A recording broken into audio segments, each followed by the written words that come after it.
Chapter 385. Oh, are you willing to head to Zhaoqing Manor and fight with the Ming army? Finally, someone had jumped out.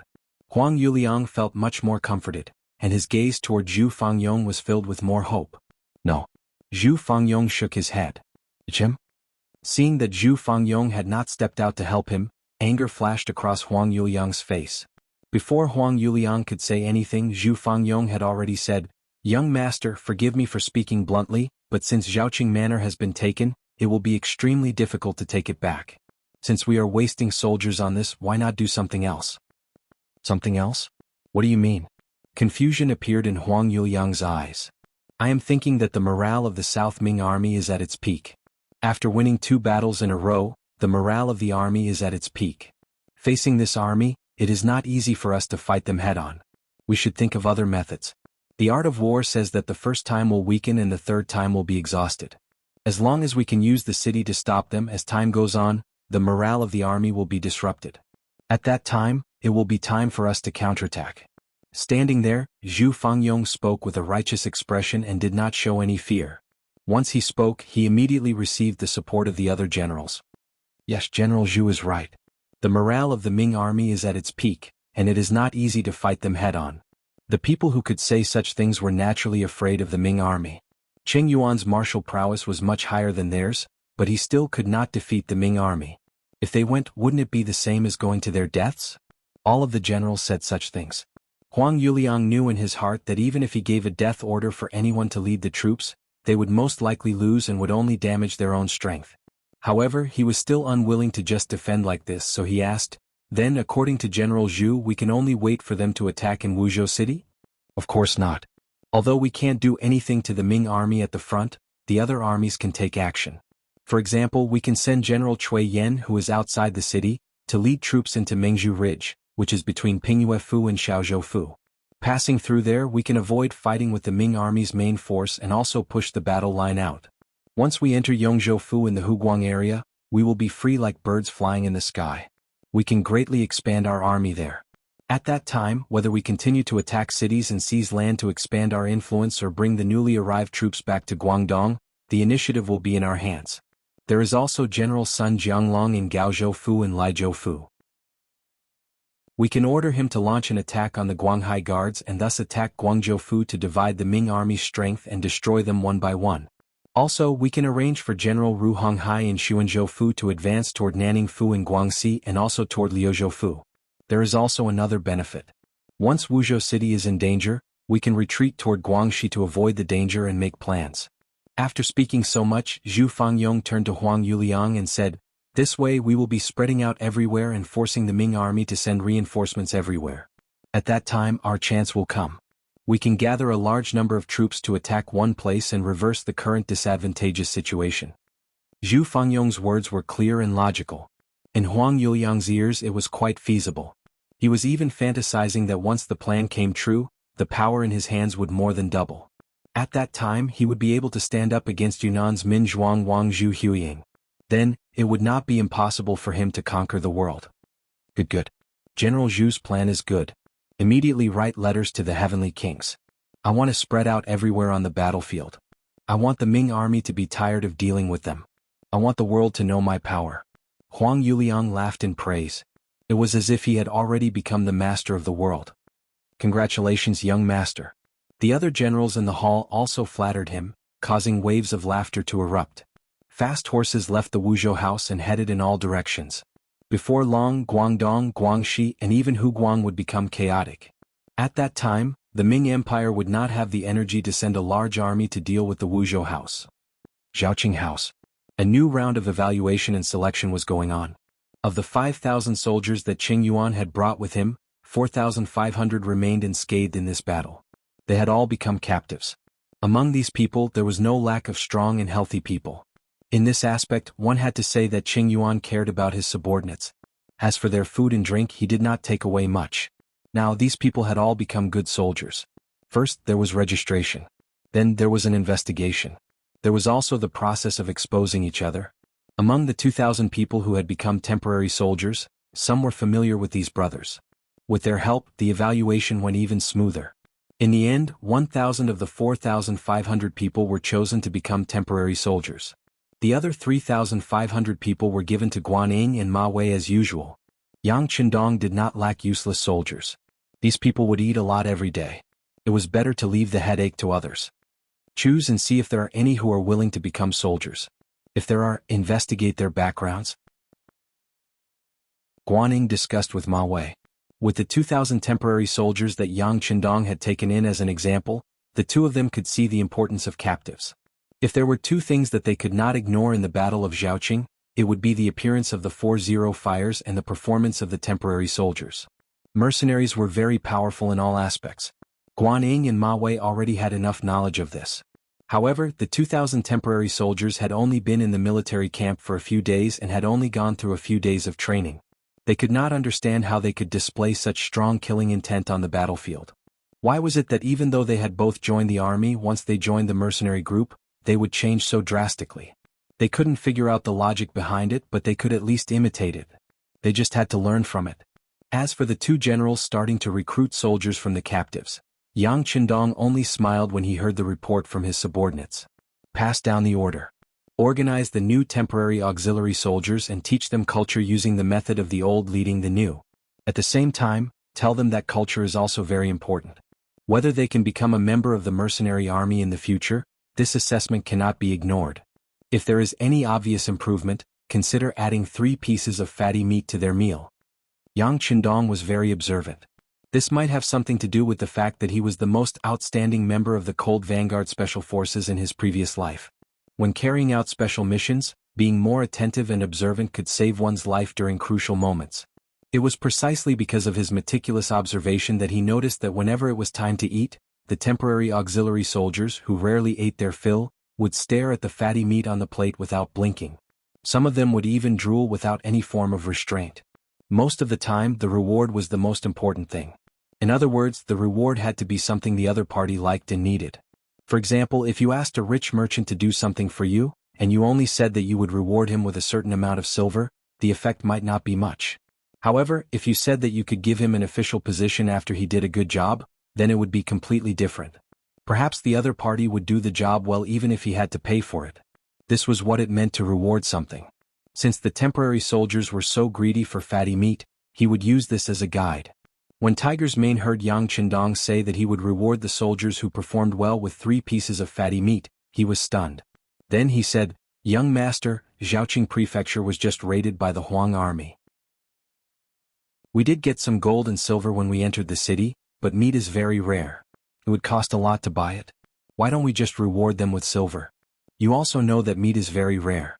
If that's the case, even if we gave them silver, where would they go to buy it? Okay. Go tell Guanyin and General Ma Wei to help us contact pork. It would be best if there was a live pig for sale. We don't lack silver. When the live pig arrives, we can directly bring it to the barracks to stimulate those people." Yang Qindong shook his head with a smile and then said to Tiger's Mane in an unquestionable tone. Note, the so-called taboo is to avoid the name and not the surname. For example, there was a Kaiyuan county that was changed to Kaiyuan to avoid Zhu Yuanzhang's name. It was to avoid the Yuan in the name Yuanzhang. Everyone, please don't argue about whether the name pig is appropriate or not. Thank you. Since the young master had already thought of everything, Tiger's Mane didn't dare to say anything more. He agreed and left. When he found Guanyin and Ma Wei because of this matter, and at the same time brought in a total of 30,000 silver taels, the two generals were really confused. However, since this matter was requested by the imperial envoy and he was willing to spend a high price to buy live pigs, how could they refuse? They immediately expressed that they would use their connections to get as many live pigs as possible. The two generals did their best on this matter. Regardless of whether it was because they wanted to curry favor with Yang Qindong or because they could profit from this matter, large amounts of live pigs were quickly sent to Zhaoqing Prefecture by the rich people in the nearby countryside. They then passed through the city and were transported to the mercenary barracks outside the city. Wang Yong was a member of the Wang family in Zhaoqing Prefecture. The Wang family had once been a large family in the city. Since he was young, he had never lacked food and clothing. He had always carried the hope of the family's revival. However, he had no interest in studying. Instead, he liked to dance with his spear and stick. He had taken many people as his master and had learned a good set of martial arts. When Zhaoqing Prefecture was surrounded by the Huang bandit army, he had been traveling with some of his Jianghu friends. After he heard the news of Zhaoqing being surrounded, he flew back. However, he was still one step too late. By the time he had secretly snuck back into the city, hundreds of people in the Wang family had all been killed by the Huang bandit army. There were also some clan sisters who had been brutally humiliated by Qing Yuan and his trusted aides. Chapter 386. The furious Wang Yong once again used the name of the Wang clan. To outsiders he would always use the name Wang Yong from the Wang clan. He gathered a group of brothers to assassinate small groups of Huang bandit soldiers in the city. Not to mention that his plan was meticulous and his skills were good, he actually managed to kill many Huang bandit soldiers. For a time Qing Yuan, who was in the city, was furious. If not for the fact that Yang Qindong and the others arrived outside the city in time and posed a threat to the Zhaoqing manor, Qing Yuan would have started a large manhunt in the city to find Wang Yong and the others. In the end, Qing Yuan was captured and the Zhaoqing manor returned to the arms of the southern Ming government. However, there was not a trace of joy on Wang Yong's face. This was because he had already found out that Qing Yuan was not dead. After being injured, he was imprisoned in the southern Ming army and was waiting to be sent to the capital to be executed. Wang Yong was unwilling that he could not take revenge for his clan by himself. For this matter, he had gone to find the southern Ming soldiers and requested to meet their general. However, how could a person without any official status get what he wanted? Not willing to give up, he saw a large group of pigs heading towards the mercenary camp outside the city. He immediately thought of a plan and chased after the pig delivery team. I know how to herd pigs. I can help you. The pig delivery team consisted of a squad of Lung Feng, a platoon of auxiliary soldiers and 100 southern Ming soldiers. Because there were too many pigs, it was difficult for them to herd them. Now that someone was willing to help, they naturally would not refuse. Thus Wang Yong generously joined the team. Not to mention that his skills were good and his eyes were sharp.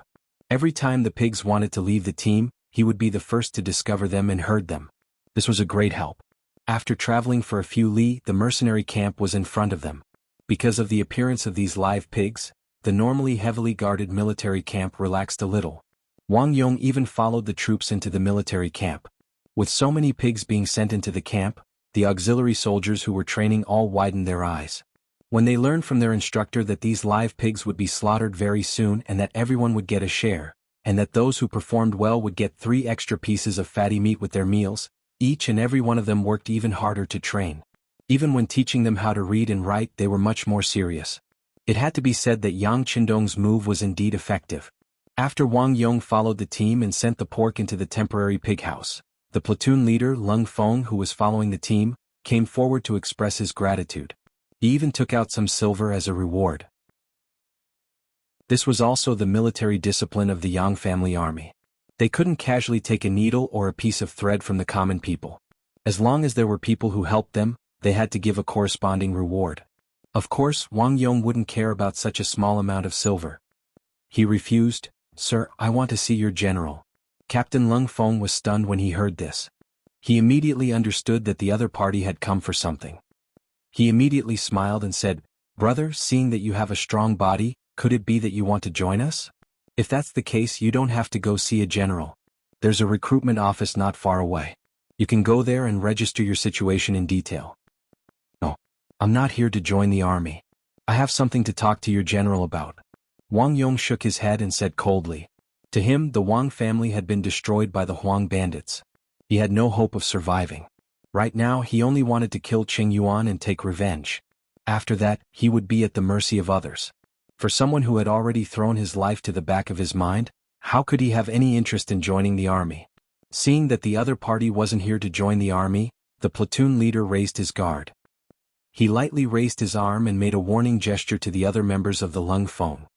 He then smiled and walked in front of Wang Yong and said, Brother, if you have something to tell me, it's the same. If it's really important news, I will definitely report it to our officers. Even if there's merit, I won't take it from you. As the platoon leader spoke, the other members of the Lung Feng platoon started to approach Wang Yong. Among them was Peng Yu, who had been allowed to join the Lung Feng platoon as an auxiliary soldier by Yang Qindong. Peng Yu hadn't been in the Lung Feng platoon for long, but his enthusiasm for learning was very high. He quickly learned some of the hand signals used by members of the Lung Feng platoon and was very familiar with the platoon leader's hand signals. While they were talking, he had already reached Wang Yong's side. After all, he was a martial artist. When someone suddenly approached him, Wang Yong quickly sensed it. Out of instinct, he suddenly charged at the platoon leader and struck out with his elbow. Those who could enter the Lung Feng platoon and become a platoon leader were all elites in the army. Even if their martial arts were average, they weren't easy to injure. Seeing that Wang Yong's attack was incomparably powerful, the platoon leader quickly retreated and dodged the attack. After forcing the platoon leader back with just one attack, Wang Yong quickly turned around and kicked him. Obviously, the attack just now was just a feint. His real target was the people behind him. He wanted to kill his way out before he was surrounded. Wang Yong charged in the direction of Peng Yu. Peng Yu saw the kick coming at him with a whistling sound. At this moment, his comrades didn't quickly form an encirclement. Peng Yu gritted his teeth and raised his right arm to protect his head. After that, he chose to take the attack head-on. Bang! The kick landed with a powerful force on Peng Yu's body. He couldn't help but let out a muffled sound. But then he suddenly exerted force and pushed the kick away. Then he quickly threw a punch at Wang Yong's chest. Peng Yu's reaction was fast and his ability to take hits was strong. This greatly exceeded Wang Yong's expectations. He originally thought that the other party was just a small soldier from the southern Ming Empire. With his methods, he wouldn't even care if there were 3 or 5 of such people. But now, not only did the other party take the attack from his kick, but he was also able to counterattack. In a moment of carelessness, his body was a little slow in dodging, and the punch landed on his ribs. Although he discovered it in time and wasn't seriously injured, he couldn't help but feel a faint pain below his ribs. After knowing that Peng Yu wasn't simple, and from the corner of his eyes, he noticed that the surrounding Ming Empire soldiers were beginning to increase. Wang Yong, who didn't dare to continue fighting, quickly retreated and rushed in another direction where there weren't many people. Wang Yong's vision was accurate, and the direction he chose to break out of the encirclement was correct.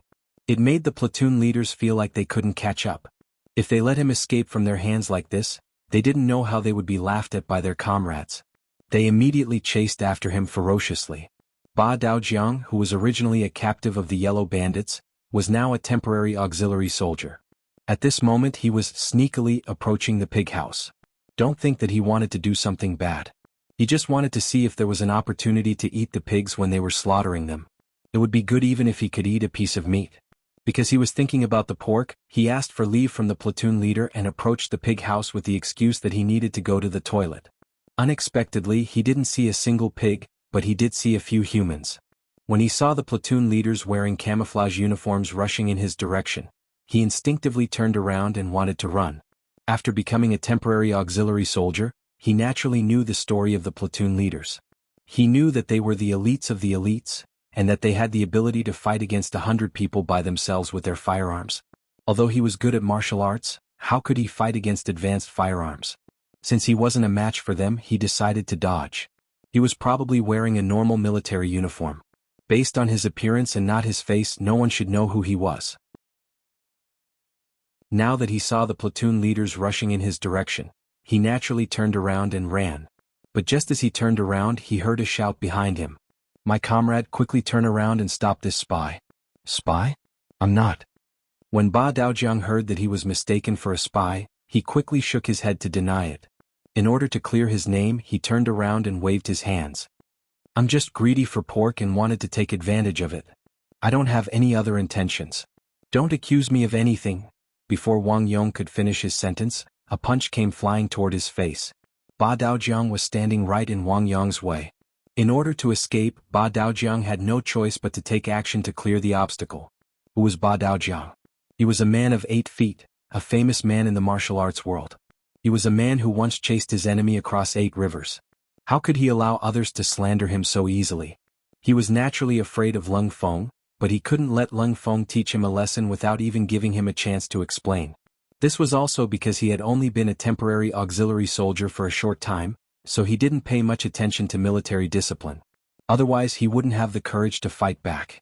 It was precisely because the military discipline was still a little loose that when he saw someone about to attack him, he didn't hesitate to fight back. In the face of Wang Yong's punch, he didn't dodge and met it with his right fist, letting the 2 fists collide in midair. Clang! When the fists collided, blood flowed out from the cracks between their bones. It was obvious that both of them had used a lot of strength in their fists. When the fists collided, Wang Yong's footsteps were blocked and he was forced to take a step back. Ba Daojiang, who attacked later, was at a disadvantage. Before he could fully unleash his strength, his fists collided with Wang Yong's and he was forced to take a step back. After both of them took a step back, their eyes were filled with killing intent when they looked at each other. It was as if they were saying, "Brat, you dare to attack me? You're dead meat."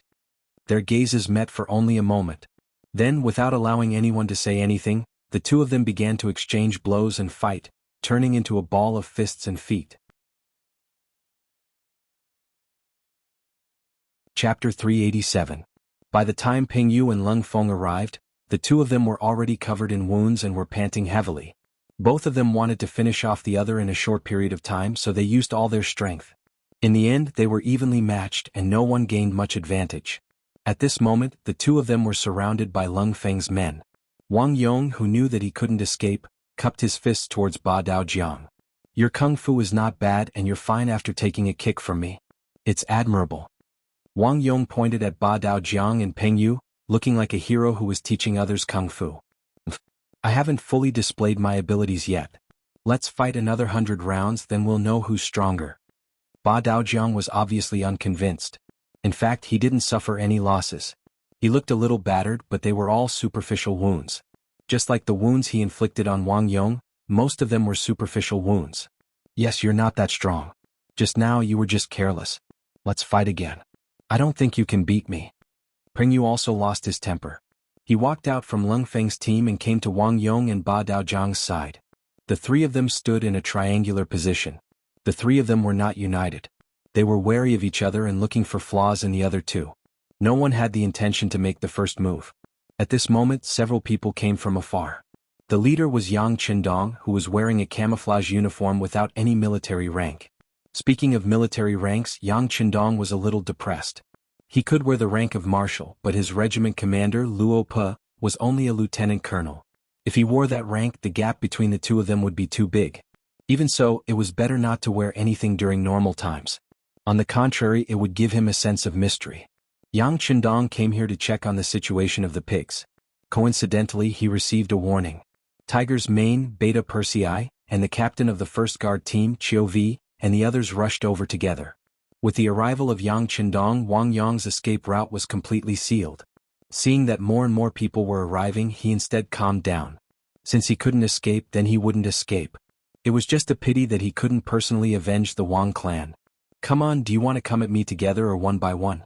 Grandpa will keep you company." Since he couldn't escape, Wang Yong simply let go of his worries and assumed a posture of wanting to have a good fight. 6.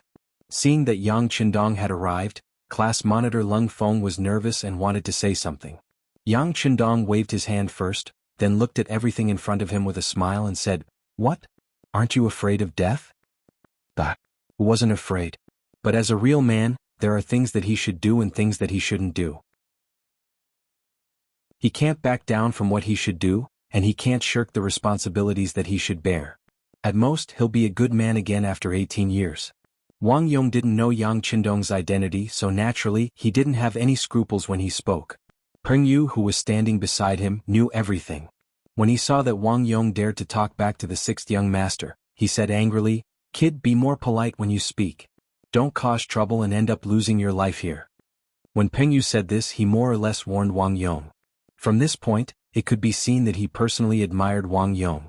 However, he didn't know the details of Wang Yong, so he didn't dare to say anything. "Lose my life?" After hearing this, Wang Yong looked up to the sky and laughed heartily, as if he had heard the funniest joke in the world. After laughing a few times, he stopped and said, "What's wrong? It's already like this, will you spare my life?" "What's wrong? Even if we must kill you? Did you really do something shameful?" Yang Qindong asked curiously, as if he was interested. "Something shameful?" Wang Yong was provoked by this question, and his face immediately turned red. "Who said I did something shameful? I came here to see your general and have something to say. How is it shameful?" After hearing Wang Yong's explanation, Yang Qindong was also stunned. Then, his gaze fell on Lung Feng, who was wearing the rank of a first-class sergeant. "What happened?" 6. "Chief, it's like this. We were leading a team to herd pigs and passed by Zhaoqing City. This person followed us and said that he knew how to herd pigs and was willing to help us. Considering that we didn't have enough manpower, we agreed. At first, I thought that since he helped us we should give him some money. However, he didn't want it and said that he wanted to see the general. When I asked him what happened, he wanted to run away. Then, I wanted to capture him and interrogate him. Then we started fighting. After Lung Feng finished speaking, he lowered his head as if he had done something wrong. Yes, you didn't do anything wrong after that. However, it was wrong to allow an outsider into the military camp without permission. How about this: when you go back, find your platoon leader to write a reflection. Tonight, you will reflect on it at the company meeting. In addition, your pay will be penalized for a month. Do you have any objections? Yang Qindong said seriously. No objections, Chief. When Lung Feng heard such a punishment, he didn't dare to have any objections. He straightened his back and said, "Good." He nodded at Lung Feng, then his gaze fell on Wang Yong. If all of this is true, why did you suddenly attack these soldiers? Do you know that this can easily cause misunderstandings? Even if we kill you here, it will be your fault. Yang Qindong's tone carried an unquestionable aura. For some reason, after hearing this, Wang Yong felt that he was in the wrong. Who knows what they will do after capturing me? Will they really kill me? Speaking of which, didn't the Ming army do many similar things in the past? Wang Yong complained and couldn't even be considered an explanation. However, when Yang Qindong heard this, he couldn't defend himself. He knew that the people he brought were the new soldiers of the Yang family. However, in the eyes of outsiders, weren't they the South Ming army? It was no wonder that they had such prejudices against him.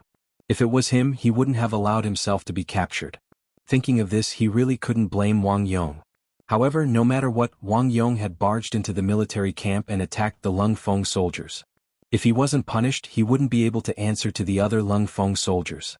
Yang Qindong's face darkened and he said angrily, "No matter what, you barged into the military camp.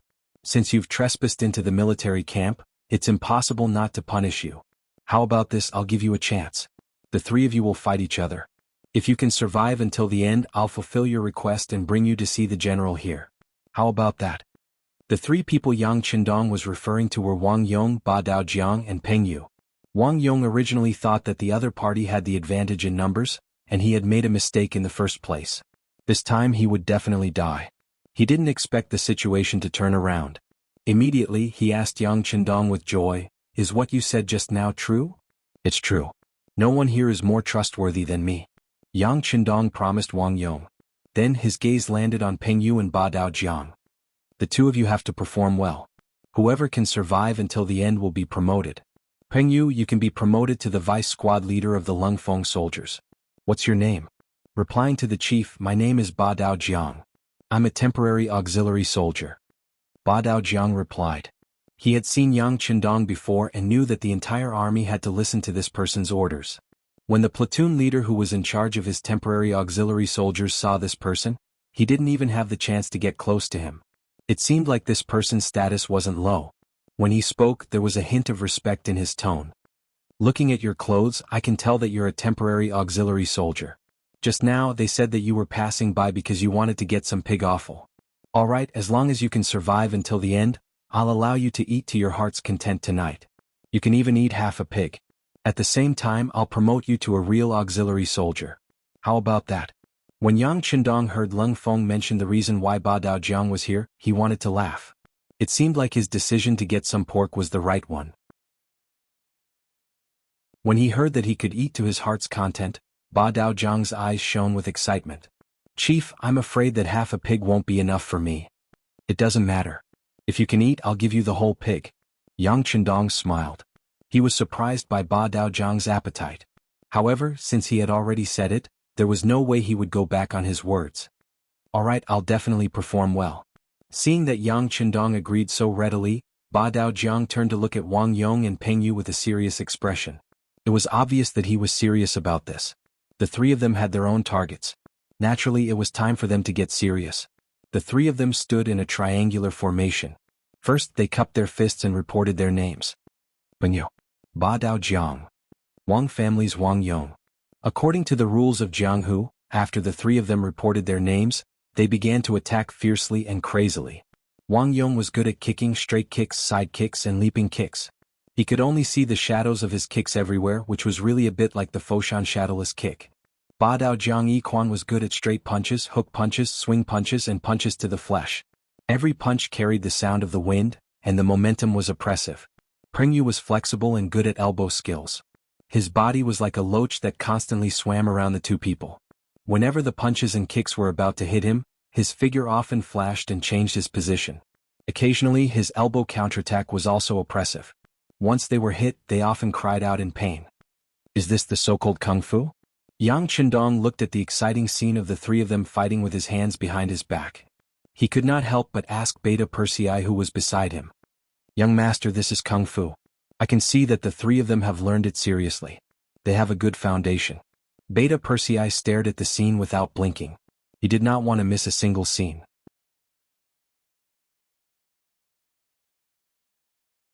Chapter 388.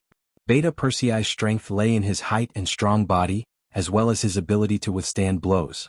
Often, when someone gave him 3 punches, the power of his one punch would be greater. However, it was precisely because he was too tall that he was not suitable for practicing martial arts. He had only learned a few moves from the two captains, Qiu Vi and Dao Xiao. However, because he was strong enough, he felt endless power when he used them. Looking at Beta Persei's learning face, Yang Qindong knew that he would not be able to get anything out of him. He pointed at the captain of the first guard team, Qiu Vi, and said, "Captain Qiu, tell me which one of the 3 is stronger?" It was easy to tell if an expert was skilled or not. As someone who had also practiced martial arts and had a good foundation, Qiu Vi naturally had a lot of professional considerations when judging. Seeing that Yang Qindong had called him, he took a few steps forward and said, "Young master, the 3 of them have their own strengths, but Peng Yue seems to be better at guerrilla warfare. He's not suitable for this kind of face-to-face combat." "You mean to say that Peng Yue will be the first to be defeated?" Yang Qindong asked with interest. "Not necessarily." Qiu Vi shook his head. "Peng Yue is too agile. It's not easy to hurt him. On the contrary, if you're careless and get hit by his elbow, you might have to pay a big price."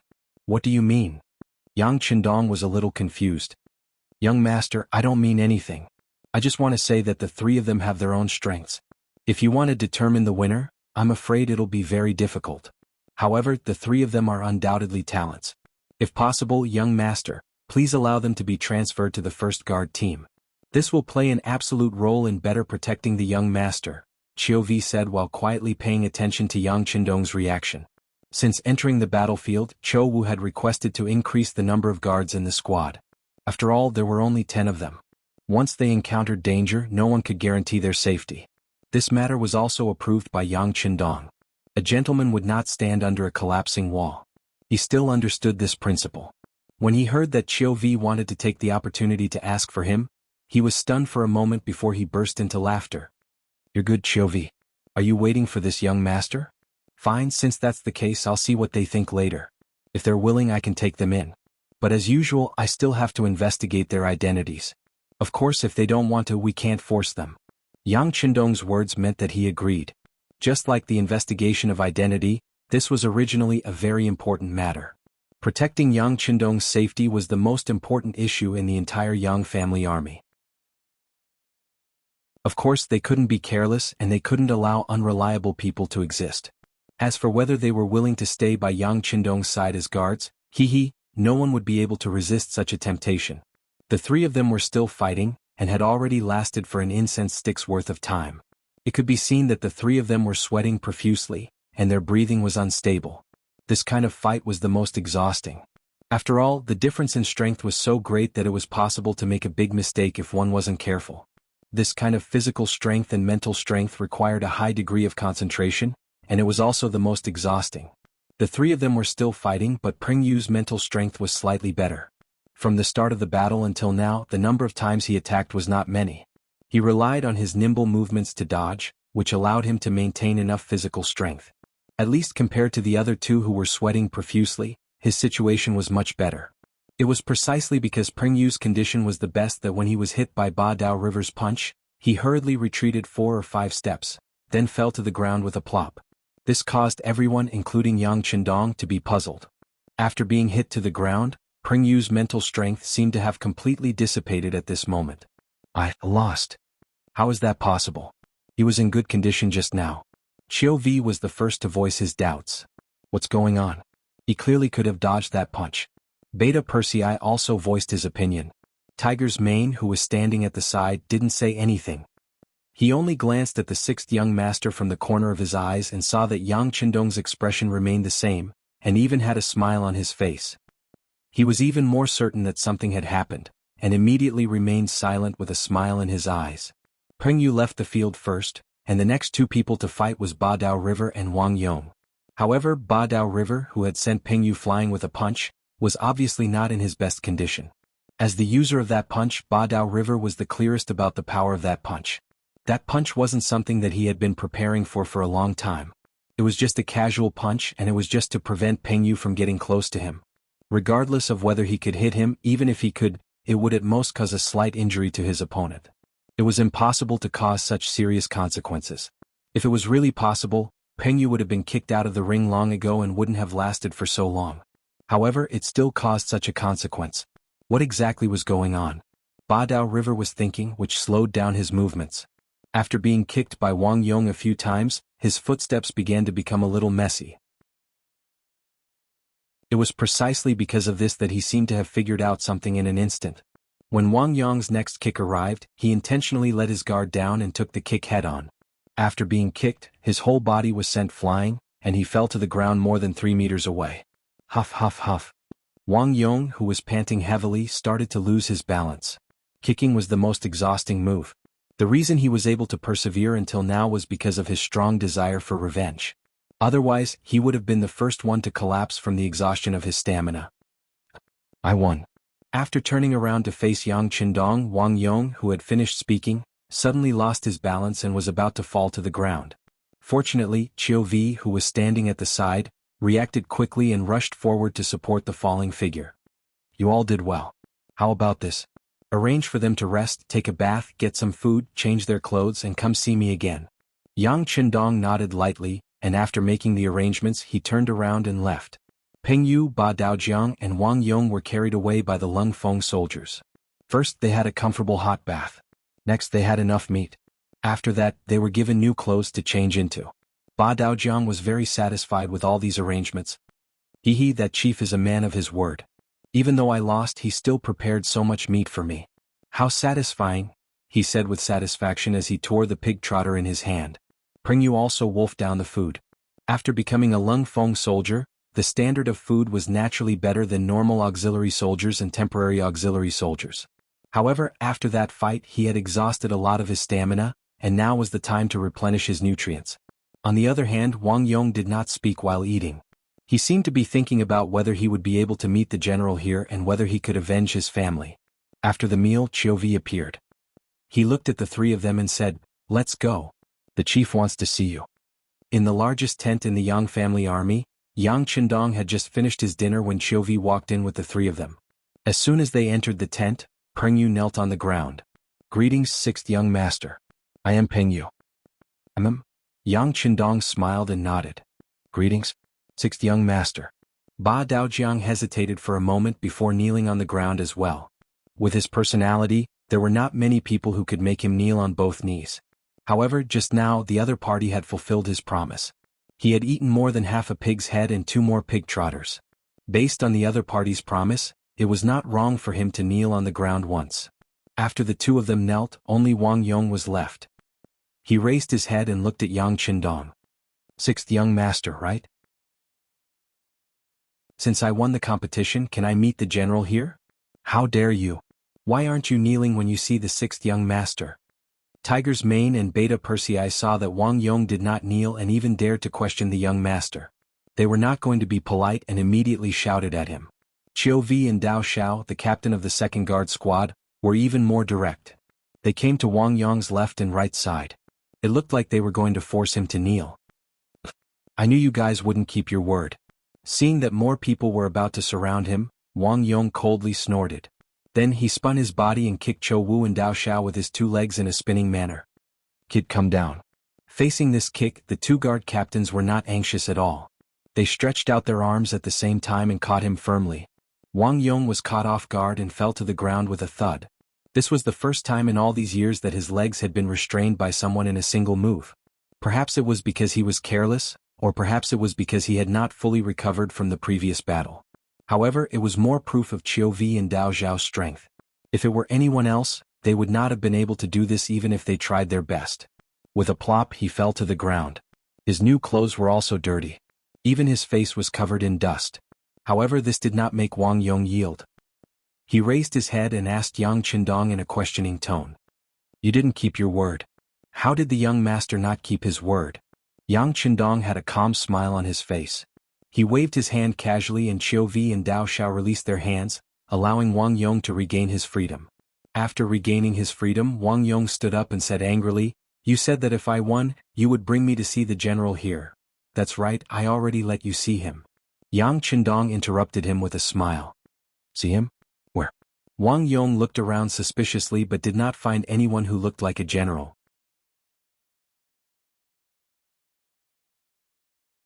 Chapter 389. They're everywhere. Yang Qindong chuckled and leaned back in his chair. Then he pointed at Tiger's Mane, Beta Persei, Qiu Vi and Dao Xiao and said, They're all generals and they're generals who can lead thousands of troops in the future. It's just that you don't know them. Are you kidding me? As if he had just reacted, Wang Yong's gaze swept across these people, and he spoke with an even angrier voice. No one is kidding you and you're not worthy of our teasing. Alright, since you want to see the general, you must have something to say.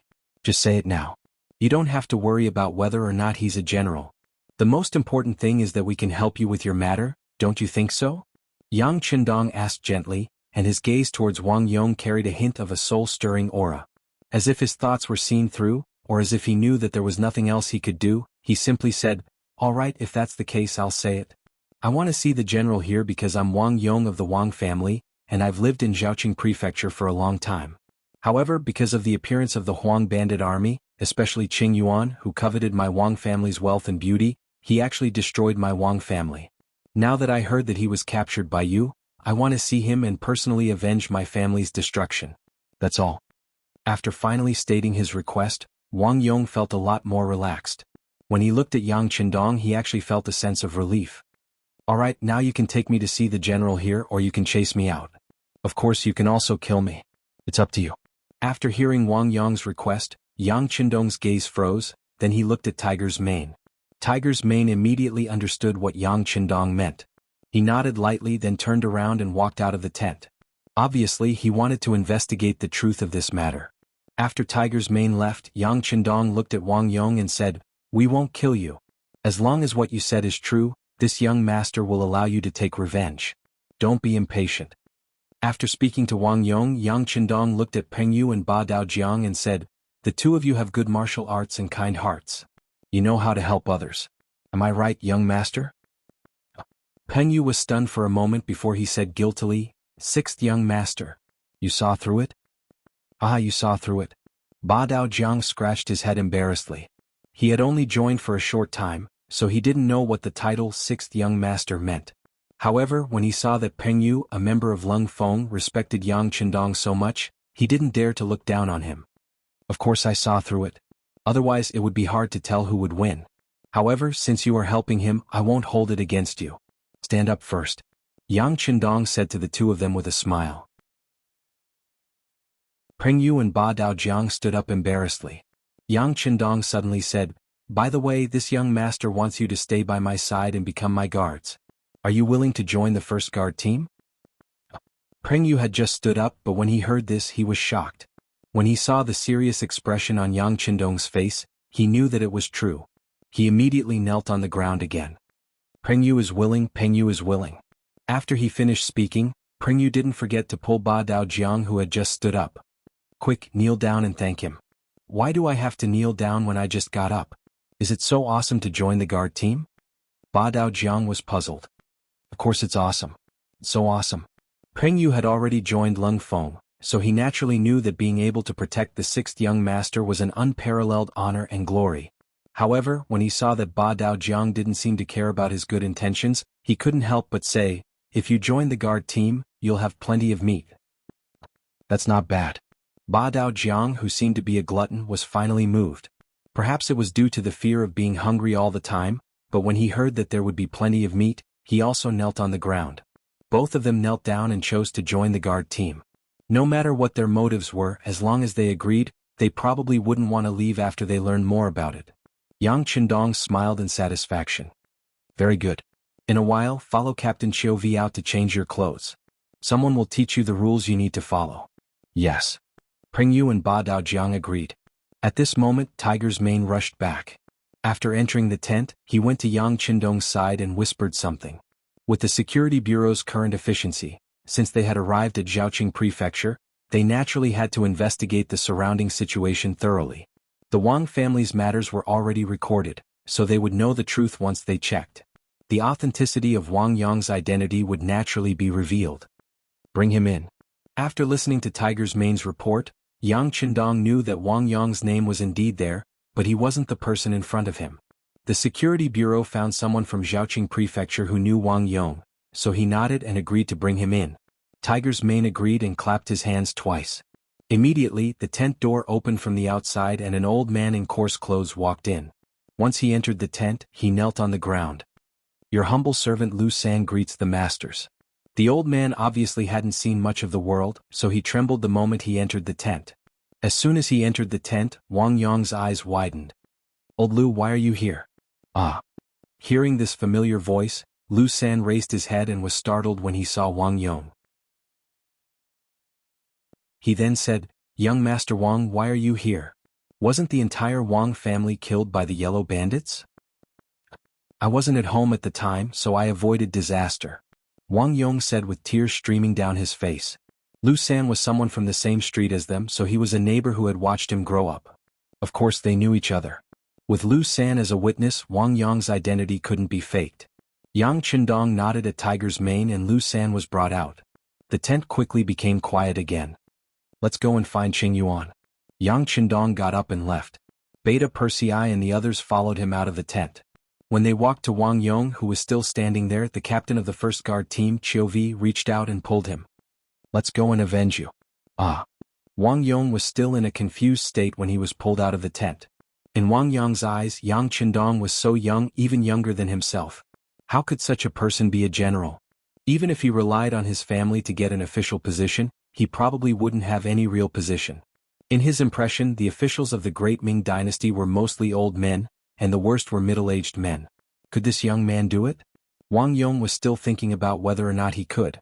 In the military camp, Battalion Commander Qin Bo had already gathered a company of cold vanguard soldiers and followed Yang Qindong out of the military camp. Wang Yong vaguely heard someone say something. Commander Luo, the military camp should be loose on the outside and tight on the inside. If anything happens, act accordingly. Yang Qindong wanted to capture Qing Yuan and hand him over to Wang Yong to execute him on the spot. The idea was good, but the method was indeed against the rules.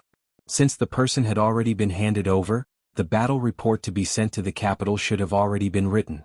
If that was the case, then no matter what he did now, it would be considered a private action and a form of provocation. In the face of provocation, no matter what Guan Ying and Ma Wei did in response, it wouldn't be considered excessive. Yang Qindong was very clear on this point. It was because he was clear that he needed to make certain preparations. Although he didn't think that the other party would fall out with him because of this matter, it was better to be prepared. The mighty group of more than 100 people walked out of the military camp. Soon after, the mercenary camp closed. As for what would happen inside, outsiders probably wouldn't know. Riding tall horses, Yang Qindong and his group arrived at Zhaoqing City. Because the sky was already dark, the city gates were tightly shut. Only a few southern Ming soldiers holding torches could be seen. When they saw a group of people approaching from a distance, the soldiers guarding the city became nervous. While they were still far away, they had already drawn their bows and were ready to shoot at any moment. It wasn't until the group got closer and the uniforms of the mercenaries appeared in front of them that the soldiers guarding the city finally relaxed. However, they still didn't open the city gates. Instead, they asked in a loud voice, "May I ask what the mercenary brothers are doing here? Please open the city gates. The Imperial Envoy has important matters to attend to." Battalion Commander Qin Bo, who was in charge of calling the city gates, said as he raised the King's command banner in his hand that represented the Imperial Envoy. This was the Imperial Envoy token that the Minister of War, Kuang Yi, had given to Yang Qindong on behalf of Yingzong. The Imperial Envoy represented the Emperor on an inspection tour. When they were outside, they naturally had a powerful side. This King's command banner was a symbol. When the King's command banner appeared, The Baihu guarding the city saw it and quickly bowed respectfully. They all said, "Long live the emperor." However, although they spoke beautifully, they still had no intention of opening the city gates. "I'm truly sorry. It is already late. If the imperial envoy has important matters, please enter the city early tomorrow morning." "What if I insist on entering the city? You stop me. What if something happens? Can you take the blame?" Yang Qindong appeared on horseback under the light of a torch. When his dignified gaze swept over the city gate tower, the southern Ming Baihu felt a chill from head to toe. He couldn't help but tremble all over. After experiencing 2 battles, the imperial envoy's name was like a killing god in the hearts of the southern Ming soldiers who followed him. If it was just a name to scare people, perhaps they could use the reason that it was too dark to refuse. However, when the real person appeared, all excuses were clearly weak. "So it is the imperial envoy who has personally come. I will open the gates, open the gates. Come, open the gates."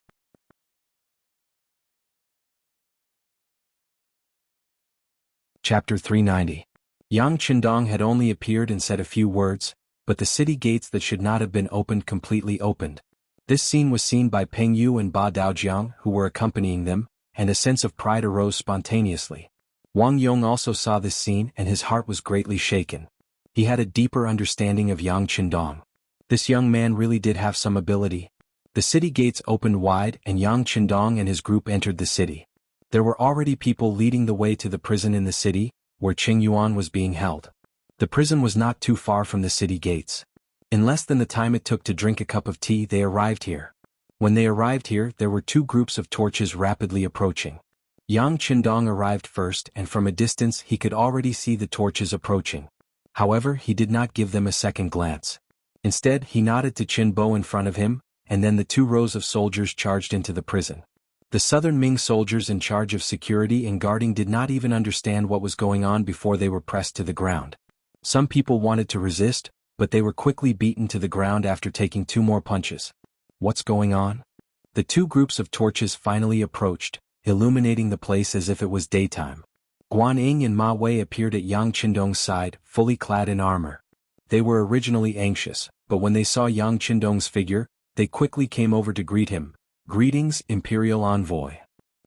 Yang Qindong first nodded his head lightly, then asked in a voice that seemed to be concerned, "It's already late at night, why are you here?" Someone reported to this general that Imperial Envoy entered the city in the middle of the night. "I don't know what happened, so I hurried over to take a look." "That's right, Imperial Envoy, why are you surrounding this place? Also, what crime did these Ming soldiers commit? Why are you beating them?" After Guan Ying greeted him, his gaze was fixed on Yang Qindong, as if he wanted an explanation. Although Ma Wei didn't say anything, his body was faintly moving closer to Guan Ying, indicating his attitude. Yang Qindong didn't answer Guan Ying's question directly. Instead he asked rhetorically, "What? Are you questioning the actions of this imperial envoy?" "I wouldn't dare.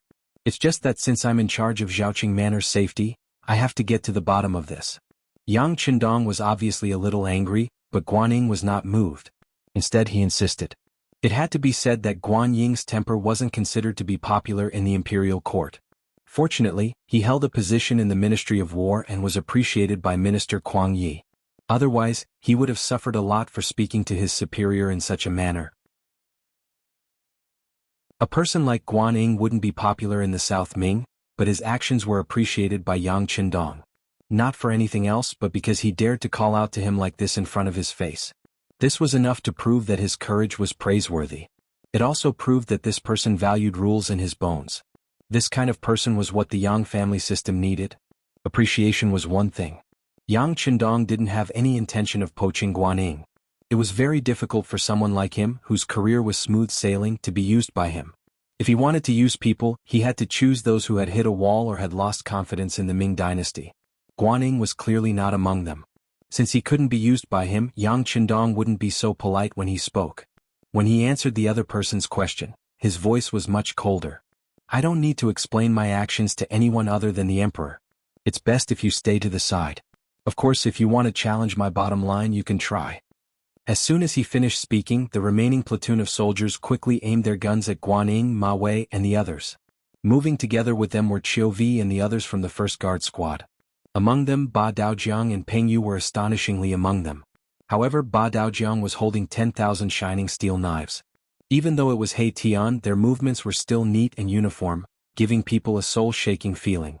When the pitch-black muzzles of their guns turned in unison, even Guanyin couldn't help but take a step back. The power of these advanced guns had long been tested on the battlefield. To be honest, the power and accuracy of the great Ming Dynasty's firearms were not something that could be compared to them. In the past, these things were used to deal with the Huang bandits. When they saw it, they only felt satisfied. However, the moment the muzzles were pointed at them, they felt extremely uneasy. There was even a feeling of suffocation that spread through their bodies. Guanyin took a step back. How could the other southern Ming soldiers not be scared into continuously retreating? They still hadn't figured out what was going on, but the imperial envoy had already turned hostile. What was he trying to do? Ma Wei was also shocked by the change in front of him. After taking a few steps back, he steadied his body.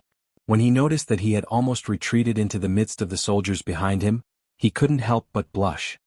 He hurriedly took 2 steps forward and said to Yang Qindong with an apologetic smile, "Imperial envoy, what is the meaning of this? We are all on the same side. Treat me as one of your own. Treat me as the imperial envoy. You still dare to ask me what I am doing? Do you normally treat your superior with this kind of attitude?" Yang Qindong's tone was filled with anger. He then pointed at his feet and said, "Remember your current position. If anyone dares to take a step forward, execute them on the spot." His voice was cold and merciless. This wasn't because Yang Qindong wanted to take revenge for Wang Yong, so he used this ruthless method. He had thought of doing this before. As the imperial envoy, other than killing Zhaoqing's general Jia Ping and taking care of the Guangdong prison department's Han Qing when he had just taken office, he had never shown his thunderous methods. It was to the point that many people had forgotten his cold image. Just like today, he had used 30,000 taels of silver to buy a pig. According to the Bureau of Security's secret report, the price was actually 30% higher than the market price. This was treating him like a sucker. This wasn't just a matter of money. It was a lack of basic respect. In view of this, he had to intimidate people. He could take advantage of this opportunity to take revenge on the other side. It could also be considered a wake-up call for them. The imperial envoy had threatened to kill anyone who crossed the line. Regardless of whether it was Guanyin or Ma Wei, their expressions became ugly. No matter what, Zhaoqing was still southern Ming territory. Although the city was taken down by them, they had given them enough benefits as discussed before. Since it was like this, what right did they have to order them around as the owner? Wasn't this going too far? At this moment, no matter if it was Guanyin or Ma Wei, both had a sullen expression on their faces. The soldiers beside them also felt the anger of the general. One by one, they involuntarily placed their hands on their waists, where there was a saber. Suddenly, an austere atmosphere filled the air. It was also at this time that the originally friendly relationship between everyone began to change. Yang Qindong, who knew how many life and death situations, was naturally especially sensitive to this kind of murderous aura. It wasn't just him. Even Lung Feng and the members of the small guard squad all gripped the 95 style tightly in their hands. It was as if they were waiting for an order to start a massacre. If they really fought at such a close distance, it was basically impossible for Lung Feng to come out unscathed. However, the final victor would undoubtedly be Lung Feng. The advantage of modern weapons against cold weapons was still very obvious. Yang Qindong obviously understood this point. However, he was even more clear that now was not the time to truly turn hostile. Putting aside the fact that his 2 wives were still in the capital of Beiming and some of his businesses were still developing there, if they really fought, even if he could kill Ma Wei and Guanyin, what was the use? These people had no enmity with him. There was no benefit in killing them, only harm. He wasn't willing to do such a loss-making business. He was very clear on this point. Seeing that swords were drawn and bows bent, Yang Qindong suddenly spoke. "What? Did you eat too much pork and want to move your body a little?" Once these words were spoken, General Ma Wei's originally angry face suddenly flushed red. However, his anger had disappeared. Others might not understand the meaning of these words, but he was very clear. This time he was in charge of helping the mercenaries buy live pigs. Out of his habit of taking advantage of opportunities, he more or less deducted a little, about 7,000 to 8,000 taels. This was because of his habit and also because he was envious of the mercenaries' gains. Why should they get all the benefits after entering the city and he get nothing? You guys get the meat no matter what, we get the soup. Therefore, when he knew that the mercenaries needed a large number of live pigs, he had an idea. He acted first and reported later, so he deducted a certain amount of commission and benefits. He originally thought that the matter was done covertly. However, Yang Qindong had always been very careful. He was afraid that someone would do something to the food, so he had arranged for Yang San to have the security bureau secretly keep an eye on it. He didn't expect that the inside story would be uncovered. Now that Yang Qindong had exposed the matter in front of everyone, Ma Wei's face turned red, and he felt a little lacking in confidence. At this moment his expression also changed very quickly. Ha ha ha, it must be a misunderstanding. Quickly stand properly and retreat. Really, we know that the Imperial Envoy is doing something, we should cooperate. The sudden change stunned the other soldiers. However, since the general had spoken, they didn't dare to disobey. One by one they put the swords that they were about to pull out back into the sheath. Then they retreated a few steps, maintaining a safe distance. This change made Guaning very puzzled. He couldn't understand why Ma Wei suddenly changed his attitude. However, before he could ask anything, his body was already pulled back a few steps by Ma Wei. It was also at this time that there was movement from inside the prison. Dozens of soldiers carried an injured man out.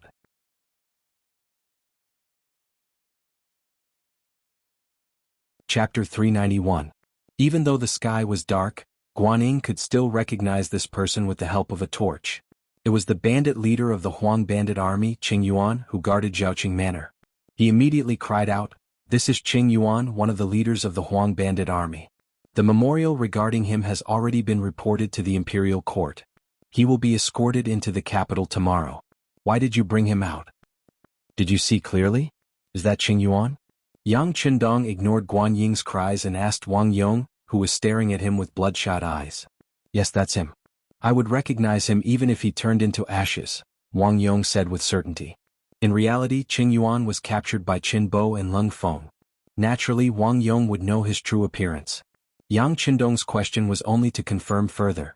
Knowing that this person was Qing Yuan, he nodded and said, "All right, bring him back to the camp." With that, Yang Qindong turned his head and glared fiercely at Ma Wei and Guaning. Then he led the troops away without a word. "Why did you bring Qing Yuan away? Stop them quickly." Seeing that his merit was about to be taken away, Guaning naturally had a look of indignation on his face as he shouted loudly once again. General Guan, bear with it. We are no match for them." Ma Wei, on the other hand, was calm and collected. He stretched out his hand and pulled Ma Wei hard, not letting him run around. Seeing the figures of Yang Qindong's troops slowly disappear into the night, Ma Wei finally let go of Guan Ying's hands. As soon as he let go, Guaning shouted at him angrily, "General Ma, what are you doing? Do you know that the criminal of the imperial court was taken away under our noses?" "Of course, this general has seen it, but I have my own difficulties," Ma Wei replied with a helpless look. "Difficulties? What difficulties?" Guaning asked with a puzzled expression and a face full of anger. He knew that if he couldn't explain things clearly, he wouldn't be able to get through this ordeal. With a guilty look, Ma Wei whispered the story of how he embezzled the money that the mercenaries used to buy the pork. "What?" After hearing what had happened, Guaning was naturally furious. He shouted in a roaring tone, "General Ma, you are really bold. How can you do such a thing?" Ma Wei stuck out his index finger to cover his mouth and said in a pleading tone, "General Guan, there's no other way. If you want to lead soldiers, you have to give them some benefits. Otherwise, who would listen to you? Isn't that the only thing we can do?"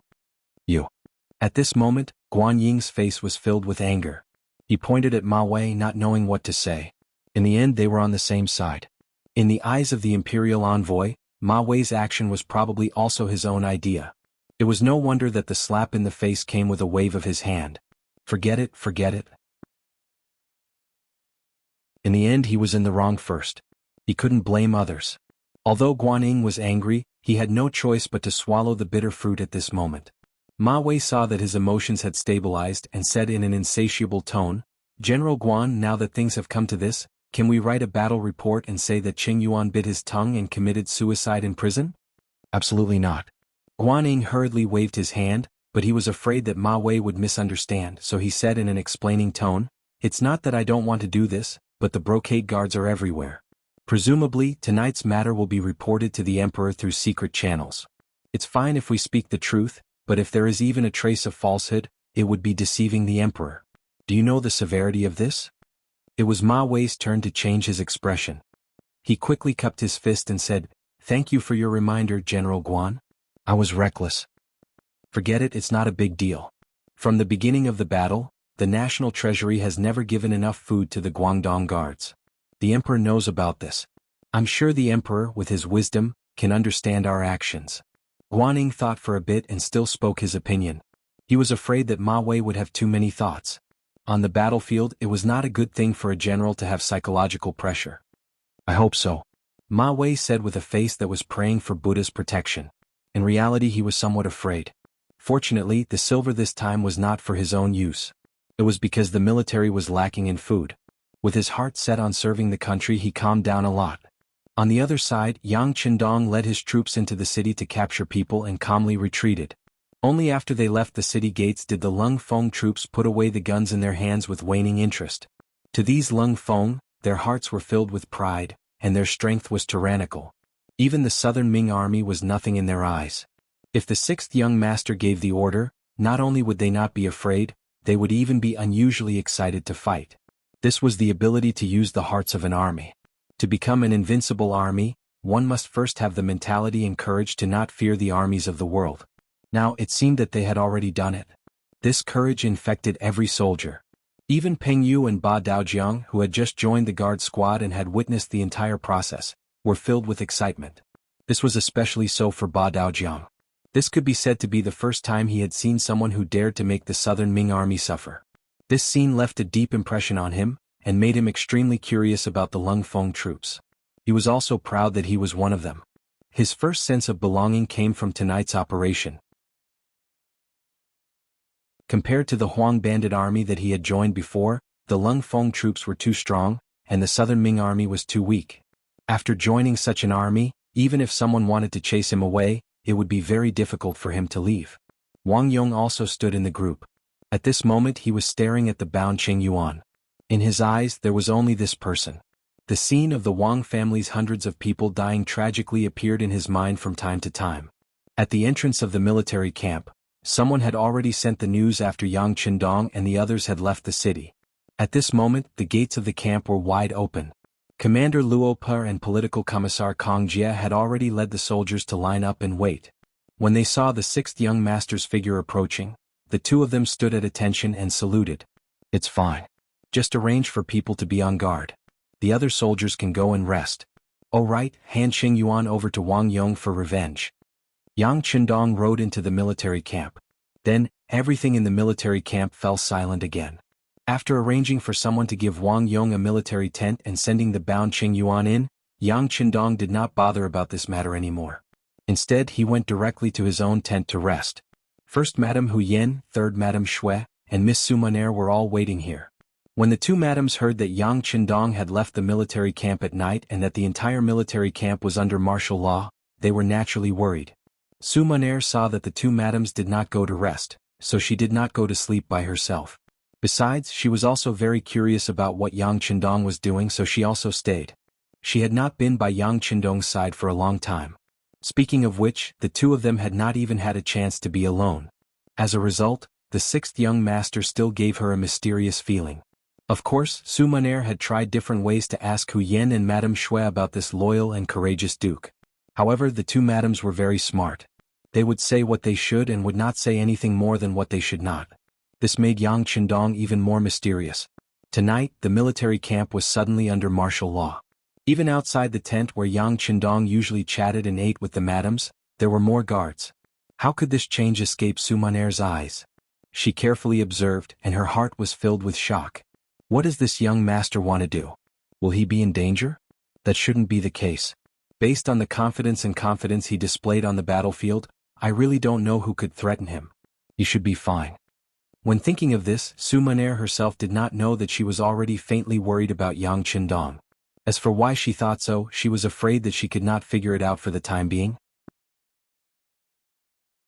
Su Monaire did not stop all this until Yang Qindong returned to the military camp tent safely. Even when Yang Qindong's gaze casually swept over her, she blushed for a while. As people said, everyone loved beautiful women.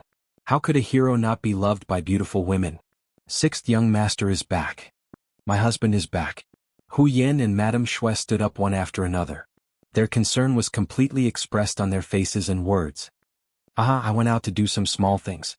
I've made Yen and Shuer worry. It's really my fault. How about this? In order to make up for it, both of you can stay here tonight. Ah. Yang Qindong's face was not serious at all. Instead, it was full of tenderness and sweetness. As soon as he said this, Hu Yen and Madame Shuer in the tent both blushed and became hot. They were shy and happy. They were happy to have a husband who loved them so much. However, it was inevitable that they would feel embarrassed to say such words of love in front of so many people at the same time. This was not the future. On the street there were people who courted and kissed in public. The onlookers would even give them their blessings. If all this happened at this time, it would only attract people's sidelong glances. It was normal for people to feel ashamed. Yang Qindong's action made the two madams very shy. Even the two madams' personal maids, Xiao Qing and Xiao Wei, blushed and lowered their heads. They were very embarrassed. Su Muner's face was even more embarrassed. At this time, her face was red and swollen as if she had a fever. After hearing this, she did not even dare to raise her head. She just bowed and almost ran out of the tent with the help of her maid, Xiao Yun. Behind her came Yang Qindong's laughter.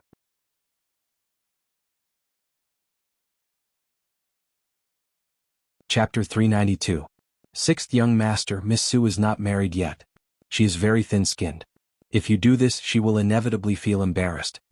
Hu Yen walked forward and took the initiative to remove the military windbreaker that Yang Qindong was wearing. Then she said with a coquettish expression, "Haha, who asked her to come over and join in the fun for no reason? I didn't invite her either." Yang Qindong said casually. Then he stretched out his hand and hugged Hu Yan's slender waist. Hu Yan's face was filled with happiness. When she was hugged, she did not show any signs of rejection. Instead, she said to her personal maid, Xiao Qing, "Quickly bring the hot water over. Third sister and I will serve my husband to bathe." On the other side, Su Muner hurried back to her military tent. Even after she sat down again, her heart was still beating fast. The maid, Xiao Yun, said in an extremely dissatisfied voice, "Miss, this sixth young master of the Yang family is really something. He knows that Miss is still here, yet he said such shameless words. He really doesn't respect others." "Xiao Yun, be quiet." Su Muner's body shook when she heard this. Then she said in a slightly stern voice, "Xiao Yun, you can't say such things in the future. You have to understand that we came here of our own free will. No one forced us. Do you know? If he insists on chasing us away because of your words and actions, then how will we achieve the goal of this trip? Even if I die, I won't be able to face my family." After Su Muner's expression became serious, Xiao Yun had already shut her mouth. When she saw that her master's expression became more and more serious as she spoke, and her eyes were about to turn red, she hurriedly came forward. "Miss Xiao Yun was wrong. I won't dare to do it again in the future. Xiao Yun, it's not that I have to scold you. I also know that you are fighting for justice for me. But who asked me to be born like this? At this moment, I finally saw the hope of revenge. Even if I have to risk my life, I have to give it a try. So we can't make a single mistake in the future. Do you understand?" Miss Xiao Yun understands. But do you really trust him that much? If we really do it, will he really fulfill his promise? Xiao Yun nodded in agreement. At the same time, there was a trace of suspicion in her expression. Towards Xiao Yun's question, Su Muner was also unable to give the most correct answer. But in order to avenge her family, what else could she do other than choose to believe? Therefore she could only nod and shake her head as she said, "I don't know either, but he shouldn't go back on his word. He wouldn't lie to me, right? Miss, let's hope so. Let's hope our sacrifice is worth it. Alright, it's late. Miss, you should sleep first." Xiao Yun sighed in her heart. She didn't know if what Miss was doing was right or wrong, but there was one thing that was not wrong, and that was that she would definitely follow by Miss's side. Even in the face of death, she would not retreat half a step. That night, Su Muner couldn't sleep. After that, she even had a nightmare.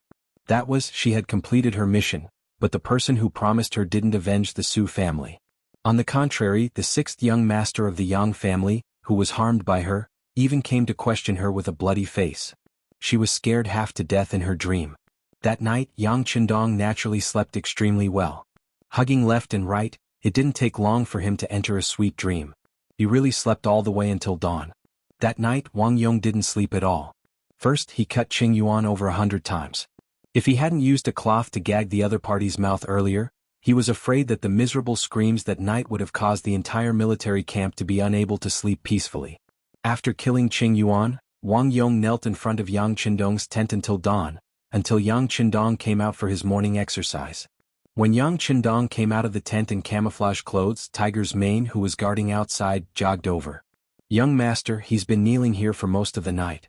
Qing Yuan was also killed by him." "Got it. Send him to the auxiliary regiment like this. Let him learn to abide by the rules first and wash away the evil aura on him." Yang Qindong nodded lightly. Then he brought Beta Persei, Qiu Vi, Pengyu, Ba Daojiang, and the others from the first guard team and started jogging in the military camp. Yang Qindong didn't want to keep all the capable people by his side, especially people like Wang Yong who had a strong evil aura. If he didn't know the rules, Yang Qindong would rather not have him than keep a bomb by his side. But thinking about it, if Wang Yong really had the ability, he would climb up step by step and eventually become a true warrior. 1451 AD, the second year of Tianshun, the third year of Baiming, the 6th month of Jingtai. The Guangdong Yellow Bandit Army began their final frenzied counterattack, with Wuzhou Prefecture and Xuanzhou Prefecture as the center. In the north, at Mengzhu Ridge, Heavenly King Cui Yen led 20,000 troops and was ambushed by the 2nd Regiment, Kong Chuanxin's 3rd Battalion, 2 auxiliary battalions and Pingle's General He Xing. After the battle, Heavenly King Cui Yen died. Less than 10% of the 20,000 troops escaped. In the south, Heavenly King Sun Jianglong had just left the city when he was met with the 2nd Regiment, Wu Sheng's 1st Battalion, 2 auxiliary battalions, and Xiao's General Yu Guang's fierce attacks. After losing, he lost Gaozhou Prefecture and retreated to Laizhou Prefecture. Facing the 40 rocket launchers, he couldn't defend the city and retreated to the seaside to leave. However, not long after, there was no more news. What the others did not know was that the Yang family's navy was already waiting for them at sea. Under the personal leadership of the Navy's first commander Yu Guang, in less than an hour, the ship that Sun Jianglong and his 15,000 men were on was destroyed at sea. Another 13,000 survivors were salvaged, while over 1,000 others lost their lives in the sea. In the west, with Xuanzhou Prefecture as the starting point, Heavenly King Ru Honghai led 30,000 troops to test the waters of Nanning Prefecture and Liuzhou Prefecture of Guangxi. However, because the enemy was well prepared and had the advantage in numbers, the attacks were neutralized. In the end, after losing 10,000 troops, they retreated to Xuanzhou Prefecture to rest. At this point, Huang Yuliang's so-called four-sided attack strategy had completely collapsed. Not only that, the east and north of Wuzhou Prefecture had already been stationed by the southern Ming army to suppress the bandits. At this moment, the people in the city were in a state of panic. Some of the leaders also had their own thoughts and plans. This was already the 3rd day since Yang Qindong brought troops to Wuzhou Prefecture. Ever since he arrived 3 days ago, he didn't immediately attack the city. On the contrary, he ordered people to defend it tightly. From time to time, the drums of the army would sound, causing the Huang bandits in the city to be like birds startled by the twang of a bow. Kong Lingxin's 3 battalions to the north also had the same attitude. They also surrounded the enemy without attacking, and their war drums beat loudly. Yang Qindong's actions had once confused Guan Ying and Ma Wei. The two of them walked into the large military tent and came in front of the 6th young master. Imperial Envoy. Once the 2 generals entered the tent, they cupped their fists and bowed. The 2 generals have come. Serve tea. Yang Qindong wasn't wearing a military uniform. Instead, he wore a normal green robe. Just from this, it could be seen that he didn't have any desire to fight. At this moment, he was holding a brush and practicing calligraphy. No need. Guan Ying waved his hand and refused the good intentions. He raised his head to look at Yang Qindong and said in a serious tone, "Imperial Envoy, I don't know why the Huang bandits are right in front of you, but you must surround them and not attack? Please teach me." Guan Ying's attitude was even cold. Yang Qindong saw all of this and let out a long breath in his heart. At the very beginning, Guan Ying had treated him with this attitude. Yang Qindong didn't pay attention to it. Instead, he used practical actions to wake the other up. He let him know what it meant to shock the world with a single brilliant feat. Guan Ying's attitude towards him had changed completely after the victory at the Battle of Canton Prefecture City. However, ever since he openly snatched the captive Qing Yuan in Zhaoqing Prefecture, the relationship between the two had clearly changed. They became much more unfamiliar. Now he had directly come to question him. It could be seen that this person truly had a problem with him. At some point in time, Yang Qindong even had the thought of recruiting him for his own use. Guan Ying was indeed a talent. At least, he was much more pragmatic than some of the other Ming Dynasty generals. However, a general of the Southern Ming Dynasty was still a general of the Southern Ming Dynasty. His heart was still more inclined towards the great Ming. This kind of person could be called a loyal official, but could also be called a foolishly loyal general. They all had a similar characteristic. They wouldn't easily change their original intentions. In other words, it was very difficult to change the mentality of these people. Take Yu Qian for example. He was also foolishly loyal. However, Yang Qindong had spent a lot of effort on him. Under the influence of nearly a year in Crimson City, even a stone's heart could melt. Finally, the environment changed a person. Yu Qian had become an important official of the Wuxia Dynasty. He was in charge of the affairs of Crimson City and the nearby cities. He had also displayed his ability to manage everything in an orderly manner. Yu Qian could be changed because in Yang Qindong's heart, he was a very capable person. He was worth the price to attack his heart. However, although Guanyin was a good general, he wasn't unique. In the new Wuxia Dynasty army, there were no lack of good generals. There were even a few who had shown their talents as commanders. Since that was the case, why would he spend so much effort on Guanyin? Originally, Yang Qindong didn't have much hope. Naturally, when he saw Guanying's attitude, he wasn't angry. On the contrary, when faced with his question, he continued to practice his calligraphy as he spoke with an indifferent expression. Surround but don't fight? Naturally, it's because there are too many Huang bandits in the city. With our small number of soldiers, we can't take them all down. Since that's the case, it's better to slowly wear them down. You've also seen that starting today, there are already Huang bandits coming out of the city to join us. Although there aren't many of them, only a dozen or so, it's still a good start. I believe that if I slowly endure like this, in less than half a year, the Huang bandits in the city will collapse on their own.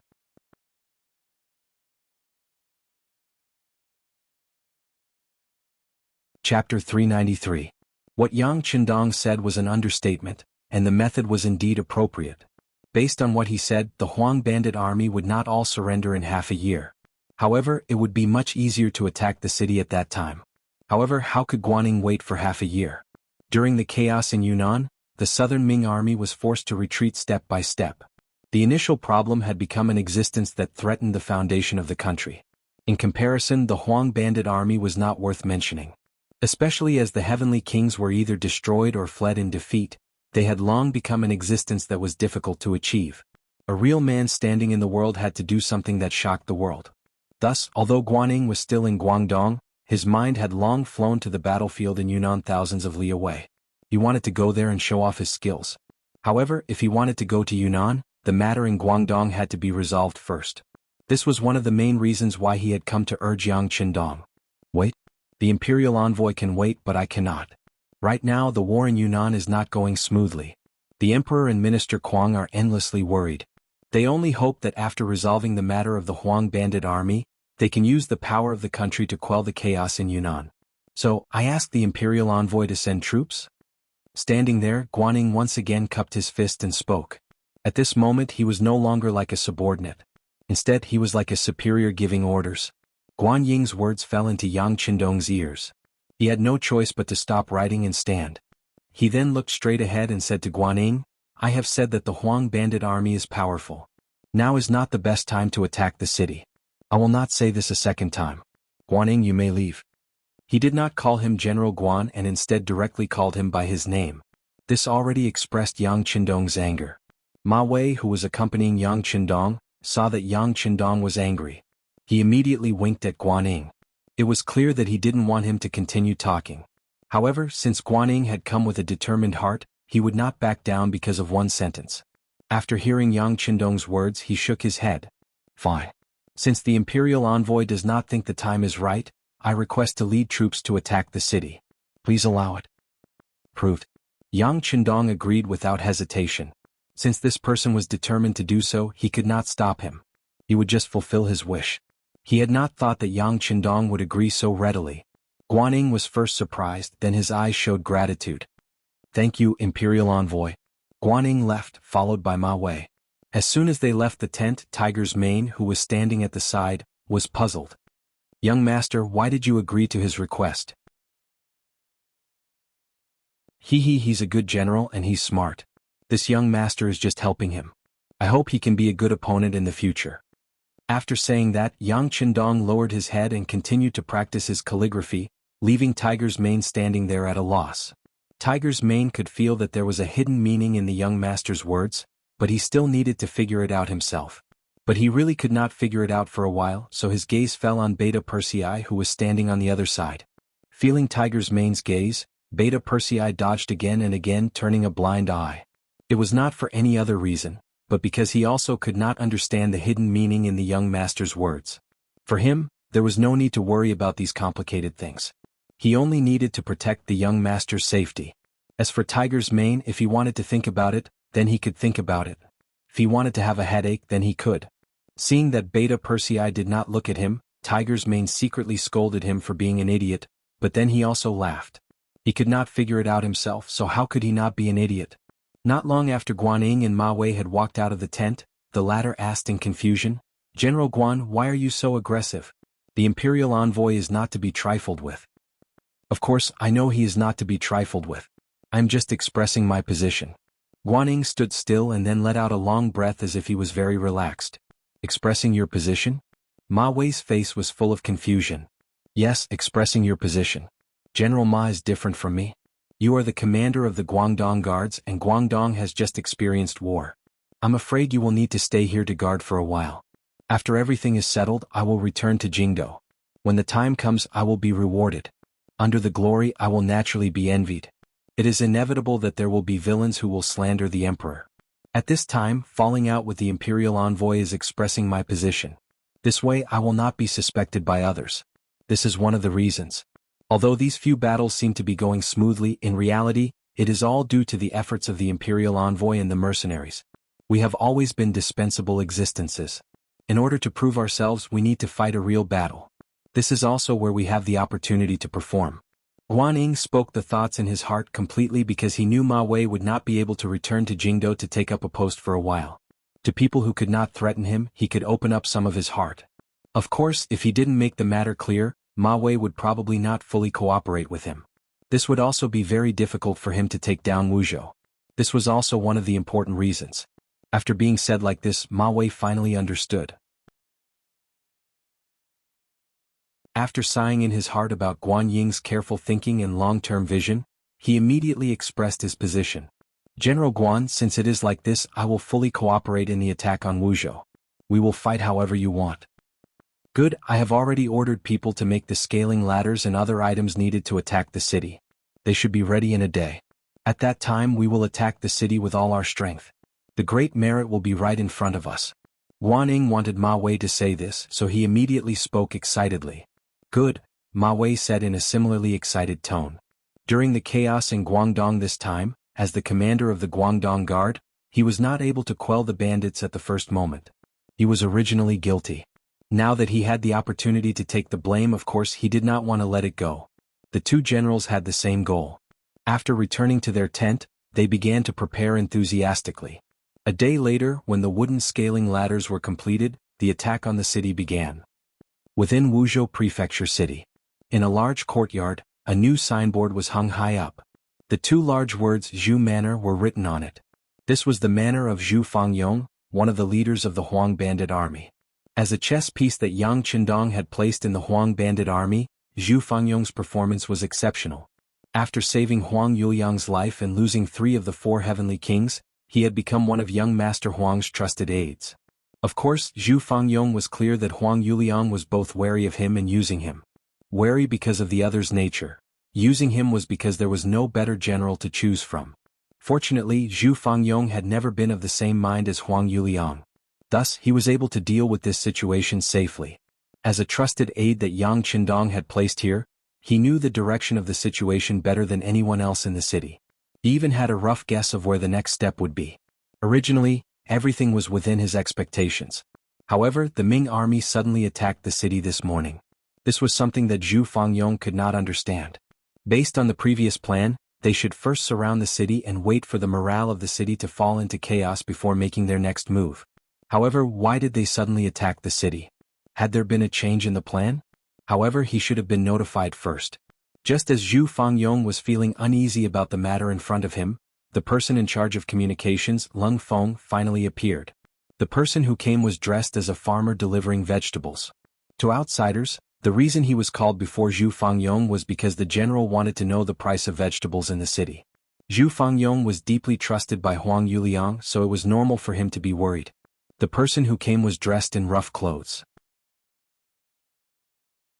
Even his face was full of wrinkles and his skin was dark. Under this kind of appearance, it was difficult for anyone to suspect that he was not a vegetable farmer. In reality, the person who came was disguised. This was one of the necessary methods to become an elite spy of the Security Bureau. I am 007.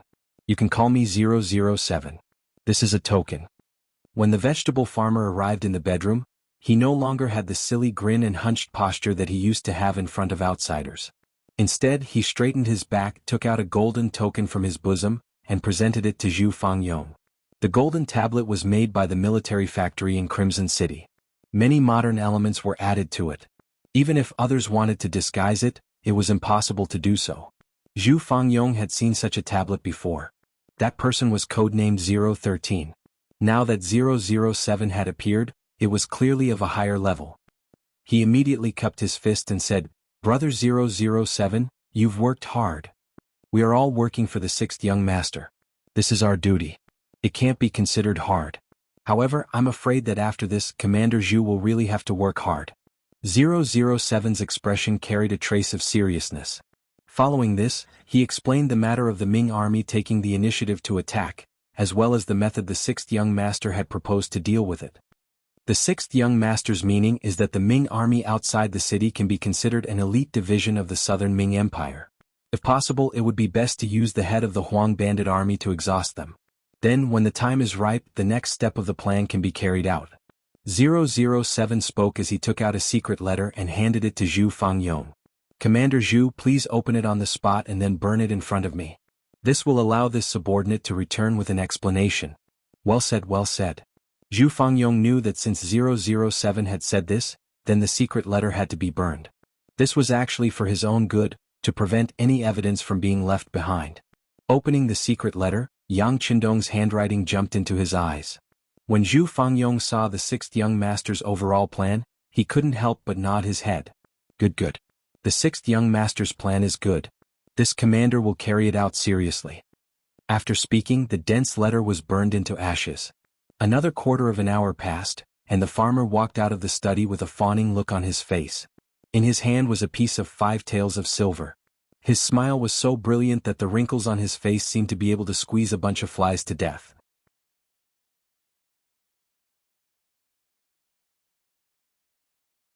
Chapter 394. The Ming army had started to attack the city. Guanning didn't just do it for the sake of showing off. Before the battle, he had indeed done a lot of things. One of the most important things was to learn the management methods of the mercenary army. He recruited a lot of strong captives into the army and then took care of them. He also said that whoever could make a great contribution in the next battle would be rewarded with money, meat, and even an official position. This was also Guan Ying's decision to make an exception. Normally, people who were guilty would not even be able to obtain the status of a good citizen.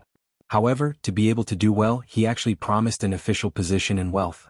Just from this point, he had really put in a lot of effort.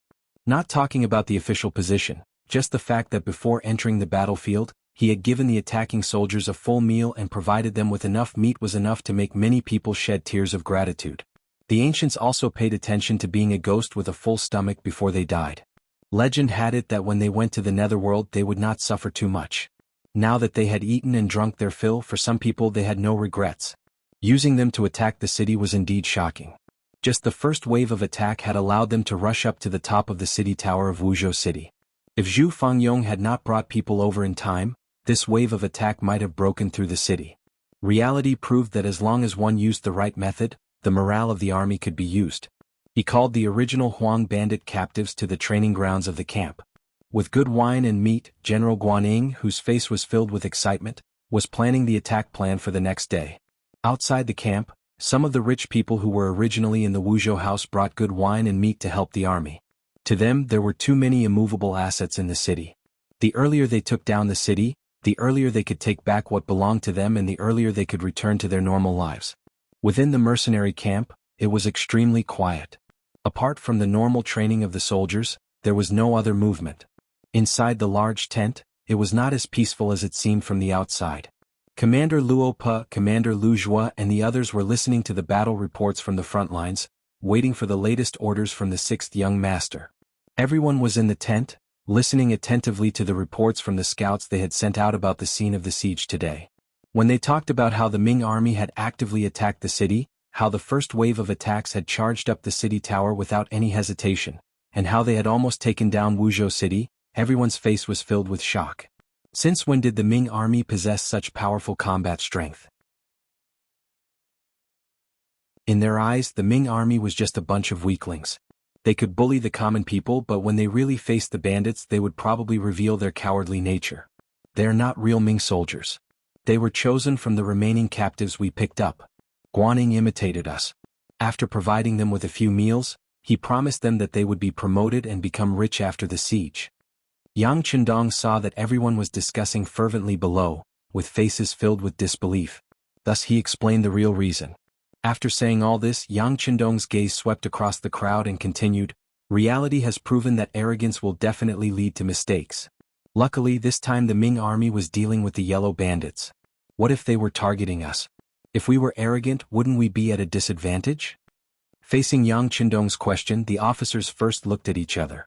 Then the commander of the auxiliary troops, Lu Zhua, stood out and said, "Sixth young master, we have the most advanced firearms in the world. Even if they were to come, we would not be afraid of them. We will definitely wipe them all out." Yes, yes.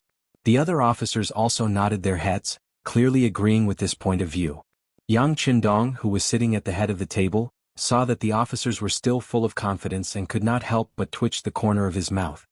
He said with a somewhat sarcastic tone, "Yes. We have the most advanced firearms in the world. This is our advantage and perhaps our only advantage. Perhaps once we lose our weapons, we are no different from the Ming army. If we are heavily surrounded, how many bullets can you bring? There will be a day when you run out of bullets. At that time, won't we be surrounded like dumplings and be completely wiped out?" At this moment, the officers were dumbfounded. They suddenly realized that they originally thought that they were invincible, but after analyzing it, it seemed that the truth was not so. Therefore, we are not strong enough. If we want to become the strongest army in the world, it is not enough to just have advanced weapons. We also need a strong heart and a strong will to fight. No matter what kind of enemy we meet, we will not be afraid and will not take a step back. From today onwards, the training will be doubled. Other than firearms, everyone will also have to seriously practice the use of cold weapons and the 3-3 system. In short, no matter what, even if our soldiers are unarmed, they must have the confidence and certainty to defeat any enemy." Yang Chendong suddenly stood up and said with an incomparably sharp voice, "Yes." The officers below all stood up. The sixth young master had pointed out everyone's shortcomings, so they had to correct them. This was not as simple as following orders. At the crucial moment, a well-trained army would save their own lives. After having a unified order, the military camp began to get busy. Other than the necessary personnel on duty, the other members of the 1st Guard Squad went down to the various platoons to teach the soldiers close combat tactics. For example, Tiger's Mane, Qiu Vi, Ba Daojiang, Peng Yu and the others. Even Wang Yong, who had just joined the auxiliary soldiers, began to get busy. They all became instructor-like figures and began to walk into the military camp. They faced the normal soldiers and taught them the way of fighting. The Ming army and mercenaries were all hurrying their preparations. In the hall of the Wuzhou government yamen, the bandit leader Huang Yuliang was currently raging. He, who had gathered all the generals, first killed the general in charge of defending the city in front of everyone. Then he rewarded Zhu Fangyong, who had provided assistance. Afterwards, his anger seemed to have subsided greatly. Sitting on the seat of the former Wuzhou Zhizhou, he looked at everyone and said, "You have to know that once the city gate is broken, we will all die. Even if it is for your own safety, I ask that everyone do their best. I also ask that everyone follow General Zhu Fangyong's example." "Yes, young Master Huang." The high-ranking officers and leaders standing below all agreed. However, there were only a few people who truly listened to these words. Even Huang Yuliang did not have much confidence in his heart. "You can all leave. Manage your brothers well and be prepared to go up the city gate tower to fight at any time. General Zhu, stay." Waving his hand, Huang Yuliang had an expression of tiredness and irritation. "We will leave." After the other generals all cupped their fists and said this, they left in 2s and 3s. As they walked, they whispered something. It was clear that they were analyzing the situation in front of them. Some of them were probably even spreading words that were unfavorable to the bandit army. If this were in the past, no one would dare to do all of this. However, 2 of the 4 heavenly kings were dead, 1 was missing and only 1 was left. In this situation, Huang Yuliang's control over the army was clearly not as good as before. At this moment, it seemed that he could only allow these people to casually say whatever they wanted. There was nothing he could do. Everyone left, leaving only Huang Yuliang, 2 guards, and Zhu Fangyong standing in the middle of the hall. General Zhu, your performance today was very good. I'm very satisfied. Huang Yuliang sighed as he looked at Zhu Fangyong, who was still able to organize a military force to fight against the Ming Dynasty in this chaotic world and emerge victorious. This is all due to young master's good fortune. This general does not dare to claim credit. Zhu Fangyong did not forget to flatter Huang Yuliang. Ah, good. General Zhu is still the most loyal. This young master can rest assured when doing things. Huang Yuliang, who was extremely comfortable with this flattery, laughed heartily. Soon after, his tone changed. General Zhu, this young master intends to hand over the task of guarding the city to you. How confident are you? Zhu Fangyong, who was asked this question, was stunned at first, as if he was not mentally prepared. Then he half knelt and said, "Many thanks to young master for thinking so highly of me. Even if you hand over the defense of the city to me, I will do my best." In Huang Yuliang's eyes, Zhu Fangyong's words of loyalty naturally made him happy. However, what he valued more was how confident Zhu Fangyong was in defending the city. Thus he asked again, "General Zhu, you still haven't said. If I hand over the defense of Wuzhou to you, will you be able to defend it?" Zhu Fangyong slowly raised his head and looked at Huang Yuliang. He said with a serious face, "In reply to young master, I will not be able to defend it." What? Originally, Huang Yuliang thought that even if he could not defend it, Zhu Fangyong would say some tactful words. For example, he would do his best or he would hold on for a while, etc. He never expected such a direct answer, which caught Huang Yuliang off guard. "You will not be able to defend it? I have 60,000 soldiers, so why can't I defend a small Wuzhou prefecture?" Huang Yuliang asked unhappily. "Young master, please forgive me for speaking so bluntly. You also said that we are in a small Wuzhou prefecture. If we defend it for a long time, we will run out of food and water. If that's the case, there will be chaos before anyone else attacks. If that's the case, how can we defend the city?" Hearing Zhu Fangyong's serious answer, Huang Yuliang's emotions gradually stabilized. "Okay, then what do you think?" "Young master, based on my thoughts, we must give up on the Wuzhou prefecture." "Give up?" "Continue." Huang Yuliang frowned as he listened. "Yes." After Zhu Fangyong agreed, he said, "The art of war says that if we defend for a long time, we will definitely lose.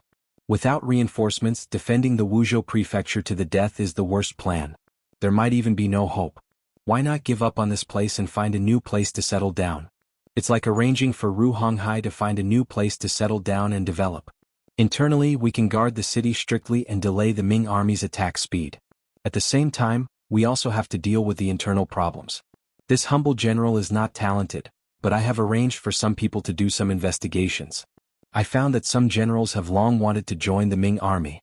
If such people stay by our side, not only will they not be of help, but they will also become our cancer and hinder our development."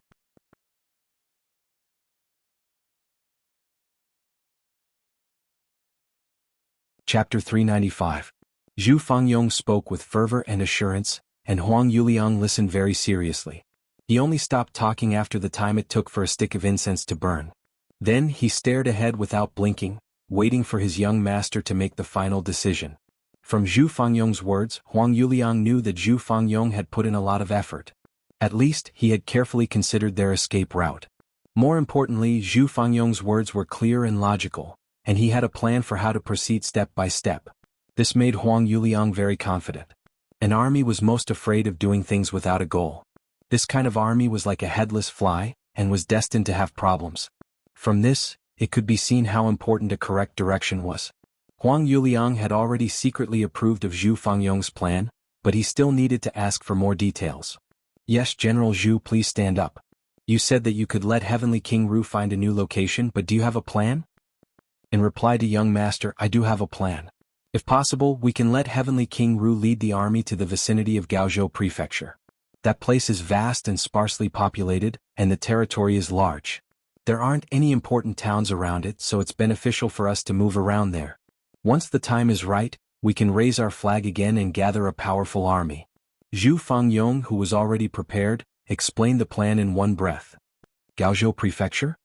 Hearing this location, Huang Yuliang hurriedly searched for it on the map. Then he said with a suspicious expression, "Isn't there also a Ming army in Gaozhou Prefecture?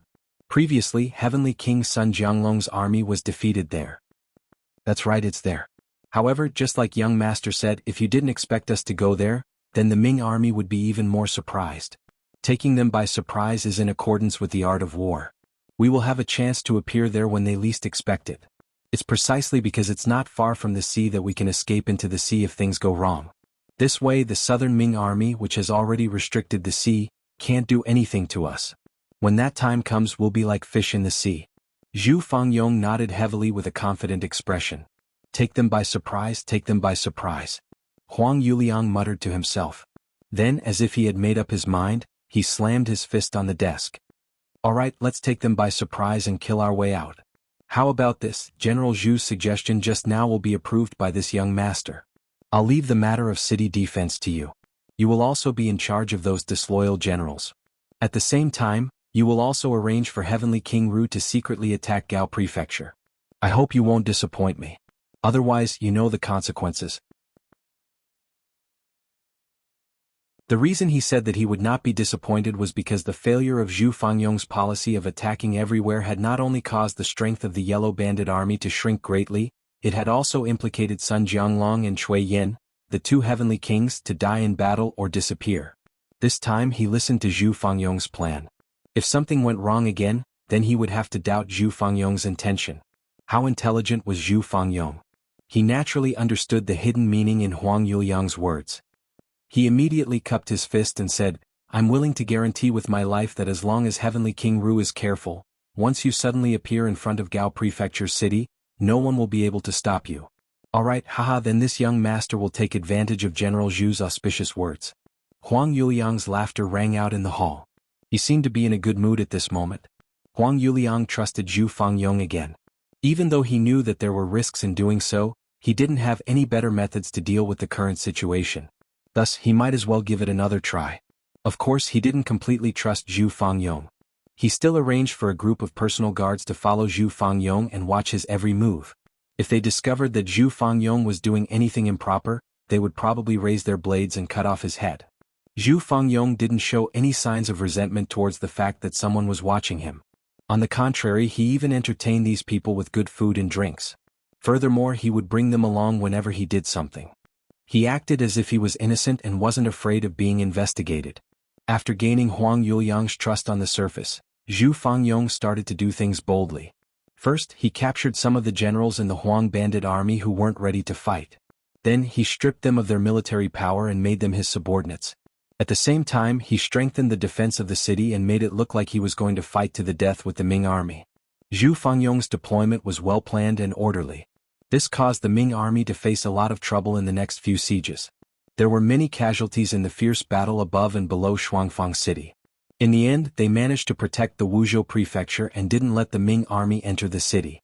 With the city protected, Huang Yuliang was naturally much more satisfied with Zhu Fangyong. At this moment, news came from Heavenly King Ru. They followed Zhu Fangyong's suggestion and suddenly appeared outside Gaozhou Prefecture. As expected, they didn't spend much effort to retake the city. With this, they found a new path of retreat for the Huang bandit army. After hearing this news, Huang Yuliang was naturally elated and had a higher opinion of Zhu Fangyong. As Gaozhou was taken down, the Huang bandit army had a path of retreat. Huang Yuliang started to make arrangements to leave Wuxia Prefecture. For this, he once again called Zhu Fangyong over and asked him for a plan. After Zhu Fangyong, who was covered in blood and killing intent, entered the Great Hall, there was already a seat waiting for him. According to Huang Yuliang, after this battle, he would promote Zhu Fangyong to one of the 4 heavenly kings. "Thank you, young master," Zhu Fangyong said gratefully. "Haha, Fangyong, there is no need to be angry. Now, can you tell me how we are going to retreat safely?" Huang Yuliang said with a smile. "Yes, young master. This is what I think." Below Wuxia City, Guan Ying and Ma Wei rode on their horses tiredly. Looking at the Wuxia Prefecture that they had not been able to take down and the corpses on the battlefield, their faces were filled with doubt and regret. They could not understand why the seemingly unstable Wuzhou city had almost taken the city in the first attack and still remained standing under the numerous fierce attacks they launched. On the contrary, they had lost soldiers and generals. Putting aside the fact that most of the Huang bandit captives had died in battle, even the original 4,000 Ming soldiers had lost close to 3,000 men. Why had they still not taken the city? After 7 or 8 sieges including the captives they had 8,000 men. But now they did not even have 2,000 men left. Most of them were injured.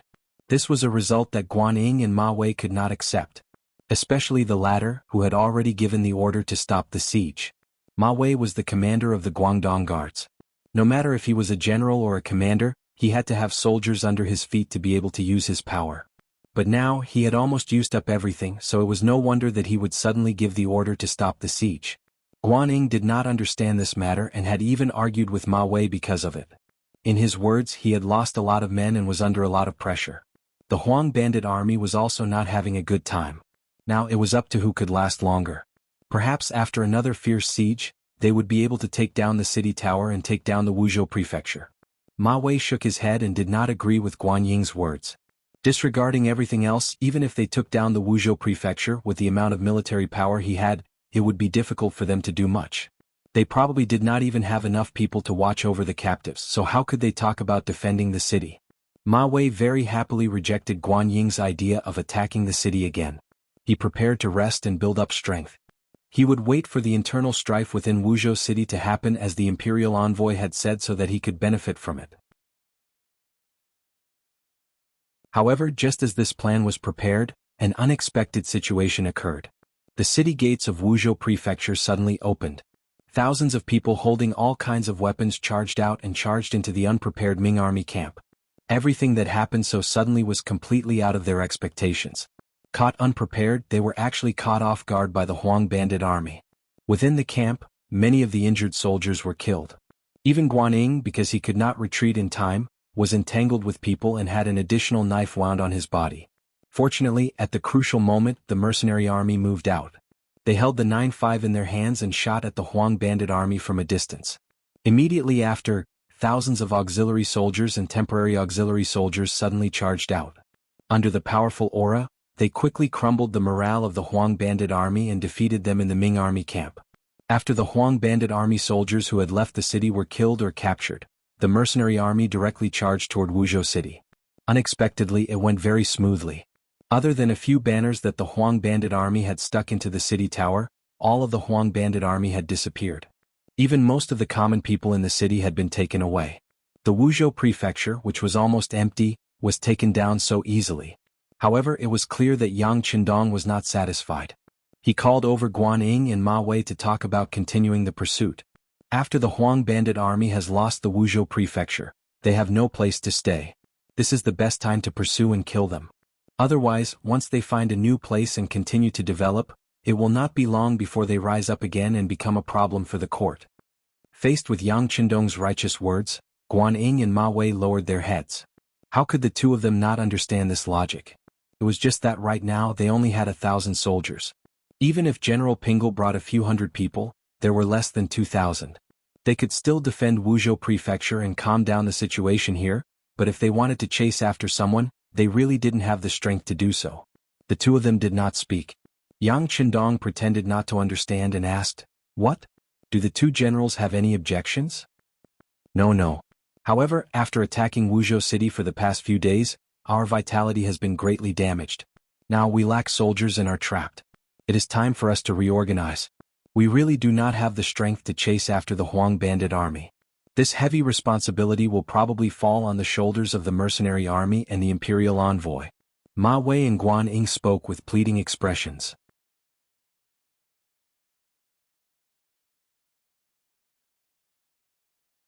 Chapter 396. So it's like this. Alright, since this imperial envoy has promised the emperor, then I will definitely completely destroy the Huang bandit army. Thus we will leave first. If the two generals have finished organizing the military affairs, it won't be too late to catch up. Yang Qindong only pretended to be troubled. After a slight hesitation, he immediately agreed. Naturally, Ma Wei and Guan Ying were overjoyed that Yang Qindong agreed so readily. In order to express their sincerity, they even sent some of the food in their army to the mercenary camp. Then they watched as the mercenary army left Wuzhou to chase after the Huang bandit army. Sigh, no matter what, the matter of the Huang bandit army has been taken care of. Soon we will be able to report to the emperor. Ma Wei muttered to himself. When Guanyin heard these words, his self-reproach lessened a lot. What the two of them did not know was that all of this was Yang Qindong's plan. Zhu Fangyong's action of leaving the city was one of his plans. The reason why he did this was because he had an even bigger goal, which was to completely destroy the Huang bandit army. The development of Chichen City and Ryukyu Island needed people the most. Only with enough people could one do more things, expand one's army and expand one's own power. It was because of this point that Yang Qindong's plan for the Huang bandit army was not to destroy them, but to make them prisoners. It was only about Ying and Ma Wei. They might be able to get some of the captives to become soldiers, but to get all of them to become their captives and be sent to Ryukyu Island was basically impossible. In order to achieve this goal, the first thing to do was to exhaust the Ming army's power so that they had no time to worry about other things. Thus, he sent a letter to Zhu Fangyong to use war to exhaust the Ming army's power. Using this, Zhu Fangyong could send some of the Huang bandit army's members who did not obey him or had bad attitudes to the battlefield and use the Ming army to eliminate them. Facts had proven that this plan was appropriate and successful. During these days of defending the city, Zhu Fangyong had received Huang Yuliang's trust and delegated power to him. Taking this opportunity, he had successfully eliminated the dissidents. In the end, he had sent those who didn't listen to him or those who were truly evil to the defense of the city tower. Most of the people in the Huang bandit army were people who were forced to join. They were not loyal to young Master Huang and did not have a sense of belonging to the Huang bandit army. As long as they had the right opportunity, they could become good citizens again. When they reached Ryukyu Island, they might even become useful talents there. After the plan was successfully implemented, Yang Qindong led the mercenaries out of the Wuzhou prefecture and headed towards Gaozhou. Even when they were leaving the city, they still brought the gratitude of Ma Wei and General Guanyin. Of course, in Yang Qindong's eyes, the more benefits he got from others, the better it would be for him. Quickly inform Battalion Commander Wu Sheng that we can close the encirclement and lock onto the target. After giving the secret order to Tiger's Mane, Yang Qindong turned around to look at the army in his hands. With Kong Chuanxin's Cold Front 3rd Battalion and an auxiliary battalion, the army he led had grown even stronger. Adding on the temporary auxiliary soldiers he had recruited along the way, the total number of soldiers had increased to nearly 7,000. Perhaps an army of 7,000 might not be much in the eyes of others, but if these people were mercenaries, they would be able to fight against an army of tens of thousands or even hundreds of thousands. Moreover, they would have a high chance of winning. Huang Yuliang listened to Zhu Fangyong's suggestion and first sent his only heavenly king, General Ru Honghai, to attack Gaozhou Prefecture. After occupying the city, he gave up on the entire Wuzhou Prefecture and led most of the citizens to Gaozhou City in the southeast. Huang Yuliang didn't understand why he had to lead 40,000 citizens in Wuzhou Prefecture. However, because Zhu Fangyong's method of dealing with the enemy was very timely, he didn't ask any further. Now that they were out of Wuzhou Prefecture, the remaining 50,000 Huang bandits and 40,000 citizens were walking on the official road. Only then did he have the time to ask for the reason and order someone to call Zhu Fangyong in front of him. General Zhu, you have worked hard this time. You have done well and this young master is very satisfied. However, why did you bring the citizens of Wuzhou Prefecture? General, what can you tell me? Huang Yuliang first expressed his admiration and then asked the question in his heart. Young master, you are very knowledgeable. You must have heard that water can carry a boat, but it can also capsize a boat. If you want to change the world, you must first obtain the support of the citizens because they are the foundation of a country. This is why I brought them this time. There are also two benefits. Zhu Fangyong, who had been prepared, didn't use much effort to answer this question. Two benefits? What are they? Huang Yuliang became spirited and asked curiously. First, young master didn't forget to take the citizens with you when you left the city. This is enough to prove that you have the citizens in your eyes and treat them as your own people. If this matter spreads out, won't young master's good name spread far and wide? This is a way to buy people's hearts without spending money. Second, when an army marches, there are always things that require manpower. For example, transporting grain, cooking, and washing for the soldiers. We men can't do these things well. With these people, it means we have a lot of free labor. Why not? With their hands free, our soldiers can focus on traveling and recover their energy. Once we fight with the Ming army, they will be able to use their strength better. Isn't this the best of both worlds? "General, we have robbed so many cities. Right now we don't lack grain and even have money left over. Isn't it a good thing that we can use the extra grain to get so many people to work for us? As for when we don't have enough grain in the future, we can think of a way to get them to leave. At that time, no matter where they go, they will think of young master's kindness and want to eat and wear warm clothes with you. If that's the case, once they hear about your news, who wouldn't want to come and seek refuge with you? Why would we worry about not having enough soldiers? Wouldn't the army grow stronger?"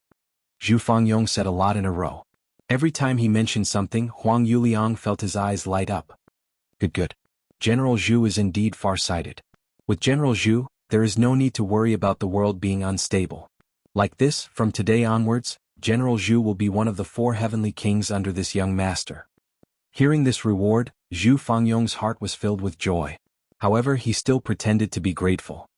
"Many thanks for young master's nurturing.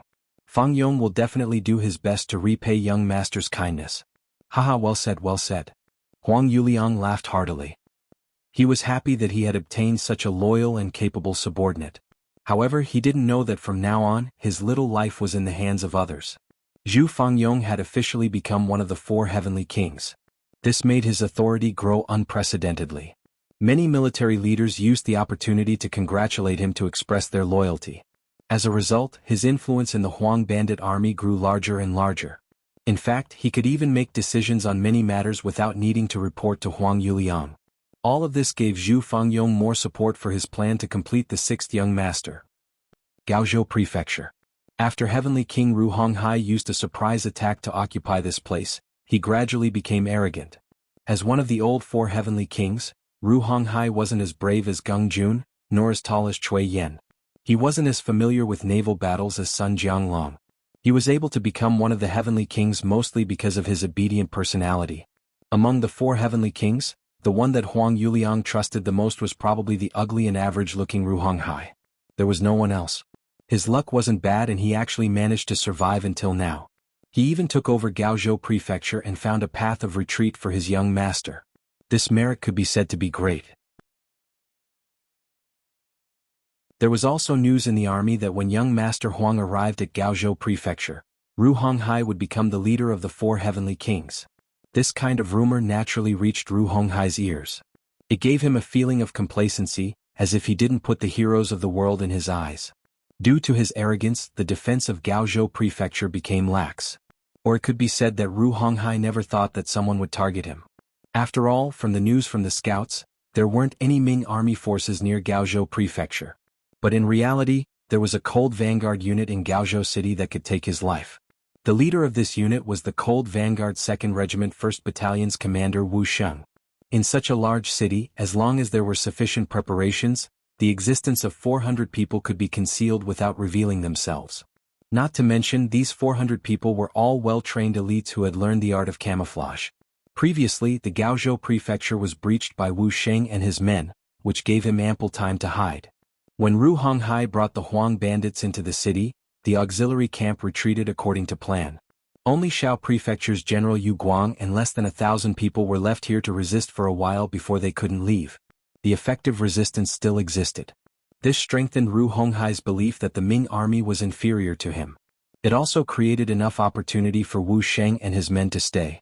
As Ru Honghai's troops occupied Gaozhou Prefecture for longer and longer, the time for Wu Sheng's Cold Vanguard unit to act was also getting closer and closer. Inform everyone it's tonight. Finally, when the scouts of the Security Bureau infiltrated Gaozhou Prefecture and successfully contacted Wu Sheng, the orders from above were also delivered. The Cold Vanguard unit was about to act.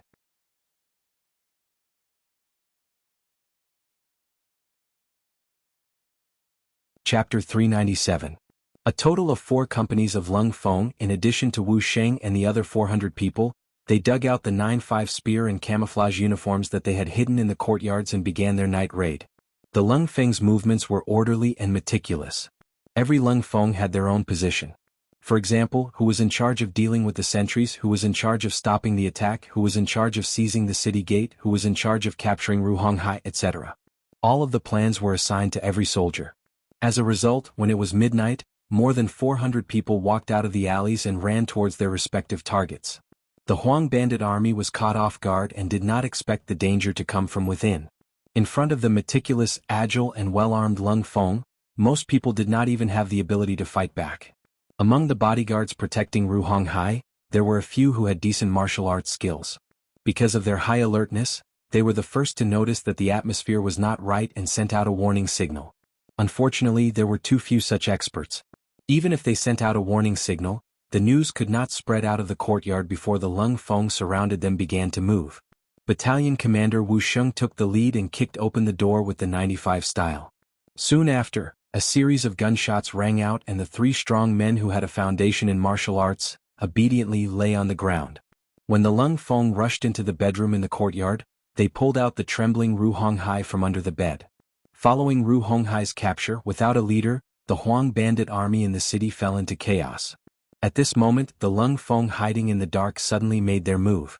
Along with the loud shouts from the city gate, the seemingly majestic auxiliary barracks approached. Finally, the barracks exploded. No matter what kind of army it was, once the barracks exploded, it signaled the beginning of a disaster and defeat. The soldiers fled in all directions. The soldiers did not know their generals and the generals did not know their soldiers. Once chaos erupted, it was hard for anyone to stop it. Even if the generals were to shout now, there was nothing they could do. There was no way to reverse the situation. Even the elite cold vanguard soldiers were helpless against the explosion of the camp. The only thing they could do was to observe the surroundings. Once they discovered any Huang bandits trying to rush out of the camp, they would fire a warning shot. If they couldn't stop them, they would start shooting. In short, they wouldn't allow such chaos to rush out of the camp. The explosion of the camp also indicated that the defeat of the Huang bandit army defending Gaozhou City was set in stone. At this point, Huang Yuliang's path of retreat was completely sealed. At this time, Huang Yuliang was leading 50,000 bandits and 40,000 commoners 80 miles away from Gaozhou City. In the past, with their current marching speed, they would be able to reach Gaozhou Prefecture in 2 to 3 days if they were fast. Once they met up with Ru Honghai's army, they would be able to gather a large force once again. However, all of this was destroyed tonight. Huang Yuliang, who was sleeping, was also woken up by the bodyguards. What's going on? Huang Yuliang suddenly opened his eyes with a face full of fear. Young Master, General Zhu reported that the scouts discovered a large number of Ming army soldiers 30 miles behind us. Furthermore, they are the most powerful Ming army soldiers wearing camouflage uniforms. The bodyguard said with a slightly hurried voice. There's such a thing? Didn't we use up a lot of their resources when they attacked the Wuzhou Prefecture? Why do they still have the strength to chase after us? Huang Yuliang instinctively said this before quickly shutting his mouth. The bodyguard had already said very clearly that the Ming army soldiers that came were wearing camouflage uniforms. It was said that they were the helpers that the southern Ming Emperor, Zhu Qizhen, had invited. Since they weren't normal Ming army soldiers, this kind of army shouldn't have been exhausted. Only then would they have the strength to chase after him. After understanding this point, Huang Yuliang hurriedly put on his jacket. Before he could walk out of the tent, Zhu Fangyong, who was wearing armor, had already walked in. Young Master, there are pursuers behind us. It seems that we have been targeted. Right now we need to hurry to Gaozhou City. Is there no way to stop them? Gao Yuliang asked, thinking that he would deal with whatever came his way. It's very difficult. This army has extremely advanced firearms. They can injure our brothers from far away. I'm afraid that it will be very difficult to stop them. When he said this, Zhu Fangyong revealed a defeated expression. Even if Huang Yuliang saw this, he wouldn't doubt that he had tried his best. However, there was still no solution. If that's the case, then let's go quickly. Once we reach Gaozhou Prefecture, we should be safe with the sturdy city as our cover. For the sake of his own safety, Huang Yuliang made the decision to travel through the night. Yes, this general will go and instruct the army to hurry. When Zhu Fangyong agreed, a trace of joy flashed across his eyes.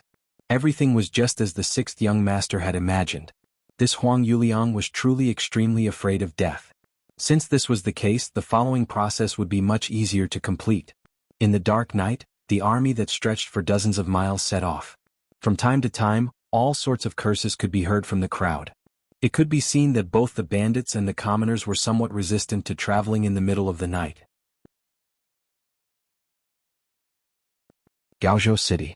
When the sun rose, the commotion in the camp was basically over.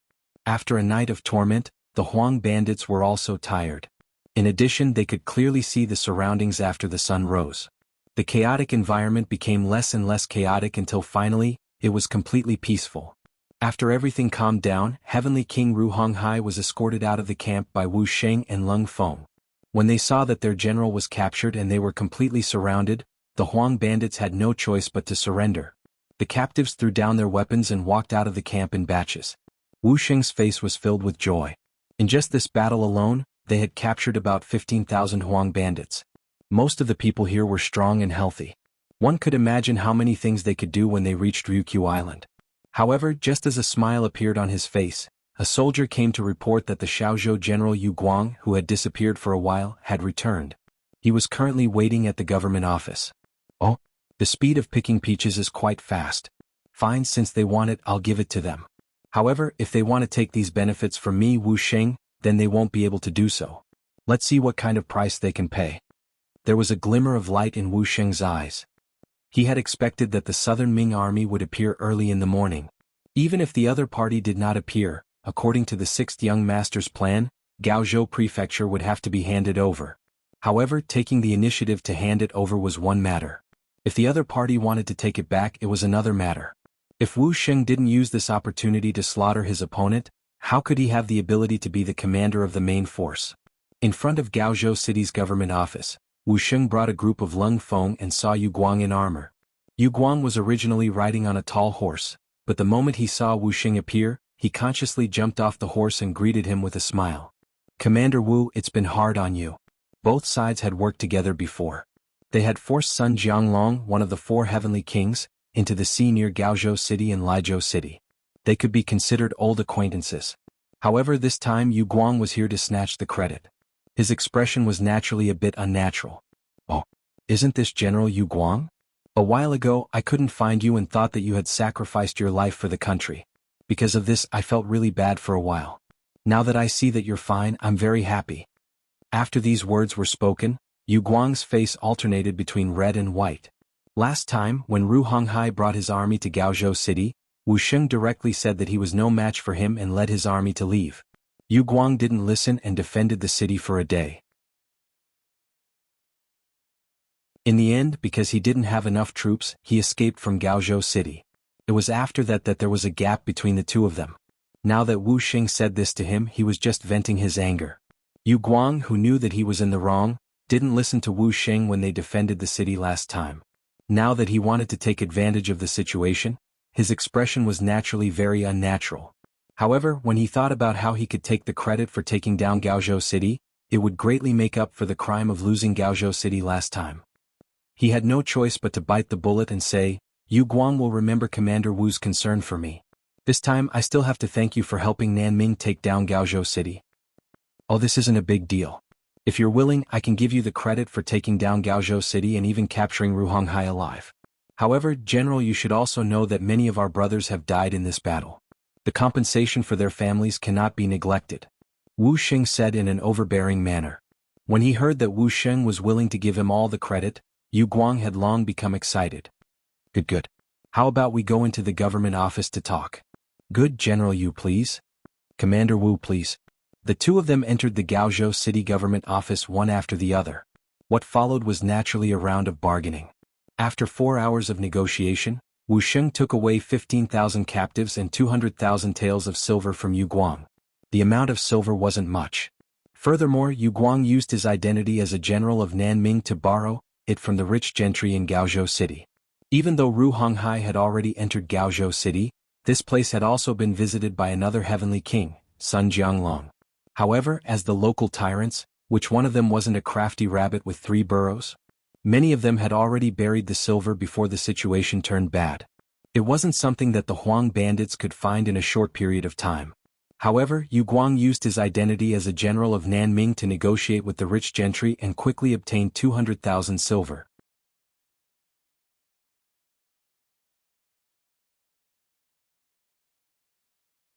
Chapter 398. Wu Sheng left after getting the person and the money. At this moment he still had more important things to do. This was also the most important and final part of the plan. It was very crucial. If not for this, how could a mere 200,000 taels of silver be enough to send him off? Gaozhou City had already changed hands.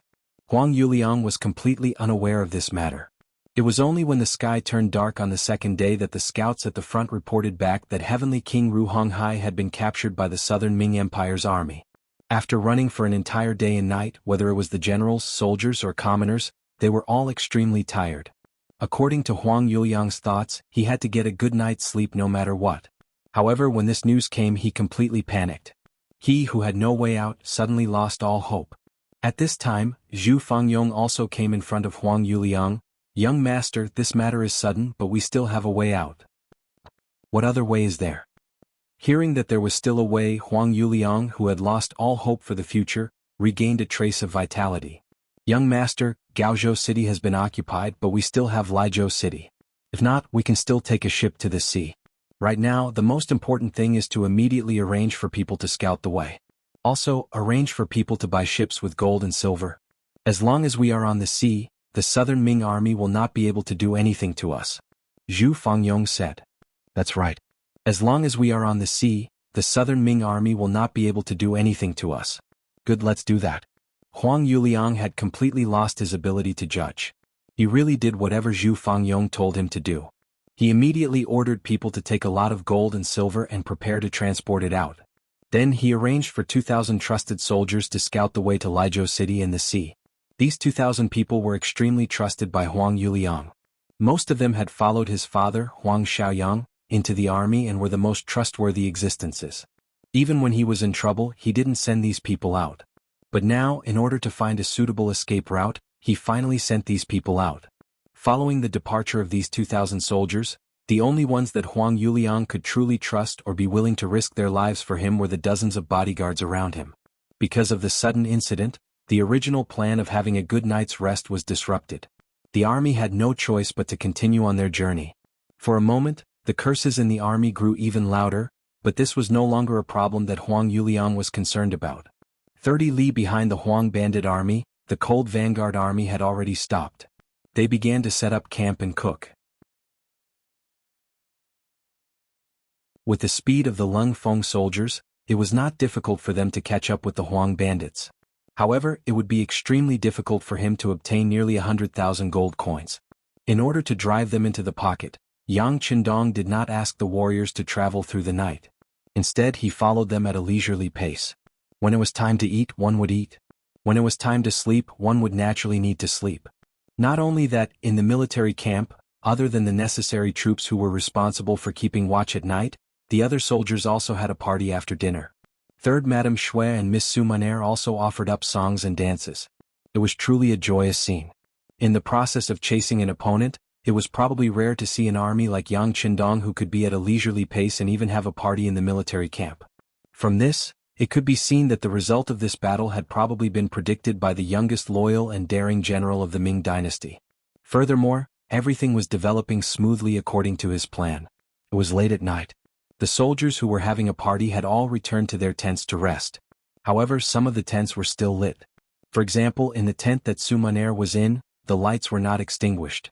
Not only that, but the master and servant were sitting there and chatting without any signs of sleepiness. "Miss, this imperial envoy is truly carefree. This is war, yet he is not in a hurry to travel. He even has this party that he speaks of. What is he thinking?" Servant Xiao Yun thought about how during the party, Yang Qindong was beside the bonfire and dancing with the soldiers under him. She felt that it was unbelievable.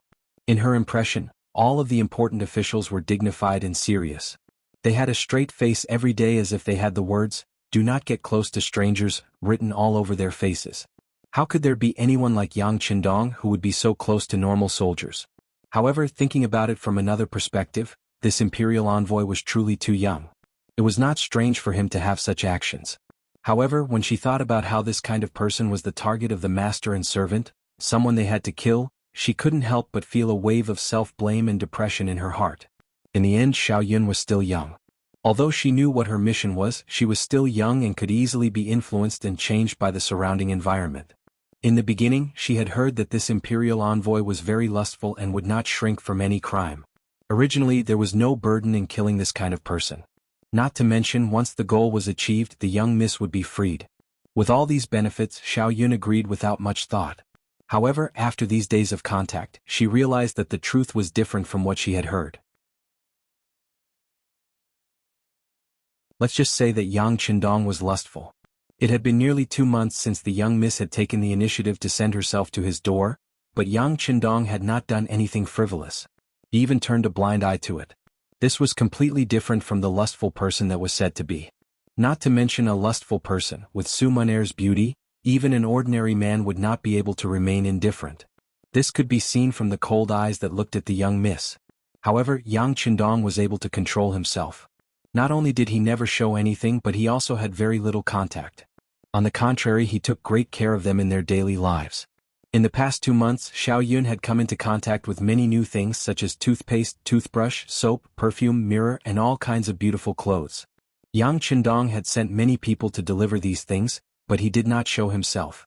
Xiao Yun couldn't understand all of this. She couldn't understand. In fact, not only the maid Xiao Yun but even the master Su Muner could not figure it out. As the head of the courtesans by the Qinhuai River, she usually came into contact with all kinds of men. Among them, there were princes and nobles with good family backgrounds, some young masters who boasted of their talents, and some Casanova young master with rich families. But no matter what, there was something in the way these people looked at her.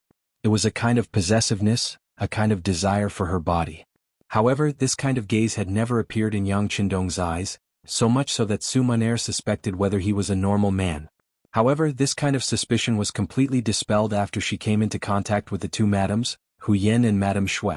Sometimes, when she went to greet them in the morning, she could clearly see the satisfaction in the eyes of the two madams. Although Su Muner was still a virgin, she had been taught about the matters between men and women by her mothers. Naturally, she could see some of these things. The spring that flashed on his face was definitely not something that could be faked. Then the question was, why did such a normal man turn a blind eye to her? Could it be that he already knew her mission to get close to him? That was even more impossible. Even if he knew everything, he should have killed her earlier. Why did he still treat her like this? Why did he give her so many good things but not touch her? What did he want? The unknown always made people uneasy. It was because she could not understand Yang Qindong's thoughts that Su Muner became even more anxious. What was worse was that she realized that she did not hate Yang Qindong. It was just like when she saw Yang Qindong singing and dancing with his soldiers during the evening party. She actually felt happy in her heart. This was not a good sign. She could only have the intention to kill her target. It was impossible for her to have the slightest bit of liking for him. Otherwise, how could she complete her mission? The servant girl, Xiao Yun, was still talking endlessly, but Su Muner could not listen to a single word. From time to time, Yang Qindong's figure would flash across her mind. There was a faint smile on the corner of her mouth, as if it had grown in her head. Even if she waved her hand, it would not go far away. In the tent not far away, Yang Qindong was still using his power to have women on his left and right. After sleeping together for a while, they entered a short intermission. Hiding under Yang Qindong's strong arms, Hu Yen asked with an obedient look, "Lu Lang, is the war about to end?" "Yes, the Huang bandit army is about to be destroyed. The war in Guangdong is about to end." Yang Qindong nodded and admitted. However, he only said that the war in Guangdong was about to end. He did not say that the war was about to end. This originally expressed his attitude. As Hu Yen had other thoughts, she did not think too deeply about it. Naturally, she did not understand the deeper meaning in his words. When she heard Yang Qindong say that it was really about to end, she raised her head slightly. "Lu Lang, what do you plan to do about Miss Su's matter? She has been following us for more than a month without knowing why. What are you thinking?" "Yen, what do you want me to think?" When Yang Qindong heard Hu Yen talk about Su Muner, he could not help but become interested and asked. "I don't know." Hu Yen shook her head. She also did not know what kind of mentality she was in now. As a woman, she did not wish to share the man she liked with other women. However, Yang Qindong was so young and so capable. It was not an exaggeration to say that he was in a high position and had great power. Such a person was destined not to belong to any woman. Even ordinary people who had some ability would marry a few concubines, let alone people like Yang Qindong.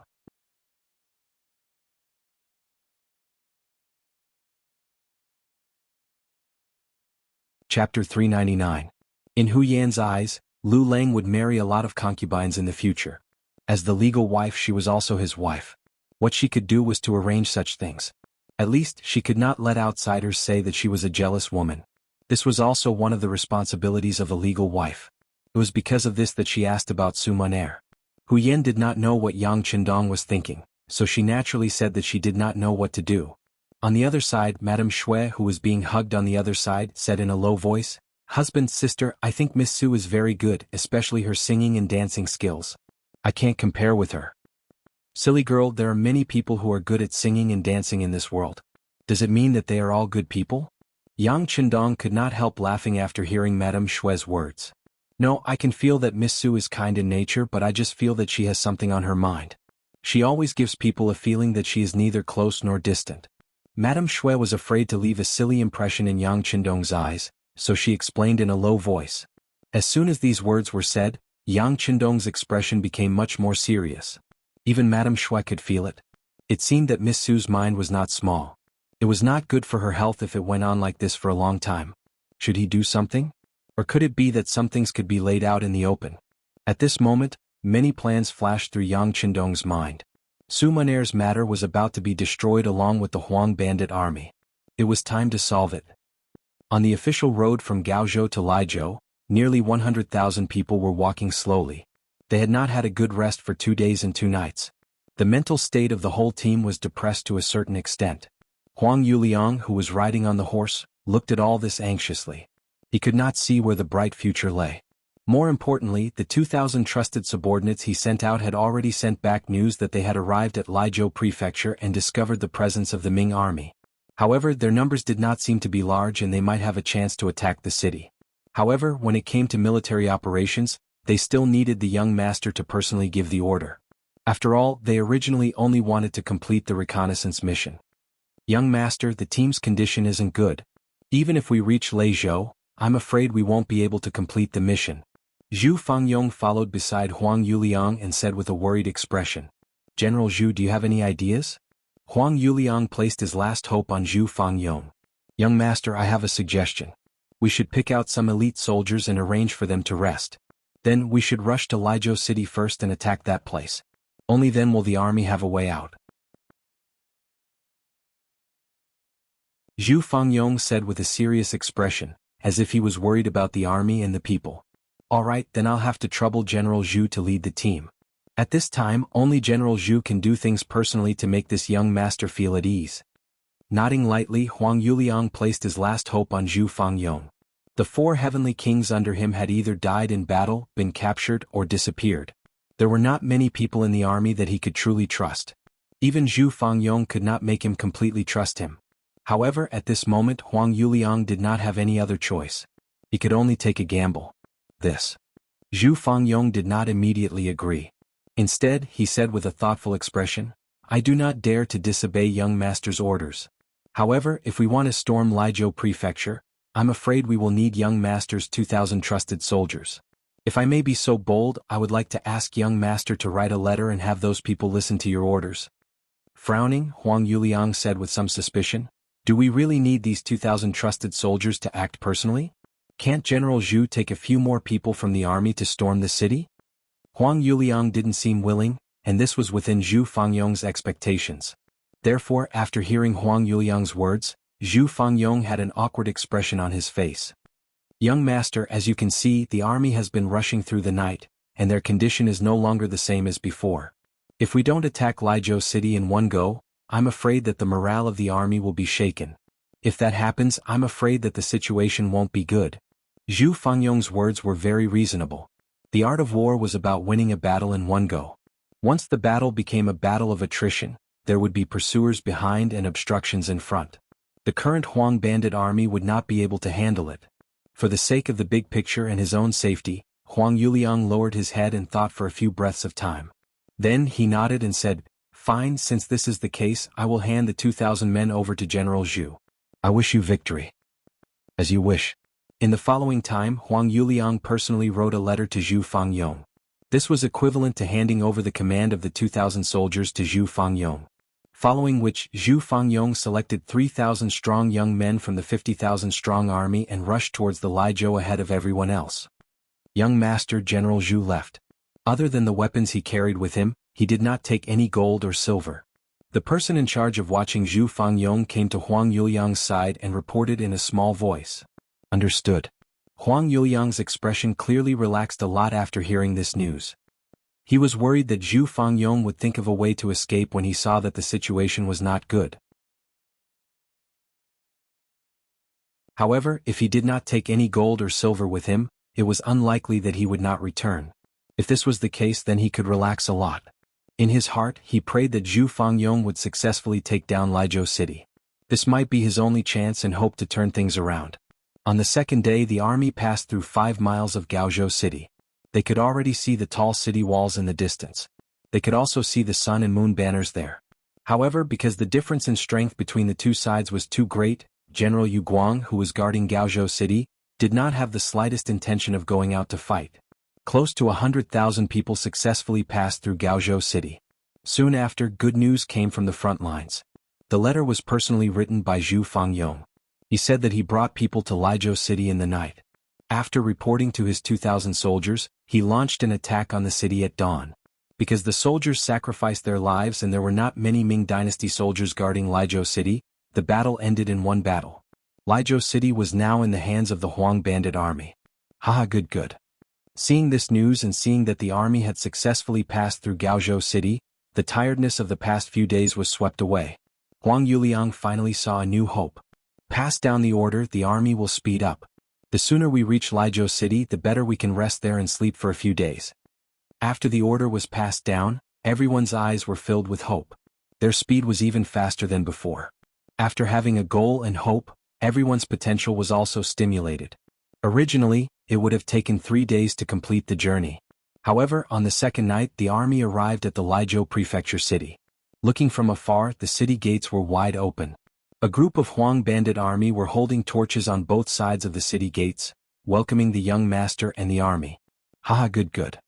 Although Huang Yuliang was very tired at this moment, it was as if he had the final radiance of the setting sun. His face revealed an excited and relaxed expression. From afar, Zhu Fangyong and a group of followers appeared. When they were 3 steps away from Huang Yuliang, they half knelt on the ground. Then they raised their head and said, "Young master, I did not disappoint you and took down Lizhou City. Right now, the city has already prepared hot food and water. We are just waiting for the army to settle in and rest." Good. General Zhu, you have worked hard. Huang Yuliang said a few more times. Then, his gaze seemed to casually fall on the welcoming army. He frowned slightly. He did not see the presence of his 2,000 soldiers. Huang Yuliang's suspicious gaze fell on Zhu Fangyong's eyes, and he also felt that something was amiss. However, before he could speak, the army behind suddenly became chaotic. Then a scout on a fast horse rushed over. Young master, something bad has happened. The Ming army behind us has suddenly increased their speed. They are now less than 10 li away from us. So fast? We need to enter the city quickly. Men, protect young master as he enters the city. Zhu Fangyong's reaction was extremely fast. He knew that the 6th young master had rushed over with his army. It was time to reel in the net. Without any explanation, he waved his arm. Behind him, people rushed past him and rushed in front of Huang Yuliang. Wait. Huang Yuliang already felt that something was wrong. However, he could not pinpoint what was wrong. Instinctively, he wanted to resist. However, he did not expect that the people who ran to his side only needed to touch his body to make him feel numb. Then he felt dizzy and fell to the ground.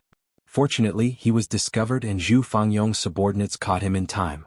Using this opportunity, he shouted, "The young master has fainted from exhaustion. Everyone listen to my orders. Enter the city quickly." There were pursuers behind them. Entering the city was the safest way. There was no need for Zhu Fangyong to say anything. Everyone was already scrambling to rush into the city. At this moment, these people walked as if they were flying. How could they be tired at all?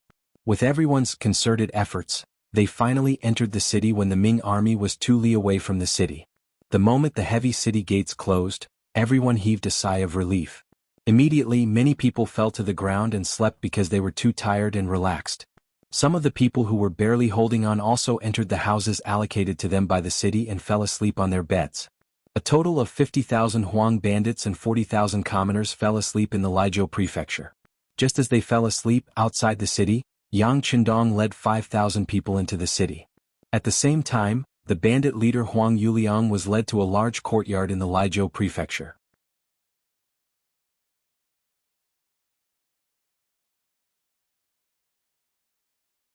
Chapter 400.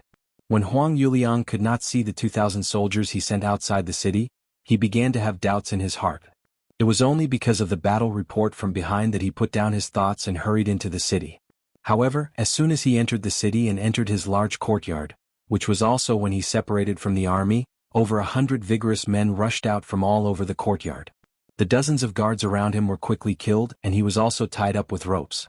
Huang Yuliang, whose mouth was gagged and could not speak, was furious. However, with his body tied up, he could only struggle with all his might to express the dissatisfaction in his heart. All of this continued until he was sent to the magistrate's office and saw a young man sitting high above. Beside the young man was Zhu Fangyong, whom he had once given great authority to. Only then was the white cloth in his mouth taken off, and what followed was a torrent of curses. Zhu Fangyong, this young master has treated you well. How can you do this to me? After the white cloth was removed, Huang Yuliang's shouts could be heard. After being tortured for so long, how could he still have the strength to shout? You have treated me well? You can ask yourself, when have you truly trusted me? Bring him in. Facing Huang Yuliang's questioning, Zhu Fangyong's expression did not change, and he shouted outside. Following this shout, a man with a face full of sideburns was quickly brought in. Just like Huang Yuliang, his entire body was also tied up. Upon seeing this person, Huang Yuliang was dumbfounded. Of course, he recognized the person who was tied up. This was the assistant he had secretly arranged by Zhu Fangyong's side. He was also a spy, and his name was Lu Chang. Normally, everything about Zhu Fangyong was secretly reported to him by this person. When Lu Chang appeared, Zhu Fangyong looked at Huang Yuliang and said, "Since you trust me, why did you arrange for someone to secretly monitor me? Moreover, you even ordered him to kill me on the spot if he discovered that I had any thoughts of rebelling. Can this also be called treating people well?" These words were naturally from Lu Chang. Hearing this, Huang Yuliang knew that there was no way to salvage the situation. He didn't want to dwell on this matter anymore. Instead, he changed his tune and scolded, "Zhu Fangyong, you are a despicable person who betrays his master for glory. Today you can betray me to curry favor with the Southern Ming Empire. Who knows if you will betray your current master to curry favor with someone else one day? You are such a two-faced person. You have no ruler, no father, no heaven, and no earth. You deserve to be punished by everyone." This was Huang Yuliang's counterattack before his death. When he knew that the matter was over and everything was irreversible, he set up another trap before his death. He could already tell that the one in control here was not Zhu Fangyong, but the young man sitting at the head of the table. Even so, his accusation before his death would definitely be like a thorn in the young man's heart. Once there was an opportunity, today's words might become the step that would lead Zhu Fangyong to the guillotine. Zhu Fangyong understood the meaning behind Huang Yuliang's words, and his face turned ugly. Although he was ordered to go undercover this time, in order to gain Huang Yuliang's trust, he had indeed put in some effort and emotions. He had even said some overboard words. However, that was only because the situation forced him to do so. However, if someone were to repeat what he had said back then, he wouldn't be able to defend himself even if he had 100 mouths. When Huang Yuliang's expression changed, he also laughed out loud. He noticed that not only did Zhu Fangyong's expression turn ugly, but the young man sitting at the head of the table also had an unhappy expression. Did this not prove that the thorn he planted had already taken effect? Ha ha ha ha ha. Just as Huang Yuliang's laughter sounded, another loud laugh followed, and it quickly drowned out his laughter. This voice came from Yang Qindong, who was sitting at the head of the table. Yang Qindong's sudden laughter stopped Huang Yuliang's laughter. He looked at the young man with a puzzled expression. He couldn't understand why the other party was laughing, and he couldn't tell what was going to happen next. Haha, very good, very good. As expected of someone who could become a bandit leader. This psychological attack is indeed powerful. It's just that your calculations are wrong. Battalion Commander Zhu was originally arranged by me to be by your side. Everything he did and everything he said was approved by me. Perhaps in the process of carrying out the mission, he had no choice but to use some tricks. However, that was also to better complete the plan. Now that you have been captured and kneeled in front of me, it is clear proof. Yang Qindong, who was laughing loudly, first proved Zhu Fangyong's innocence. He explained that Zhu Fangyong had become a spy completely under his orders, and everything he did was to complete the mission. With this, he placed Zhu Fangyong in an extremely high position. Next, Yang Qindong continued to speak in order to prevent any future troubles. Zhu Fangyong will be the deputy commander of the Cold Vanguard 2nd Regiment, and will be awarded the rank of lieutenant colonel in recognition of his outstanding contribution in eliminating the Huang bandit army. From now on, no one is allowed to mention that Deputy Commander Zhu was a spy in the Huang bandit army. If anyone dares to disobey this order, they will be punished according to military law. Now, I will have to trouble Deputy Commander Huang to personally kill Huang Yuliang in the lobby and draw a perfect conclusion to this matter. First, he placed Zhu Fangyong in a righteous position so that he could be justified in his actions. Next, he praised and promoted him to show that he had done a good job. Next, he warned the others that this matter was over, and if anyone dared to bring up the old scores, they would be severely punished. Finally, he arranged for Zhu Fangyong to chop off Huang Yuliang's head. This way he would really be cut in half. Zhu Fangyong heard Yang Qindong's painstaking efforts and knelt on the ground with a thud. "Thank you, sixth young master, for your trust. Zhu Fangyong will never be able to repay your trust even if I die 10,000 times. That's enough. From now on, you will be a high-ranking officer in the Cold Vanguard Army. Don't talk about death so casually. Beta Persei, give Deputy Commander Zhu a knife so that he won't continue to be noisy." Yang Qindong looked at Zhu Fangyong with a smile and handed over a steel knife. Holding the steel knife, Zhu Fangyong walked to Huang Yuliang, who was kneeling on the ground, with a ferocious expression. Feeling the aura of death, Huang Yuliang no longer spoke as confidently as before. Instead, he peed and pooped all over the ground. "General Zhu, on account of the fact that I have treated you well in the past, please plead for mercy for me. As long as you don't kill me, I will do whatever you want me to do in the future. Hey, despicable person, die." After Zhu Fangyong's loud shout, a silver light flashed and a large head was separated from his body. Fresh blood spurted out from the neck and covered Zhu Fangyong's face and body. Huang Yuliang was dead. His death represented the official end of the so-called Guangdong uprising that had caused chaos in Guangdong for nearly 2 years. It also meant that the Huang father and son had completely retired from the stage of history. Now that Huang Yuliang was dead, the next step was to deal with the entire Huang bandit army. Under the prearranged arrangements, the first thing to do was to bring out the 40,000 people from Wu State Prefecture and leave the city. They didn't even know where they were going. When they woke up from their dreams, they were led out of their homes and brought to the nearby docks. There, a large ship was already waiting for them. The ship naturally belonged to the Yangtze Navy that had been ordered by the 6th Young Master to carry out a mission. The leader was the Navy Division Commander and Commander of the 1st Regiment. At the same time, he was also the person in charge of the Navy. He was also one of the first people to follow Yang Qindong, Gao Xiong. It had been more than 2 years since they last saw each other. Now they could finally see the glory of the 6th Young Master. Gao Xiong stood his ground and used his authority to take the initiative to come to Laizhou Prefecture to pick up people. Laizhou Prefecture Yamen. When Gao Xiong appeared in front of Yang Qindong, he first gave a standard military salute. Then his knees went soft and he knelt on the ground. "Gao Xiong wants to meet the young master." "Greetings, young master." "Aha, you're already a division commander and in charge of the entire navy. I heard that in this part of the sea your name Gao Xiong is known by everyone. Even mentioning your name can stop a 3-year-old child from crying. Why are you crying now?" The moment he saw Gao Xiong, Yang Qindong's heart was filled with excitement.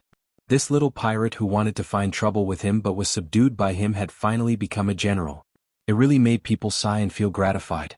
Listening to Yang Qindong talk about his glorious deeds, Gao Xiong couldn't help but cry and smile.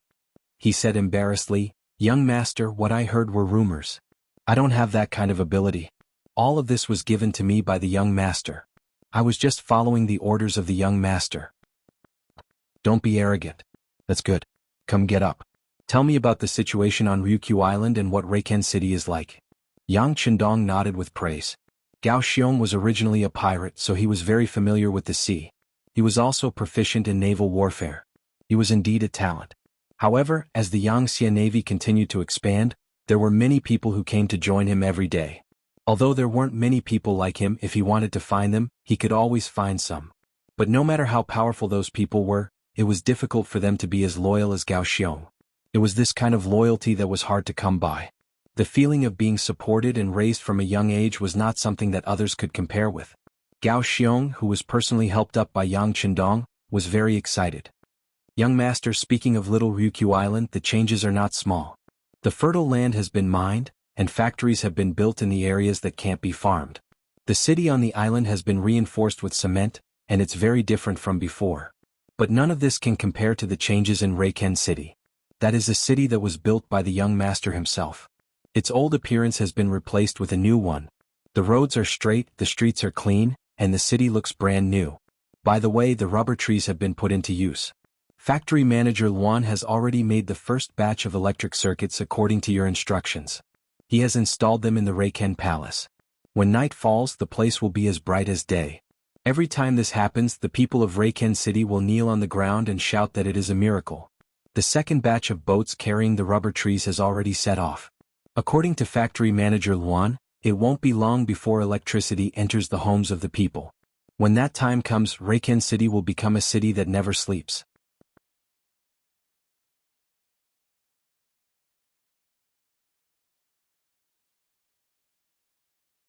Chapter 401. Gao Xiong spoke excitedly and Yang Qindong listened attentively. From time to time he would give some suggestions. Tell manager Luan that the rubber trees can also be cultivated. If the climate is suitable, they will survive very well. Transporting them so far by sea is not a long-term plan. While the master and servant were chatting, the Lijiao citizens were also forcefully sent onto the ships. When they were being moved from their ancestral land, many of them had expressions of reluctance. There were even some who resisted. However, Yang Qindong believed that once they reached Ryukyu Island, they would know what a true paradise was. At that time, even if they were chased away, no one would want to leave. Moreover, before long, being able to reach Ryukyu Island would become a symbol of glory. At that time, it would be difficult for anyone to snatch such an opportunity. 40,000 civilians of Wuxia Prefecture, 50,000 civilians of Lijiao Prefecture, and 50,000 Huang bandits under strict supervision boarded the ships. They would become another batch of residents of Little Ryukyu Island, making their own contributions to the development of the island. 90,000 citizens were easier to deal with, but 50,000 Huang bandits was a headache. Although there were many young people among them, there were also some who were brave and ruthless. For this reason, Yang Qindong specially arranged for Zhu Fangyong to follow them to the island. After all, he had led them before and was familiar with their situation. However, before they boarded the ship, Yang Qindong still instructed Zhu Fangyong, if they have a kind nature or can be changed, we can spend some effort to help them. However, if they have an impure heart, we can sentence them based on their past actions. If they have committed heinous crimes, we can kill some of them. If they haven't committed heinous crimes, we can arrange for them to serve their sentences. Isn't there always a shortage of people to build roads? We can arrange for them. Fortunately, during the last battle of Wuzhou, Zhu Fangyong had already arranged for some uncivilized people to fight against the Ming army. Both sides had suffered great losses, and most of the troublemakers had been dealt with. The following work shouldn't be too difficult. Work went on in an orderly manner. In order to complete the mission, Gao Xiong had brought along 2 battalions of the Navy's Cold Front, as well as 3 auxiliary battalions. With them and the fact that most of the people being transported were civilians, there was no need to worry about their safety. It's time to solve her problem. With a sigh, Yang Qindong led Tiger's Mane, Beta Persei, and the others to the backyard of the Lijiao government office. Su Maner had just entered the city with Hu Yen and Madame Shui. She was still settling down and tidying up. Little Yun, bring a basin of clean water over. The windowsill is really too dirty. Hearing the sound of footsteps behind her, Su Maner said without turning her head. However, since she had already said that, she quickly stood there and did not move. After about 2 or 3 breaths of time, she slowly turned around with a nervous expression. You've come. Naturally, the person who came was Yang Qindong. Gao Xiong and the others were about to leave, and it was very likely that they would be busy with the matters in Yunnan. Naturally, it would not be good for Su Maner to stay in the military camp. Besides, he already had a rough idea of the other party's intentions. There were some things that should be resolved and it would not be good to drag things on. Yang Qindong saw the graceful Su Maner turn her head. She was still as stunning as ever. He couldn't help but take a few more glances and make a soft sound of agreement. Su Maner was naturally not prepared for Yang Qindong's arrival. Previously, she had heard that he had gone to busy himself with military matters. Now he had suddenly appeared in her boudoir. How could she not be shocked? She was even a bit nervous. Her gaze seemed to involuntarily glance outside. When she saw that it was still afternoon and not dark time for bedtime, she couldn't help but let out a long sigh of relief. She thought to herself, no matter how anxious she is, she can't possibly do anything to me right now. As a gentleman, he had to have his own demeanor. As she had not expected this, Sumaner was first nervous. However, her experience quickly took effect. Her expression started to return to normal. Her hands and feet were also very nimble as she prepared a cup of tea and brought it to Yang Qindong. Lord Imperial Envoy, please have some tea. How many times have I told you? You can call me the young master of the Yang family, or you can call me the East Marshal. Lord Imperial Envoy is an official title. It is not something a beautiful woman like you should call me. Yang Qindong's voice was still ringing in her ears. However, his hand had already pressed down on the teacup. Then, his other hand seized the opportunity to grab Sumaner's jade arm and did not let go. Who would have thought that Yang Qindong had lost his usual demeanor and was actually committing lewd acts in broad daylight? Sumaner, who was completely unprepared, couldn't help but cry out in shock. East Marshal, what are you doing? What do you think I'm doing? Didn't you come to my side to serve me? Yang Qindong asked with interest. Yes. But why didn't East Marshal have any thoughts about me before? As she struggled, Sumaner also asked the question in her heart. Before? Previously we dealt with the Huang bandit army together. How could I have such thoughts? Now that the overall situation has been decided, I naturally have to do what needs to be done. Come beauty. At this moment, Yang Qindong had changed his usual gentle demeanor. It was as if he was a completely different person. He became impatient. Yang Qindong's change was too great. If Hu Yan and Lady Shui were here, they would definitely find it very strange. In the end, Sumaner still didn't know much about him. She thought that this was his true appearance and that she had seen through his nature. At the same time, there was a faint excitement in her heart. She had been arranged to be by Yang Qindong's side. Her purpose was to kill Yang Qindong at the last moment. At the same time, she wanted to end the southern Ming dynasty's future troubles. At the same time, she also wanted to fulfill her wish of repaying the debt of gratitude. With this thought, she had already imagined the scene of her killing Yang Qindong countless times in her mind. She had even imagined what she should do now when the other party was careless. On the surface, Sumaner appeared very nervous.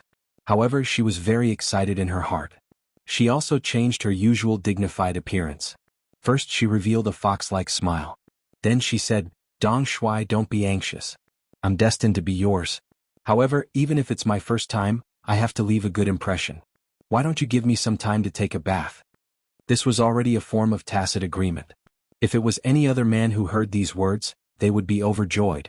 Towards such a request there should be nothing wrong with it. However, in front of Yang Qindong, he didn't act according to common sense. Instead, he shook his head anxiously. There's no need to take a bath. You already smell very good. I can even smell the scent coming from your body. Why don't we go directly to the bed? As he spoke, Yang Qindong actually used a little strength and hugged Sumaner by the waist. Then he laughed loudly and walked towards the wooden bed not far away. You are really impatient.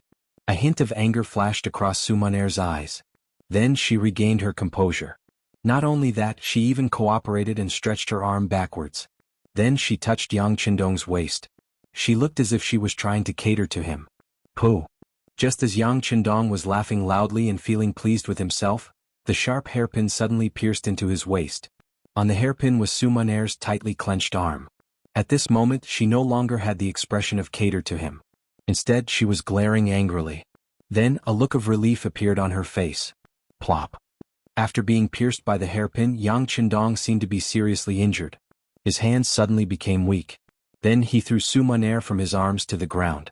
Then he took a few steps back. You want to kill me? What?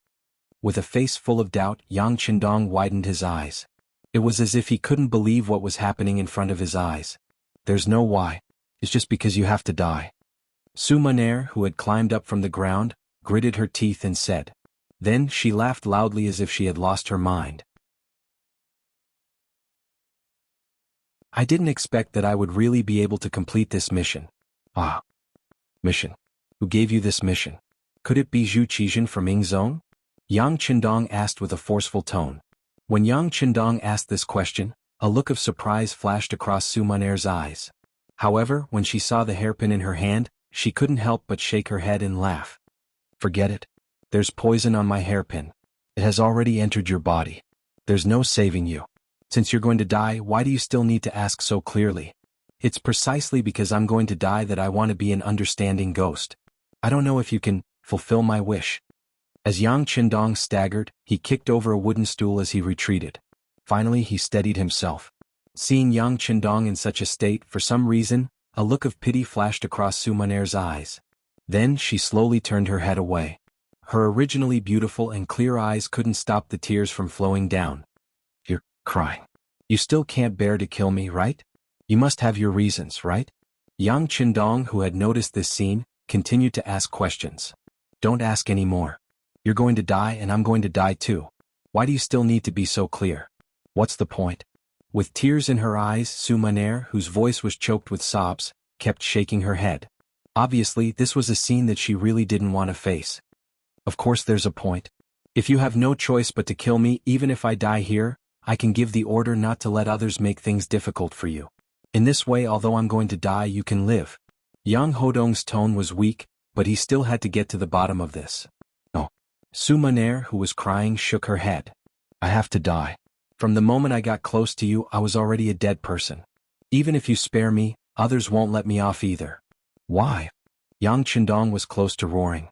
It was as if he had used all the strength in his body to shout this question.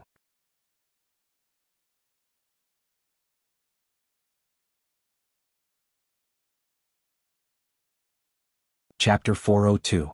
Perhaps it was because this shout was too soul-stirring, or perhaps it was because Su Maner had too many things in her heart and wanted to find someone to confide in before she died. She said with tears in her eyes, "Do you know? Just before today I thought that I could live for a while longer because it was too difficult to kill you. You weren't like other men who were greedy for my beauty. I couldn't even get close to you, so how could I kill you? So I thought that I could continue living. I even thought that there would be a day when I would have feelings for you and give up the idea of killing you. But today you finally revealed your true colors. So you must die. So you don't deserve to know the reason." Towards the end, Su Maner also used a roaring voice to reply.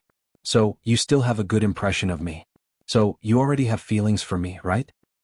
Is there any use in saying all this now? You and I are both people who are about to die." She shook her head instinctively. But suddenly, Su Maner's expression changed. She was shocked to discover that the current Yang Qindong was no longer as weak as before. On the contrary, his tone was calm.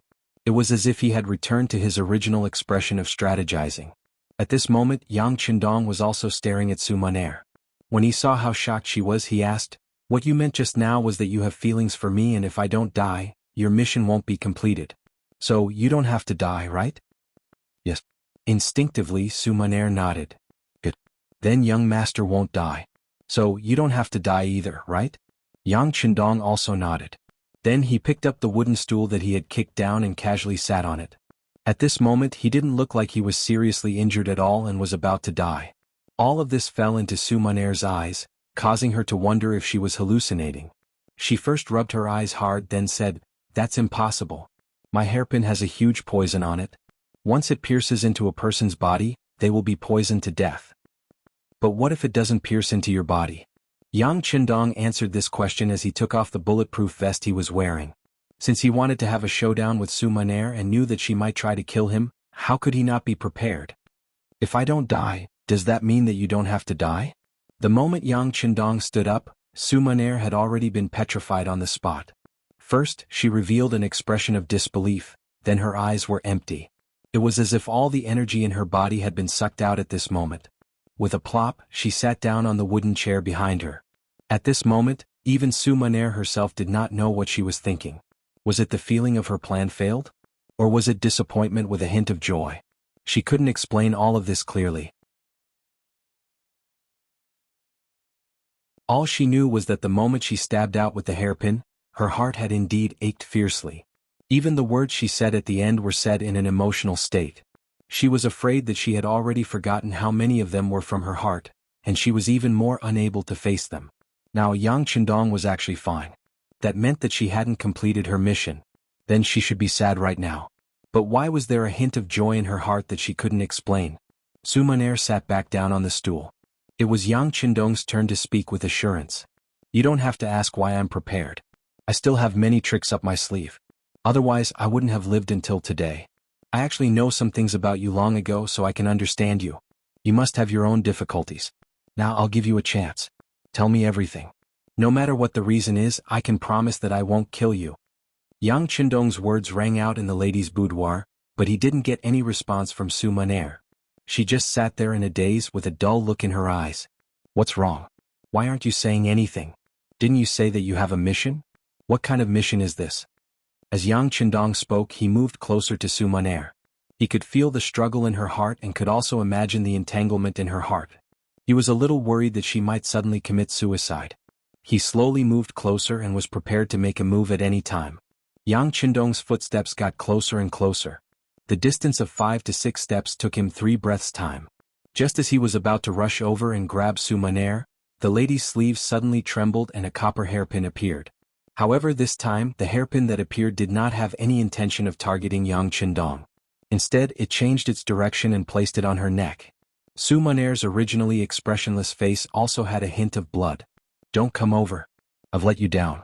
I'll commit suicide in front of you. I just hope that you won't make things difficult for my mate, Xiao Yun. Just pretend that I've never appeared here. Wait. The moment Su Maner finished speaking, the hairpin had already moved towards her snow-white neck. However, at the same time, Yang Qindong's shout rang out. If you don't say anything and just die like this in order to find out the reason behind this, it's inevitable that I'll do something to your maid. So you can't die yet? At least, you can't die before you tell me the reason. Yang Qindong's unconventional method of wanting to save Su Maner was a little cold-blooded, but it was still a method. However, in front of Su Maner, who was determined to die, its effect was very limited. Not only did she look as if she did not listen to him, she even said with a sorrowful expression, "Why? Don't I even have the right to choose to die?" After saying that, a look of resentment flashed across Su Maner's eyes, as if she was complaining about how unfair the heavens were to her. Since they had allowed her to be born, why did they have to torment her like this? The light that flashed across Su Maner's eyes gave Yang Qindong a bad feeling. He could seriously say that this woman really wanted to die. If that was the case, it would be difficult to move her no matter how much he said now. Then what should he do? Just as Su Maner was determined to die and Yang Qindong was at a loss of what to do, the maid, Xiao Yun's shout suddenly came from outside the room. "Miss, are you inside?" Xiao Yun, who had shouted halfway, immediately stopped moving. It was obvious that Tiger's Mane and Beta Persei, who were supposed to be outside, had stopped her. The moment the two of them made a move outside, Yang Qindong, who was inside the room, also moved. With a big stride, he crossed the distance that he would usually need to take 3 steps, and appeared beside Su Maner like a gust of wind.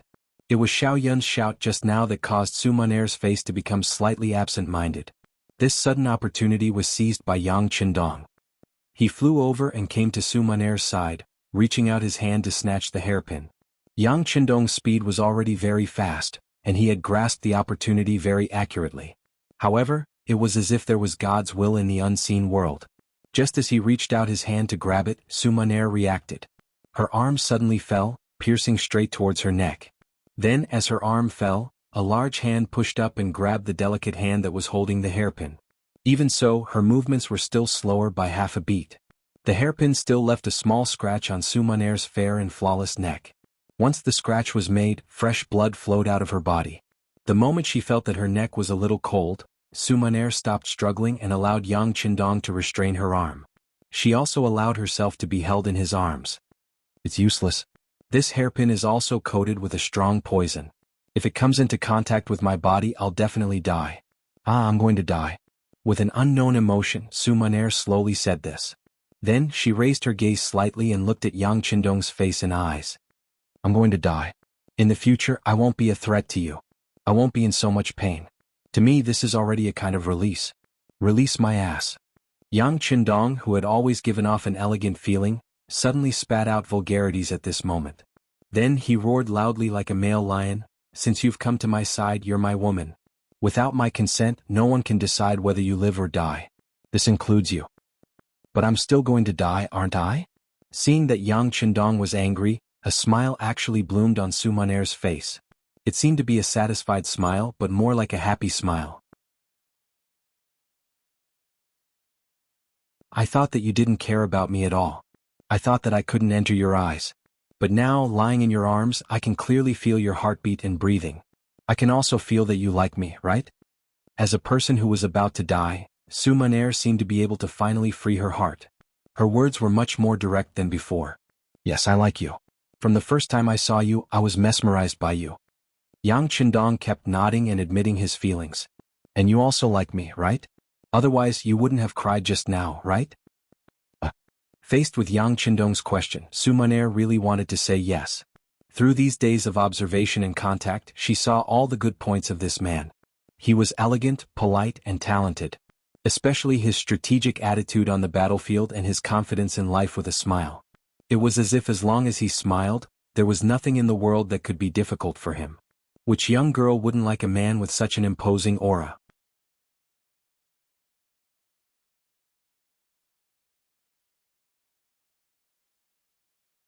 Chapter 403. Other people could like Yang Qindong but Su Maner could not. Her background meant that her right to like had long been taken away from her. All she had to do was hide the trace of murderous intent in her heart. She had been doing her best to hide her true feelings.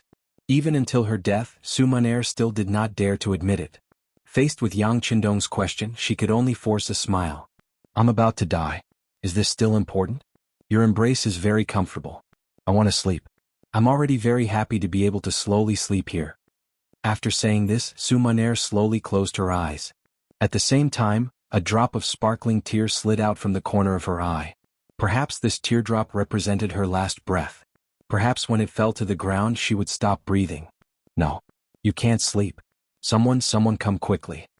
Yang Qindong knew that if Su Maner closed her eyes and fell asleep now, she would probably never wake up again. Hence, he wanted to stop her from closing her eyes and go to sleep. His shout rang out. Tiger's mane, Beta Persei, and the servant girl, Xiao Yun, who was carried under the blanket like a little chick, rushed into the room.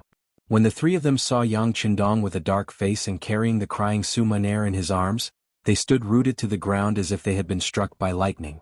They did not know what had happened and why they had seen such a scene. Tiger's mane and Beta Persei in particular, were actually a little anxious at this moment. This was because this was the first time they had seen such a terrifying expression on the young master's face. It was as if he was going to eat a living person. Quick, go find a doctor. Find a doctor who can treat poison. Miss Su is injured. She was hurt by the poisonous hairpin. Go quickly. Yang Qindong, who was almost shouting these words, stretched out his right index finger and pointed outside the door. Oh, Tiger's mane and Beta Persei both agreed readily and turned to leave. At this moment, a weak voice sounded in their ears. Miss should be fine. Not only did Hu Mang and Yang Er, who were about to leave, stop in their tracks, but even Yang Qindong, who looked like he wanted to eat someone, and Su Maner, who was in his arms, widened their eyes at this moment. They looked at the maid, Xiao Yun, who was about to be ignored. Noticing that everyone's gaze was on her, Xiao Yun felt a wave of panic in her heart. She actually lowered her head in fear under such gazes. Raise your head and repeat what you just said. Yang Qindong's voice suddenly rang out, rushing toward Xiao Yun's ears like thunder. Under such a shout, even Beta Persei, who had always had a thunderous voice, felt a sense of inferiority. However, no one cared about the volume of the voice at this time. Instead, they all looked at Xiao Yun, waiting for her answer. Xiao Yun was also frightened by the thunderous voice. She had no choice but to raise her head again. Using her still weak voice, she asked, "May I ask if the hairpin that injured the young miss is the one in your hands?" "That's right, what's wrong?" Yang Qindong instinctively responded, then asked in a deep voice. At this time, he didn't notice that his usual confidence had long disappeared. Now he was just an ordinary man who was swayed by his feelings. Really is? Then there's no problem. This hairpin is not poisonous. Only that hairpin is poisonous. When she heard Yang Qindong's clear answer, Xiao Yun couldn't help but speak with joy. Not poisonous? How do you know? Yang Qindong still didn't believe her. Su Maner, who was in his arms, had a slight change in her expression, but no one paid attention to her at this time. It's like this, Xiao Yun was honest. She answered whatever Yang Qindong asked and was extremely cooperative. The hairpin that fell on the ground was given to us by someone else. It was already contaminated with a huge poison. The hairpin in your hands is slightly small, but Miss asked me to prepare it. She said that if things didn't work out, she would use this hairpin to commit suicide. But how could I let Miss die? So I agreed, but in reality I didn't put anything on it. I lied to Miss. I'm sorry. Xiao Yun told the truth intermittently. Then she lowered her head and grabbed the corner of her clothes timidly. She looked like she had accepted her punishment. Good. Good. You lied well, you lied well. After Yang Qindong understood everything, he actually laughed out loud. Then he lowered his head to look at Su Maner in his arms and said with a smile, "You heard it. It's just a small external wound. This kind of wound won't kill anyone." Su Maner, who was in his arms, was blushing at this moment. The moment Xiao Yun said that she wouldn't die, she already had a faint feeling. Now that the truth was out, she didn't know if she should be resentful or glad. Thinking of how she was still hiding in Yang Qindong's arms, looking so delicate and weak, how could she not be ashamed to see others? Su Maner closed her eyes tightly, but her long eyelashes kept blinking. This meant that she was fine now, better than ever. Knowing that Su Maner was fine, Yang Qindong could finally relax and begin to resolve the matter that had happened. "Xiao Yun, you said that the hairpin with the poison was given to you by someone. Who is he?" "Xiao Yun, don't say it." Su Amour, who was in his arms, suddenly interrupted. Then she was about to stand up with her beautiful eyes. Since she didn't kill Yang Qindong, as long as she took all the blame, it wouldn't have anything to do with anyone else. Su Maner's interruption made Yang Qindong a little angry. After turning his head to glare at her, he saw her stubborn gaze. To be able to become the top courtesan of the Qinhuai River, it wasn't just because of her beautiful appearance. Regardless of whether it was her intelligence or her methods, she was the best of the best. At this moment, even when facing Yang Qindong, she still showed a fearless expression. If one looked carefully, it was as if she was asking for death. Su Maner's fearless expression infuriated Yang Qindong. In a fit of anger, he suddenly bent down and used his mouth to block her lips. The sudden change made Su Maner, who was originally indifferent to life and death, completely petrified at this moment. She had thought of many outcomes. For example, she would be tortured severely, or she would be sugar-coated with sweet words. She had even thought of Yang Qindong throwing her back to intimidate the noble who secretly ordered her. Or she would be imprisoned forever and spend the rest of her life in darkness and so on. However, she had thought of many outcomes and methods, but she had never thought that Yang Qindong would suddenly kiss her. Moreover, it was in front of the maid, Xiao Yun, Tiger's Mane, and Beta Persei.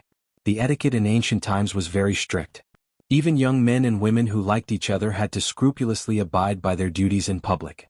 Once an action like holding hands was seen by others, they would be scolded as a disgrace to culture. Not to mention such an intimate action like kissing. If it wasn't for the fact that she could clearly feel the peculiar feeling, warmth, and even a hint of sweetness from Yang Qindong's lips, Su Maner wouldn't have dared to let such a thing happen before her eyes even if she was beaten to death. Su Maner completely lost her composure from this kiss. Xiao Yun, Tiger's Mane, and Beta Persei, who were watching this scene, also revealed shocked expressions. Then Tiger's Mane, who was the first to react, turned his head around. The moment Beta Persei turned around, he did not forget to carry Xiao Yun, who was also staring at this scene, over. As a result, there was another round of struggle. Oh. She did not know how long this kiss lasted. Perhaps it was only a breath, or perhaps it was 3 or 4 breaths, or 7 or 8 breaths. It was only when Su Maner felt that she was suffocating that she struggled violently. She pushed Yang Qindong's chest with both hands, wanting to separate the two of them. At this moment, Yang Qindong had completely developed the idea of conquering the other party. Since he had already started and realized that the effect was quite good, at least he was enjoying it. How could he allow the other party to push him away so easily at this moment? The moment Su Maner exerted force, he also increased his strength. He stretched out his arms and hugged her even more tightly. This kiss also deepened. Originally it was just a kiss between the lips, not a deep one. But this time Yang Qindong even stuck out his tongue. After a series of flipping, Su Maner, who had no experience in this, was completely subdued. From the initial intense resistance, it turned into limited resistance. After that, there was no resistance, and then there was some cooperation. All of this could be said to be based on instinct. This time it took even longer. Tiger's Mane and the other two had already left at some point in time. The sky outside seemed to have darkened. A wave of pain came from her body. The two of them had completely become one. Yang Qindong had been at Miss Su's place for an entire afternoon. He did not even appear during dinner. In the backyard, after tidying up, Hu Yan and Madame Shui guessed what had happened while waiting. The two of them looked at each other, and it was hard to tell what had happened. Yang Qindong's excellence could be seen by almost everyone, and he was so young. It was a blessing to marry such a man. It was the beginning of happiness, the source of joy. However, at the same time, there were pros and cons. Marrying such a man was destined to not share alone. Hu Yan and Madame Shui were already prepared for this. When Su Munaer first appeared, they already had this feeling. They just did not expect things to drag on for so long. "Alright sister, let's eat first. Your husband won't be able to come." Hu Yan smiled sweetly. She had already returned to normal. She waved her hand, and the delicacies were immediately placed on the table.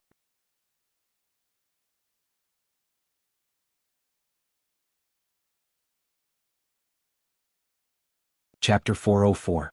In Su Munaer's boudoir, the food was also served. The only difference was that the woman in the room no longer had the strength to eat. At this moment she was lying in Yang Qindong's arms and being fed mouthful by mouthful. Under Yang Qindong's countless corrections and even punishments, Su Munaer finally changed her way of addressing him as husband. At this moment she was using the new way of addressing him. "Husband, I still have some strength. Don't I need you to feed me?" "You still have strength? Alright then, let's eat in a while and then go through the actions just now." Yang Qindong nodded as if he was serious and put down the bowl and chopsticks in his hands. "No. I don't have any strength left." Su Munaer naturally knew what Yang Qindong was preparing to do.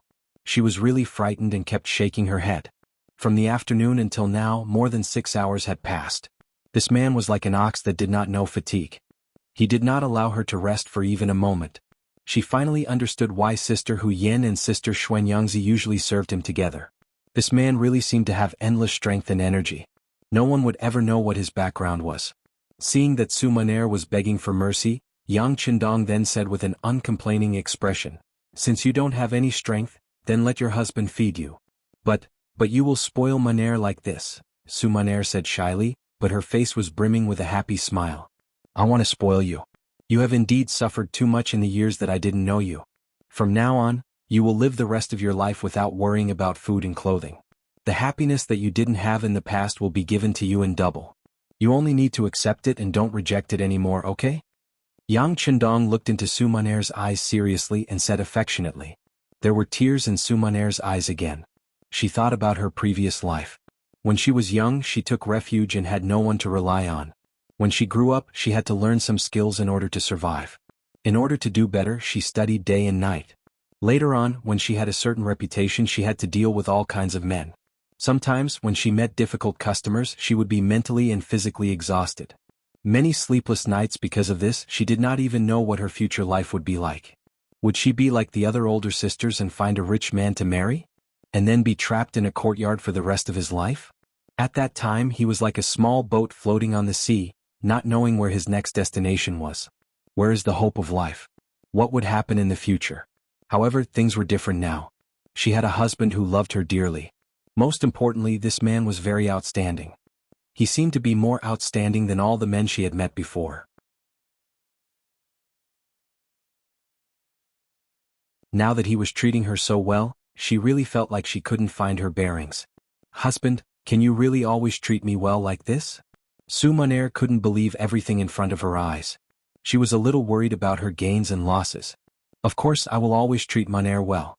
You can rest assured." Yang Qindong chuckled. At this moment, in his eyes, the Su Munaer who was bold, wise, and even tolerant had long disappeared. Instead, it was replaced by a petite and lovable woman. But no matter which one it was, he liked her very much. Under Yang Qindong's service, Su Munaer ate some food.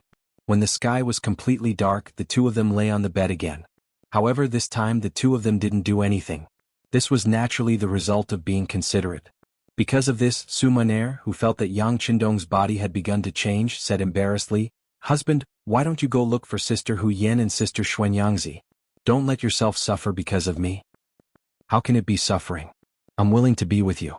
Moreover, this is the first night that the two of us have truly spent together. Of course, I have to accompany you." "Munaer, don't be embarrassed. Why don't we talk?"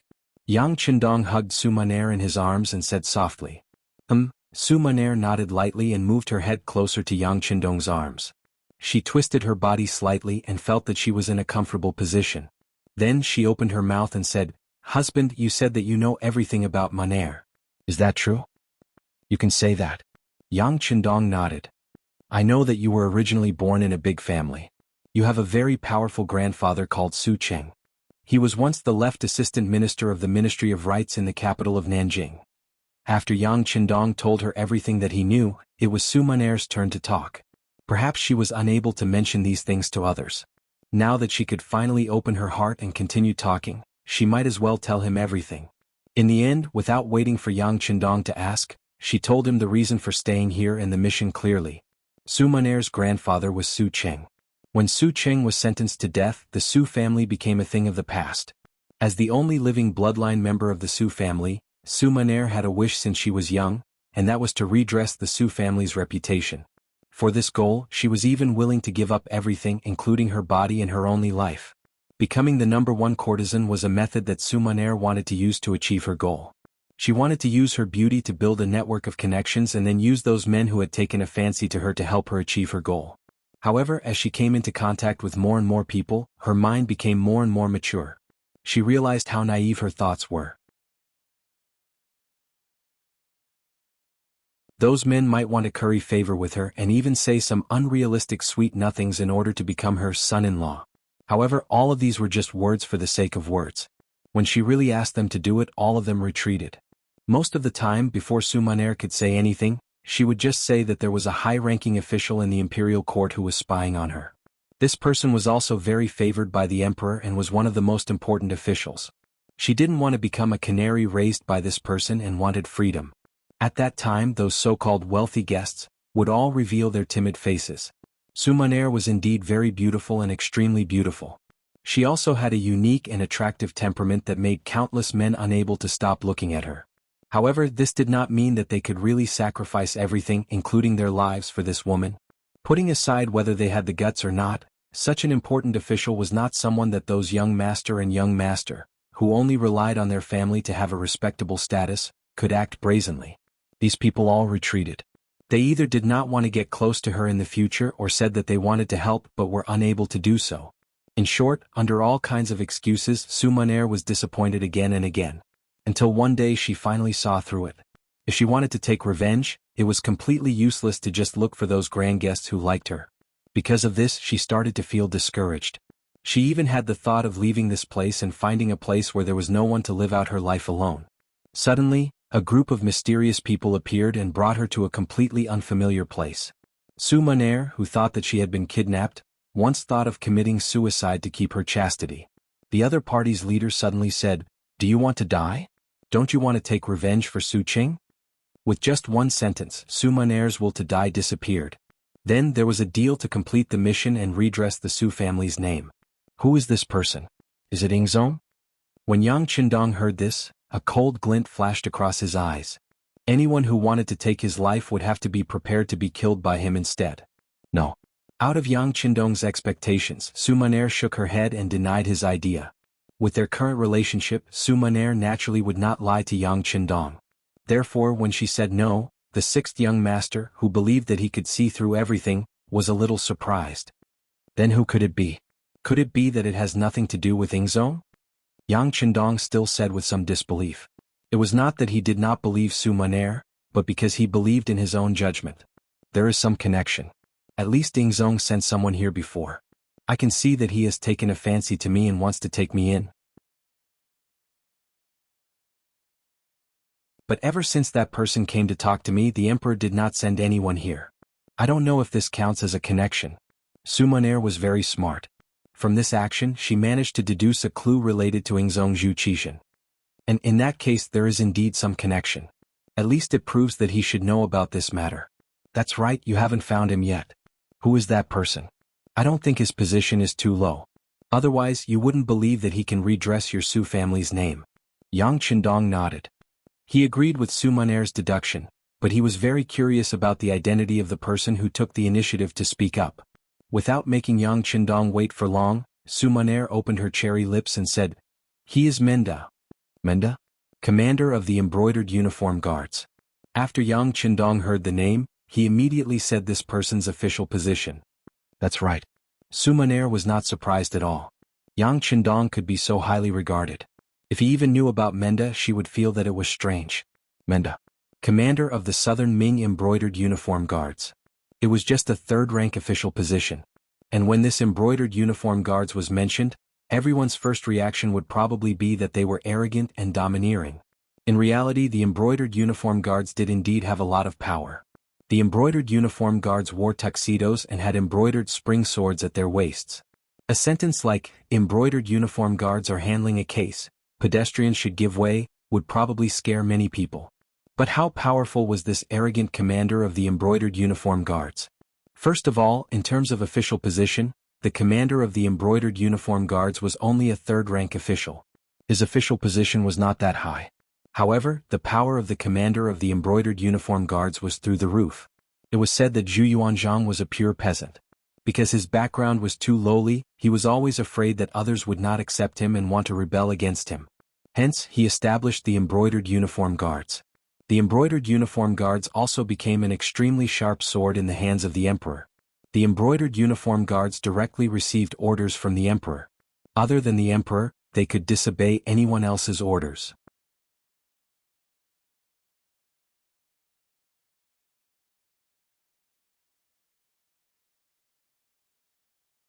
Chapter 405. The authority of the embroidered uniform guard could be said to be a combination of the Ministry of Justice, the Supreme Court, and the Imperial Censorate. They had their own jails, investigation, arrest, and interrogation rights. They directly took orders from the emperor and could arrest anyone, including relatives of the emperor, and conduct secret interrogations. No matter if you were a prime minister or a king, as long as you were targeted by the embroidered uniform guard, they would have all sorts of methods to destroy your family. At the start of the Ming Dynasty, Zhu Yuanzhang's prime minister, Hu Weiyong, was extremely powerful, which made Zhu Yuanzhang wary of him. And the mission of pulling out this nail fell on the shoulders of the first commander of the embroidered uniform guards, Mao Xiang. Mao Xiang, as the commander of the embroidered uniform guards, was also very iron-blooded. He thoroughly investigated Hu Weiyong's case, which involved tens of thousands of people and had a huge impact. Unfortunately, after Mao Xiang completed Hu Weiyong's case, Zhu Yuanzhang killed him to appease the public. As Mao Xiang's successor, the second commander of the embroidered uniform guard, Jiang Xian, also did an earth-shattering case, which was the case of Blue Jade. Unfortunately, he followed in the footsteps of his predecessor and was executed by Zhu Yuanzhang after the Blue Jade case. The commander of the embroidered uniform guard had the North and South guards under him. The North and South guards had 5 guards under them, and the commanders were called Qianhu, Baihu, Zongqi, and Xiaoqi. Normal soldiers were called lieutenants and strongmen. The embroidered uniform guard usually had around 1,000 soldiers, and at its peak, there were around 60,000 of them. In the history of the Ming Dynasty, the embroidered uniform guard was something that the officials of the imperial court feared. They were afraid that if they said something wrong, they would be locked up in the embroidered uniform guard's jails. The embroidered uniform guard could be said to be the emperor's killing weapon, and the birth of this organization itself was crowned with glory. To a certain extent, they represented the emperor in handling cases, and their power was evident. Furthermore, the embroidered uniform guard had a complete judicial system and intelligence system, and it was simply heaven-defying. It was because the embroidered uniform guard had too much power that it became something that some people feared. Naturally, it also became something that some people wanted. When Wang Zhen was still alive, he had stretched his hand into the embroidered uniform guard and asked them to handle many personal matters for him. Because of this organization became impure.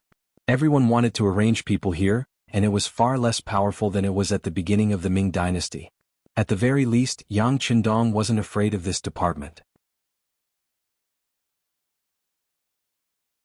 In fact, he had been an official in the Imperial Secret Service before. However, to many officials and commoners, the embroidered uniform guards were still a lofty existence. In their eyes, they were omnipotent. For example, Su Maner had always thought that the embroidered uniform guards were very powerful. Now, the commander of the brocade guards had found him and said that as long as he killed Yang Qindong at the crucial moment, he would send people to reinvestigate the Su family's case and redress their innocence. She believed him and appeared in Yang Qindong's line of sight. Hey, he's courting death. When he heard the name Minda, Yang Qindong didn't panic at all. He was even afraid. Instead, he was filled with anger and killing intent. Since this person wanted to jump out of the stage, he better not let himself touch him. Otherwise, he would definitely chop off his head and kick it like a ball. Oh right, does Guaning know your mission? He probably doesn't know. I told the public that I came here because I admire my husband's talent and took the initiative to come. He's only temporarily protecting me. Su Maner shook her head and explained her analysis. Hearing this, Yang Qindong nodded in agreement. Since it was a secret, the fewer people who knew, the better. It was normal for Guanyin, who was only a 5th-rank official, to not know about this. Since Guanyin didn't know, Kuang Yi probably didn't know either. Otherwise, he who knew how powerful he was, wouldn't send his trusted aide to send him up. Wouldn't that be handing over his weakness to others? Only a fool would do such a thing. After knowing that Kuang Yi had nothing to do with this, Yang Qindong felt a little better. If even this person who had a friendship with his father and was indebted to him for saving his life, still wanted to kill him, then he would really lose confidence in everyone in the southern Ming dynasty. Alright, there was also Ingzong. Obviously, he was a little conflicted about this matter. Perhaps he was also afraid of him, which was why he chose to ignore this matter. It would be best if he killed him, but it didn't matter if he couldn't kill him. That was why he didn't appear. Otherwise, if even the emperor appeared and gave a promise, Su Munaer wouldn't have waited until now to take action. She would have taken the initiative to attack long ago. After finally knowing who the mastermind was, Yang Qindong felt much more relaxed. He hugged Su Munaer's body tightly. Munaer, only Tiger's Mane, Beta Persei and your maid Xiao Yun know about what happened today. Just treat everything as a dream. No one will mention what happened today in the future. You can just stay by my side with peace of mind. When the time is right, I will give you a status and marry you. How about that? As for the Su family's injustice, since you are my woman, then I am also the son-in-law of the Su family. Leave this matter to your husband. I will definitely give you a satisfactory explanation. How about that? Husband. Su Munaer started crying again. She was still moved to tears. This kind of thinking of her in all aspects melted Su Munaer's heart. She didn't know why, but she actually said, "Husband, you're still thinking about it, right? Why don't you let me serve you? You still have the strength." Yang Qindong said in surprise. Not long after, the sound of spring echoed in the boudoir again. Su Munaer had become one of the 6th young master's women. This matter had become a secret for the time being. Only the 2 madams, Tiger's Mane, Beta Persei and the first guard team knew about it. The reason why it hadn't been made public was that Yang Qindong wanted to numb his opponents.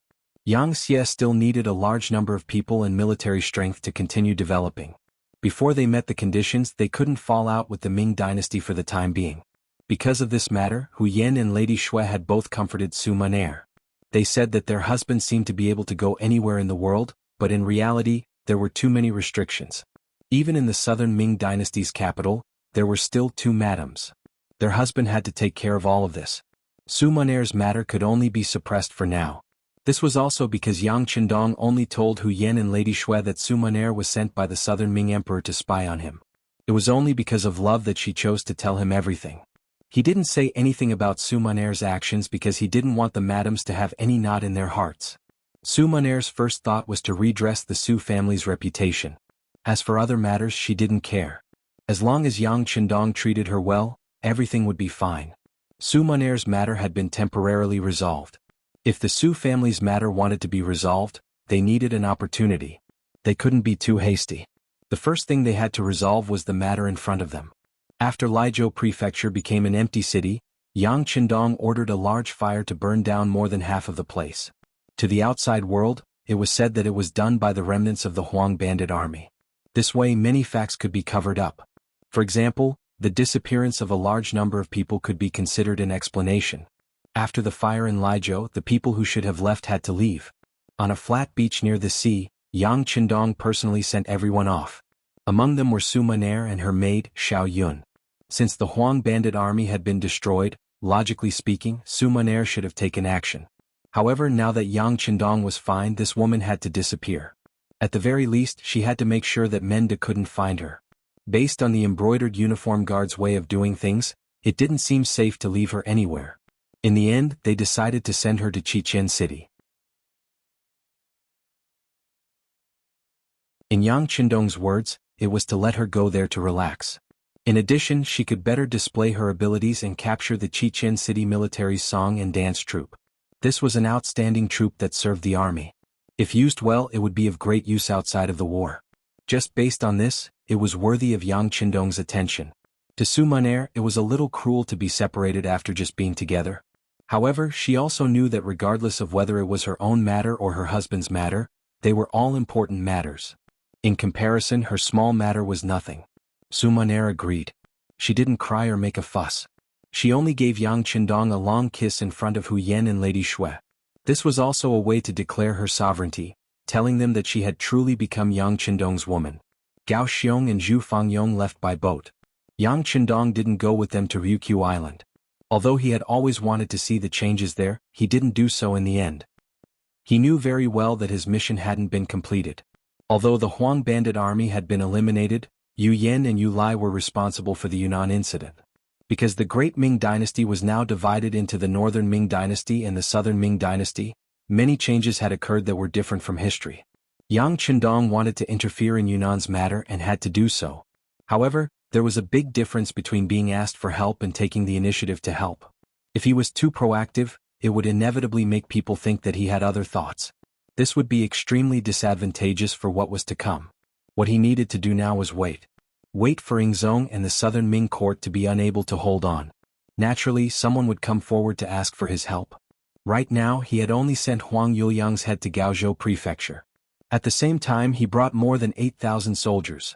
After Wu Sheng's Cold Front Battalion and the Auxiliary Battalion were added, the group had once again expanded, and appeared here to stay. Yang Qindong brought 7,000 soldiers and stopped outside Gaozhou Prefecture. This made the original Shaozhou General Yu Guang, who was guarding this place, tremble with fear. Logically speaking, the Huang bandit army had already been destroyed. This imperial envoy's mission should have been completed. However, he still brought so many soldiers and swaggered outside the city. What was the meaning of this? What intentions did he have?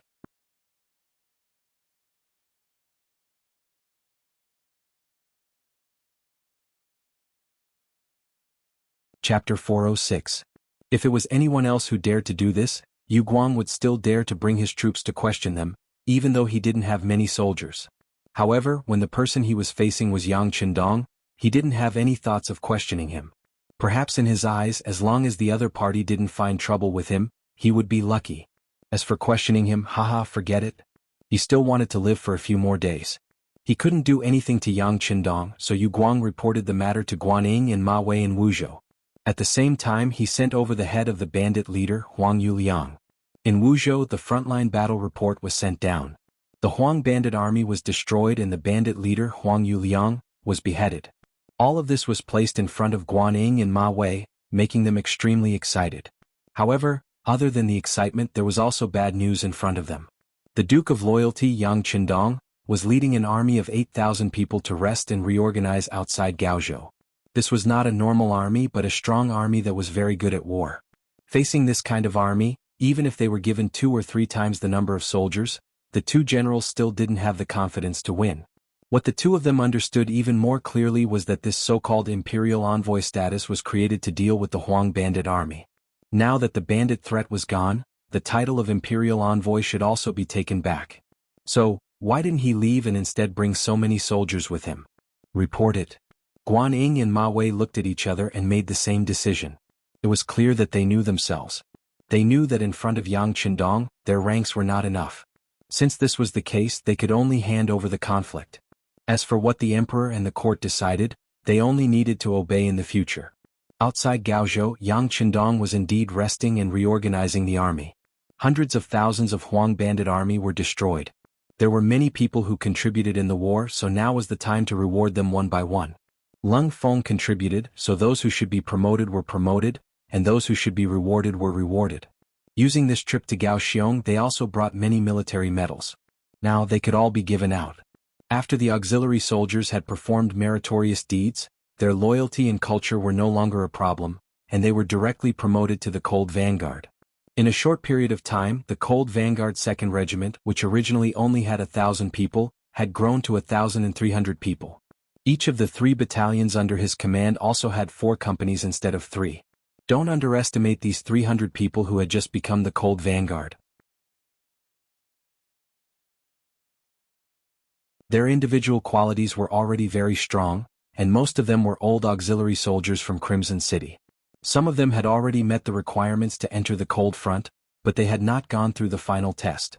Now that there was time, Yang Qindong called Kong Jie, the political commissar of the 2nd Regiment, Song Zhe, the political commissar of the Auxiliary Regiment, and some others to act as examiners and give these 300 people a chance to make a great leap. Temporary auxiliary soldiers, Those who had made military contributions and had good personal military qualities would naturally become official auxiliary soldiers. The auxiliary army also rose from the original 2,000 to 3,000. Lung Feng had 1,300 men and 3,000 auxiliary soldiers. The rest were the temporary auxiliary soldiers that had just joined the Yellow Bandits' army. They also had the largest number of people, reaching close to 4,000. More specifically, the 2nd Regiment of the Cold Vanguard had 3 battalions, each with 4 companies. Each company had 100 people, which was a total of 1,200 people. Adding on the 100 people directly under the regiment, there were a total of 1,200 people. The auxiliary army had 9 normal battalions, each with 3 companies and a company of 100 people, which was a total of 2,200 people. Adding on the 300 people directly under the regiment, there were a total of 3,000 people. The temporary auxiliary army had 10 battalions, each with 4 companies and a company of 100 people. There were a total of 40 companies, which was a total of 4,000 people. The initial 3,200 people had grown to over 8,000 people. Their overall strength had more than doubled. This was the growth rate of an army in a state of war.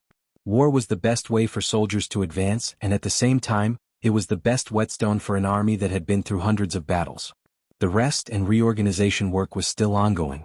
After all, with so many new battalions and platoons, there was a need for suitable officers to take up their positions. How were these people's individual strengths? Did they have the ability to command? Were they able to unite their comrades? How was their loyalty?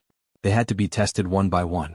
While the Yang family army was reorganizing, the southern Ming capital's royal palace in Nanjing was also bustling with activity. The chaos in Guangdong had been resolved. The Huang bandit army had been destroyed, and the head of the bandit Huang Yuliang had been beheaded. The head had already been sent to the Ministry of War for verification. Logically speaking, this should have been good news. The southern Ming dynasty had not been established for long, and its internal affairs had not been completely stabilized. However, there were 2 huge wars in succession, causing the treasury, which was not full to begin with, to become much emptier. For this matter, Empress Qian had already begun to live frugally in the imperial harem. Although the effect was not great, it represented a signal that even the imperial family was living frugally. These officials naturally had to do something, and by following their example they could save some money. With one less person on both sides, the southern Ming dynasty should be relieved. However, because of the news that Yang Qindong had stayed outside Gaozhou's prefectural city to rest and reorganize, all of the officials, including Zhu Qizhen, could not remain calm. If the Huang bandit army was a poisonous snake that was very clingy and could even injure people, then Yang Qindong was a fierce tiger that had come down the mountain. The danger he posed was far greater than the former. Such a ferocious tiger did not immediately return to the mountain after eliminating the poisonous snake. Instead, it stayed behind. This inevitably made people wonder if this move was an act of inviting trouble to oneself. If this troop did what Huang Yuliang did previously, it was likely that with the current military strength of the southern Ming Empire, it would be difficult to restrain them. If that was the case, wouldn't the country's foundation be shaken? Minister Kwang, although you did it out of kindness and put in a lot of effort for this matter, now that that person has come and is not leaving, how do you explain this? The first person to make things difficult for Minister Kwang Yi was the Minister of Rights, Lu Da. His brother-in-law had lost all face in Hangzhou, and at that time, it was Kwang Yi who had upheld justice. Although his brother-in-law was in the wrong, and Kwang Yi had explained it afterward on the surface, Lu Da had not pursued the matter. However, could what had happened really be forgotten? He did not speak because the conditions were not right. Now that he had the opportunity, why would he be polite? The spearhead of the attack was pointed directly at him. Following Lu Da's words, Imperial Censor Shang Lu also stood up to point out Kwang Ye's faults. This subject impeaches Minister of War Kwang Yi for failing to recognize the talents of others. The officials he recommended to the Ministry of War are not qualified for their current positions. Among them are. Shang Lu opened his mouth and read out a bunch of names. Some of them were generals who had lost in the Battle of Yunnan, and some were newly promoted after the reorganization of the various guards. However, some were young generals who lacked experience. Because of the rebellion, the importance of the Ministry of War was fully displayed. As the boat rose, Kwang Ye's power also increased. Many Yamans had to obey his orders unconditionally. With more power came more responsibility. There were more things to manage and more things to do.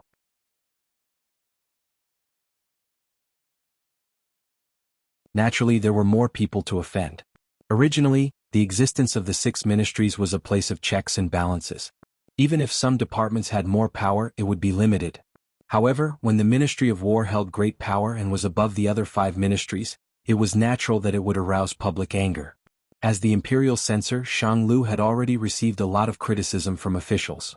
He did not say it before because of the 2 rebellions and did not have the energy to deal with internal governance. However, things were different now. The chaos in Guangdong had been resolved, which meant that there was one less hidden danger. Next, the Southern Ming Empire could put in all their effort to deal with the Yunnan disaster. Now that they saw hope, they naturally wanted to pluck the peaches and snatch the credit. In order to get what he needed, Kuang Yi had to be the first person he had to push down. Even if they could not push him down, they had to show him some power.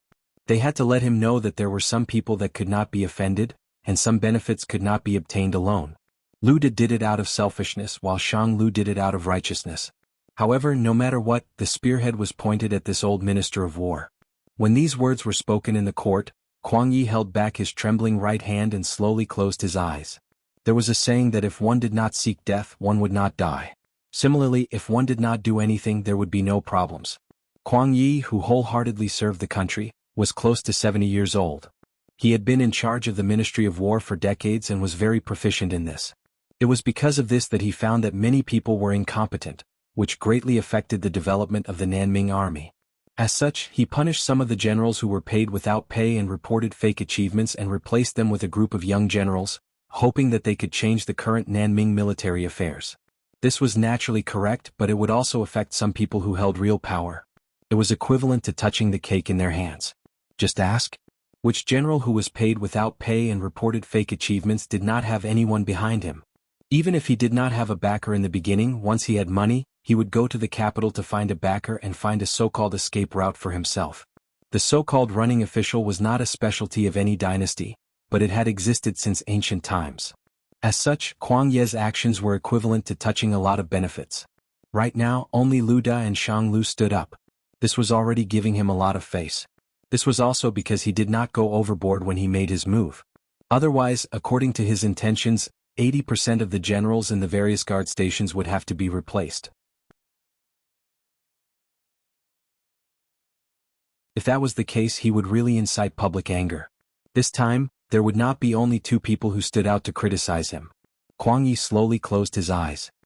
He felt some sorrow in his heart, but he quickly opened his eyes again. Then with a plop, he knelt on the ground. Your Majesty, this official is old and has been unable to sleep at night recently. I beg your Majesty to take pity on me and allow this old official to retire and return to his hometown. You're tuning in to the Han Li's Wuxia Chronicles YouTube channel. We're so grateful for your support, and don't forget to subscribe to join us on this incredible journey through captivating stories. Your generosity through donations truly makes a world of difference, as it's the primary source of revenue that allows me to expand and enhance this channel for you. Thank you from the bottom of my heart for being a part of this adventure.